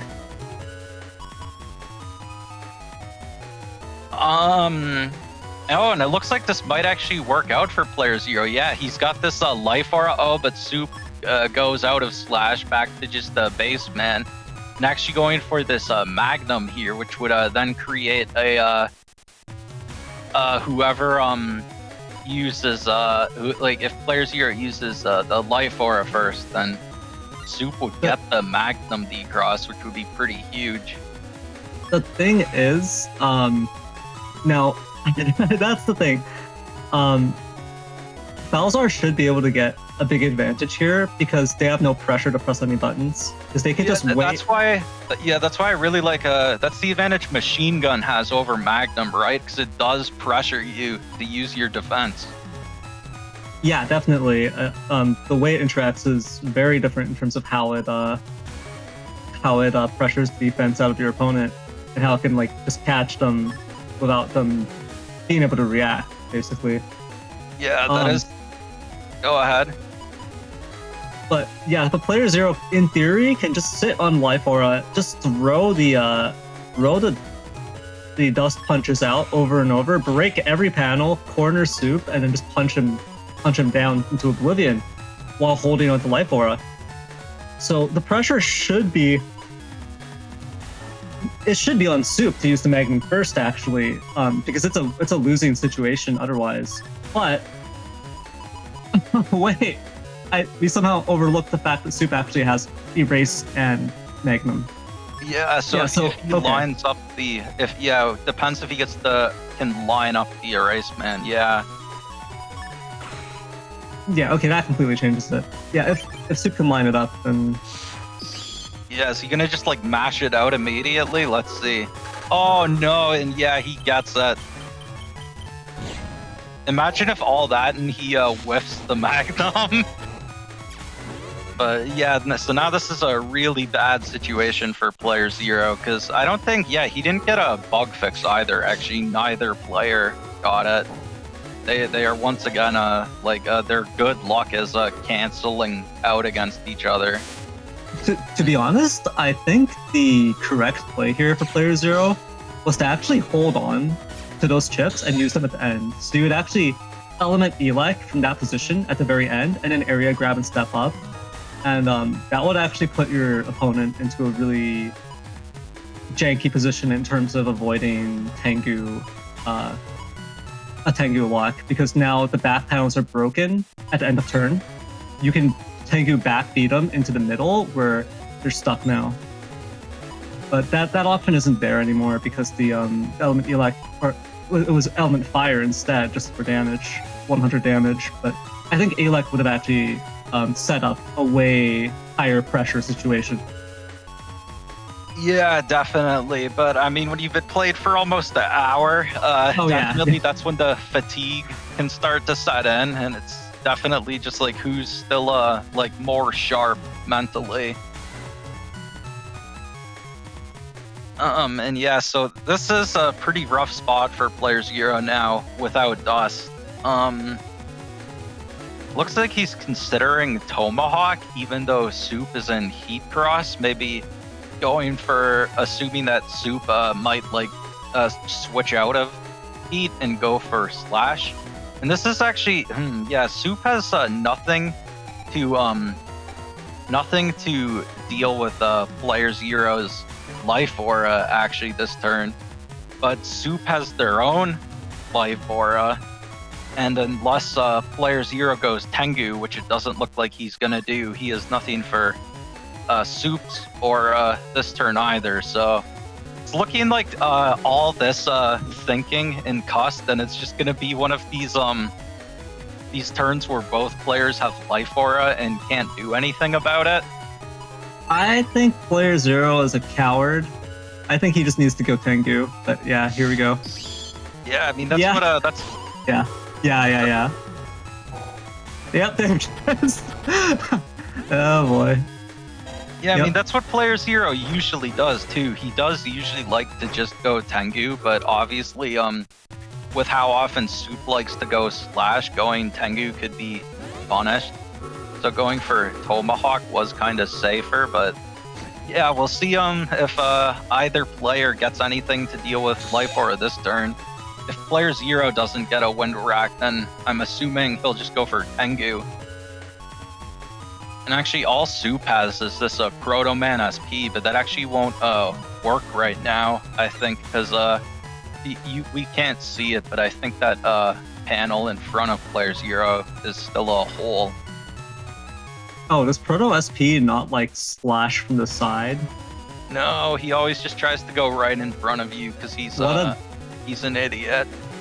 Yeah, I was about to put it in even less generous terms than that. But... Oh, what were you gonna say? Oh, I can't say it on stream. Wow. Right. First there was whatever Salad was gonna say about player zero, and now whatever Neryth was gonna say about Proto Man. Look, we all know Proto Man is not the smartest individual. Let's just leave it at that. Yeah, no, he is certainly a bit of a bozo sometimes. Yeah, sometimes he, I think him and Circus Man need to trade places. Yeah, no, that's true. Proto Man is a bit of a clown. All right. Looks like player 0 is going to tank you with Invis anti-sword, and then that mix-up of navies and the Elec Pulse. Looks like one of those is Spout SP, so he's gonna try to knock off that get a 720 damage hit and just knock out Heat Cross here. Yeah, Soup does have a trap up, so obviously player 0. And I don't think, have we seen anti-Navi already? I don't think so. I don't think we have, but there's 2 Navi chips, so player 0 can just throw one, like, to test, essentially. Oh yeah, that's true. What's the first one that he has? Is it his own Erase Man? I'm not sure if it's Erase or Judge, or... Yeah, I'm not 100% sure. I think it's got to be Erase or Judge, right? Because I think Element already got used. Huh, and it looks like Soup is considering just taking the Recovs. Oh, it's got to be Judge. Huh. Okay, yeah. But yeah, it looks like the Soup isn't even taking the... Oh, now he's changing his mind again. Is he gonna go for the Proto Man SP to break player 0's life aura this turn? The other thing he has to worry about with that is that player 0 also has an anti-Navi. Yeah, that's a good point from Honor Knight. I remembered that it can't be Erase because player 0 used Erase and whiffed into the life aura last turn, but I didn't process that He's basically like melted at this point. I can't blame you. But yeah, that means so it's Judge. It's gonna be Judge being used to lead here. Yeah, I mean, Soup does at least actually, he is leading with this Invis actually, so that should be able to protect his Heat Cross from the Spout Man SP, because obviously you won't TFC the Invis on the Judge ban. But he got burned right at the start. Oh, but is he able to get the Recovs out in time? Oh, he doesn't want to use the second one yet because he's almost at fully. Oh, he does just use it.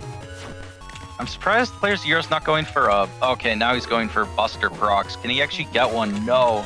Not able to remove Soup's anti-damage. So not able... That's very rough because, yeah, that was a huge loss of momentum for player 0. Yeah, and now we see Soup does get both of his wind racked, so that will take care of player 0's life aura. And then actually, yeah, I guess saving the Proto Man will actually potentially really work out for Soup if he can go for the D cross on player 0 here. I don't think it shouldn't work. It shouldn't work on player 0 because player 0's first chip right now is anti-sword, so they can just TFC anti-sword into the Proto Man. Well, I know he has anti-damage, but yeah, that would still lock it. No, his first chip in his hand, because he didn't use anything last turn. So, oh, right. So he should carry it because he can get one more turn without using Bug Fix before it starts getting thrown away into the Cuss Bug. So he should just stay Proto Man, and then the only threat is, or he should stay Tengu Cross, and the only threat is Proto Man, which you would counter with the anti-sword. Well, actually, there is another big threat, which is that Soup looks like he's going slash cross with this wind rack to push player 0 back, and then he has an area grab. So this actually could be turning into a potential slash lock turn. I forget the exact spread of chips that player 0 has, but no, player 0 has Judge Man. Player 0 has Judge Man. He has that as his very first chip, yeah, but he'd have to no, it's like anti-sword.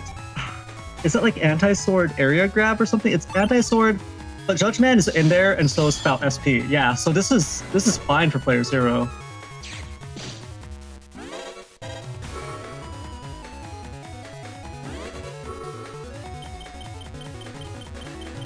Okay, never mind. Okay, Actually, no, this is still okay. He's gonna be able to, because he has the flashing, he'll be able to push. Oh, yeah, there it is. oh, Yeah, and it Soup, works out. yeah, Soup like tried to release his slash charge as soon as possible to get the decross, but he was very slightly too early. So, and wow, not getting the Spout Man out, and now the crossbug is sticking down. playerzero, yeah, he has to throw away the Spout Man. And Soup just now has another area grab, so he'll be able to go for this the slash lock. But I mean, Soup has to be also has to be careful here, because for all he knows, like he has no defense, and playerzero might have Meteor Knuckle for all Soup knows, but he's staying in slash anyways. It looks like. Yeah, both players. Here's the big risk. Soup is still also on no bug fix. Both players are on no bug fix, but playerzero is about to pop it this turn. Soup hasn't reached it yet. The Soup has to just like use everything they can, or they're gonna get locked into 2 chips. Like it's starting to get bad because of how much splash is in that folder right now, right? Element SP, the Gundel Soul, the Sanctuary, those chips are going to be left over. You're kind of just praying that you get some star code chips to just make sure you can choose like another 3 chips on the next turn.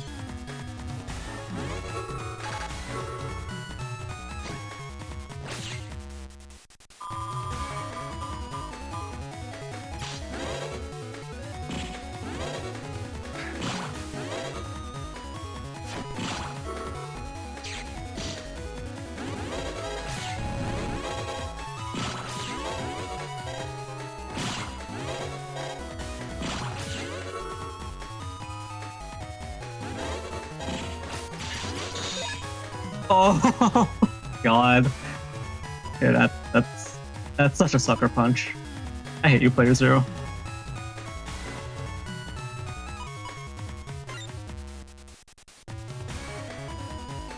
Yeah, I mean, playerzero though is actually now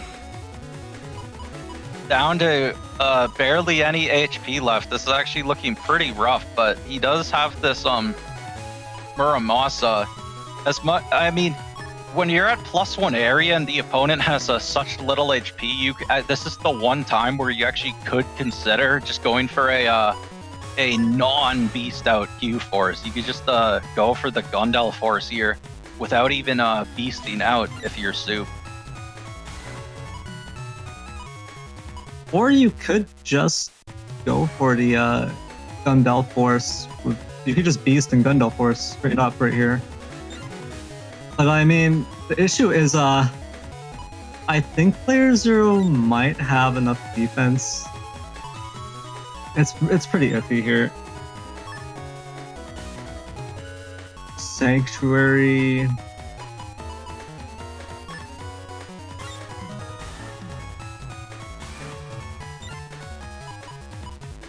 Yeah, because that anti-damage is still active.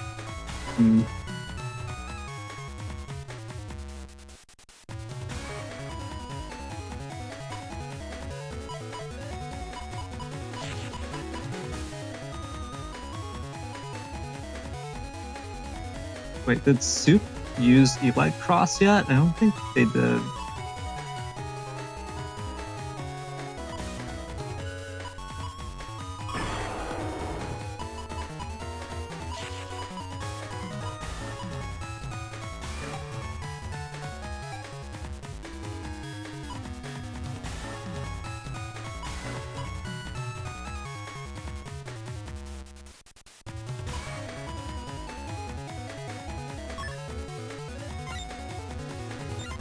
So Neryth, how has your day been?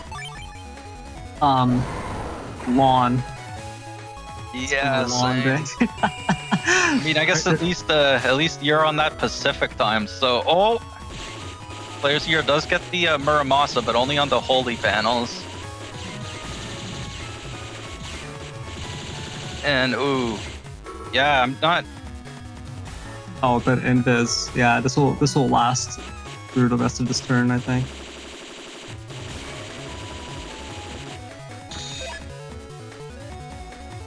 Okay, like if you're Soup, like just leave Slash Beast. Yeah, Okay. there's no point. You go erase, right? You Yeah, go erase. like yeah, why risk taking the Meteor Knuckles? Okay, but if you're player 0 here, you just what do you even do? I guess you just go for the Meteor grab. Knuckle and Neovari. Yeah, grab Knuckle for 4-panel configuration. And then yeah, you need the Wind Rack to interrupt the charge, and then you double. Oh wait, no. Oh, we're going for Wind Rack first. Huh. Oh, okay. Well. Yeah, I was actually gonna say with Soup going into a race here, if that Wind Rack actually the ×2 Wind Rack. I mean, it's not that big of a deal on the holy panels though, because then it still only does 140. I guess my big problem with this is your Wind Rack is going to send them to the back, and then now you're only going to get a 6-panel Meteor Knuckle, which is a lot worse. But getting the D-Cross there would be huge. Yeah, and I guess player 0, he used the Invis pretty late at the end of the last turn, so he will still have the Invis for a while. I think this could be game here either way. Okay, how will this play out? Area grab. Oh! 1, 2, 3, 4. Oh! Oh! No! Oh! Oh, wow! Not gonna lie, that was actually really not. Yeah, that was insane. Wow, what a ending. And the anti-damage interaction with the Neo variable, so it buffers through all of the that kernel force, and then just finishes with anti-damage star. Wow, okay. yeah, that was a crazy ending, and player 0 pulled out his final trick in the book to take that, and finally end it. Okay, but that was a 6-panel Meteor Knuckle, right? How many hits was that? Like 4? That was like 4. Yeah, 4 on 6 panels. Think about that for a second. Okay, thank you so much to our casters, Symes and Neryth, for casting that entire thing. Now you understand and yeah, why. that's it. So player 0 gets his revenge against Soup from last time. And yeah. Yep, let's go to congratulations. Yeah, I could do it, Neryth. Ban 0 guy EXE from the chat. Okay, so congratulations, player 0, for taking it. They had their battle for an entire month until the grand finals. Clearly, Sure felt like it. It's tragic that we're about to lose our son too. Hopefully but yeah, so that's it. That was our grand finals. The 0 guy is once again the evil cheater overlord. He actually this time he managed to out cheese Soup. That last play with the anti-damage buffered with the Neovari, that really was nuts. Like how that worked out. Like damn. Oh, I muted myself on Discord. Okay, that's why Symes was Yeah, I was like just here by myself and no one else was saying anything. No, I'm so sorry, Symes. Okay, so I will say again, thank you to our casters, Symes and Neryth, for casting that entire thing. For casting the grand finals that took 1 month from battling. It was like Serenade versus Quiz.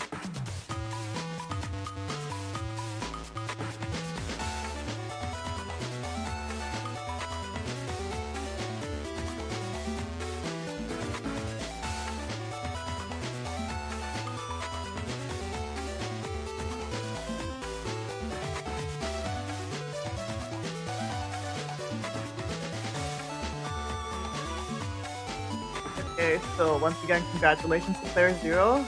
I don't know if we'll be able to get a stun 3. Maybe with the donations we have, actually, we can have like a little night light at least. It's not completely dark and scary.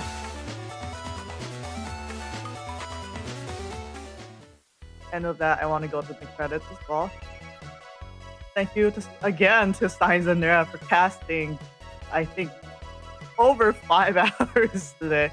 And now Symes understands why I kept asking for a few weeks. Are you sure you can do the whole thing?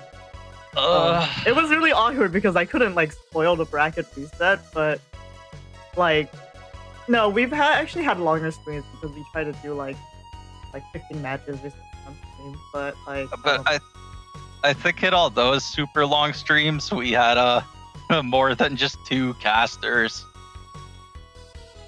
Yeah. So you two definitely deserve something for that.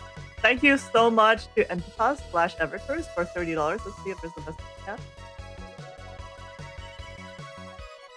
I wonder if it just says help me.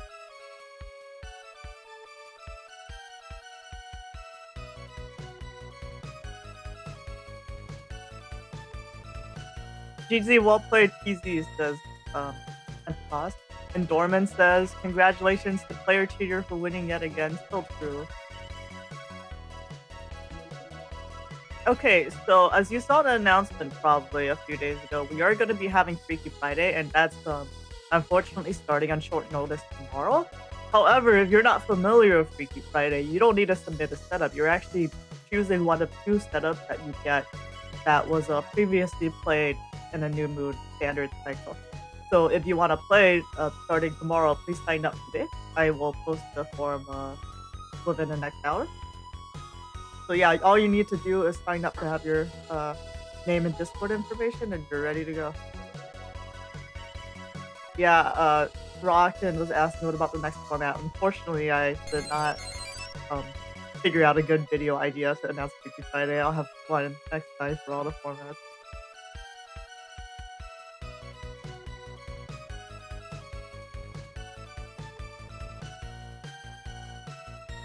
Okay, thank you everyone for being here. That was... Oh, wait. Did I miss another donation? Yeah, thank you so much, Brock, Hunter.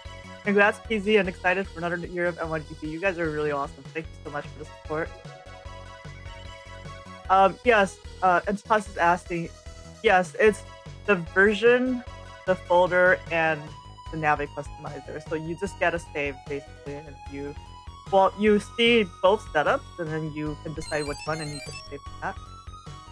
Oh my, thank you so much, Soup, for the $50 donation. Soup is a complete angel, to be honest. Always donating, and even when they lose the grand finals, because I know some people get difficulty. Watch out if PZ goes dust. He now has at least 2 Stolorses that they can shoot you with. Oh god. Yeah, when he shoots with dust, it actually blinds you. It puts the blind status on you.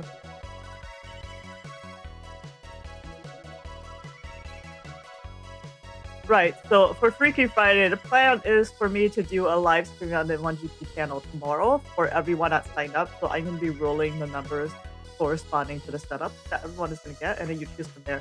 Unfortunately, because this was kind of on short notice, we have like, I think like 800 theoretical setups to make saves for, so please go to the N1GP guides if you want to help with that. But for this time, we'll at least make the saves for the numbers that people pull to get it started. And with that, thank you so much, everyone. Thank you for watching. Thank you for the casting, and thank you for the donations. And thank you, playerzero, for always making me so angry. Thank you, Cha, for the $30 donation. Freaky Friday! This is so true. Yeah, this is, people are always wondering when Freaky Friday would win, and this entire time, the people on the back end are just, laughing in danger, because we know we haven't made the saves. especially since we have to remake the ones from Tango 2. So the last time we did Freaky Friday, we had like 180 setups from the amount of cycles that were being played, and now we're up to like I think 800. So yeah, it's gonna be very interesting. Yeah, I vote for Freaky Friday too, even though I know it's gonna be painful. It's gonna be painful fun though. So yeah, and with that, I want to end the stream, and I need to go back and actually watch the grand finals in most of the sets because I tend to not be able to sleep before streams, so I was mostly punked out, and apologies for somehow dropping out of the stream that time. If you played Among Us folder in a standard New Moon Dormant, then it would be in there. That means no Blood Moons or stuff like Infinite Feast or All-Stars. Yeah, we never get Reverse Weakness. I feel like someone should at least do a Reverse Weakness night tournament. Maybe next time we're on break. Yeah, I definitely want to try Reverse Weakness again. Okay, that was where my Chonk Gregor Holy Panel tech originated from. Oh, I didn't realize that actually. But yeah, so I first tried it in Reverse Weakness, and since it worked out so well, I then brought it over to Standard. Dorman, so your Among Us setup would not be in Freaky Friday, but if you play in Cycle 3 this year with it, then you would be able to put it in. And of course, the more often you play the same setup, the more likely it is to get chosen because it's going to show up in those. And with that, thank you everyone. Bye!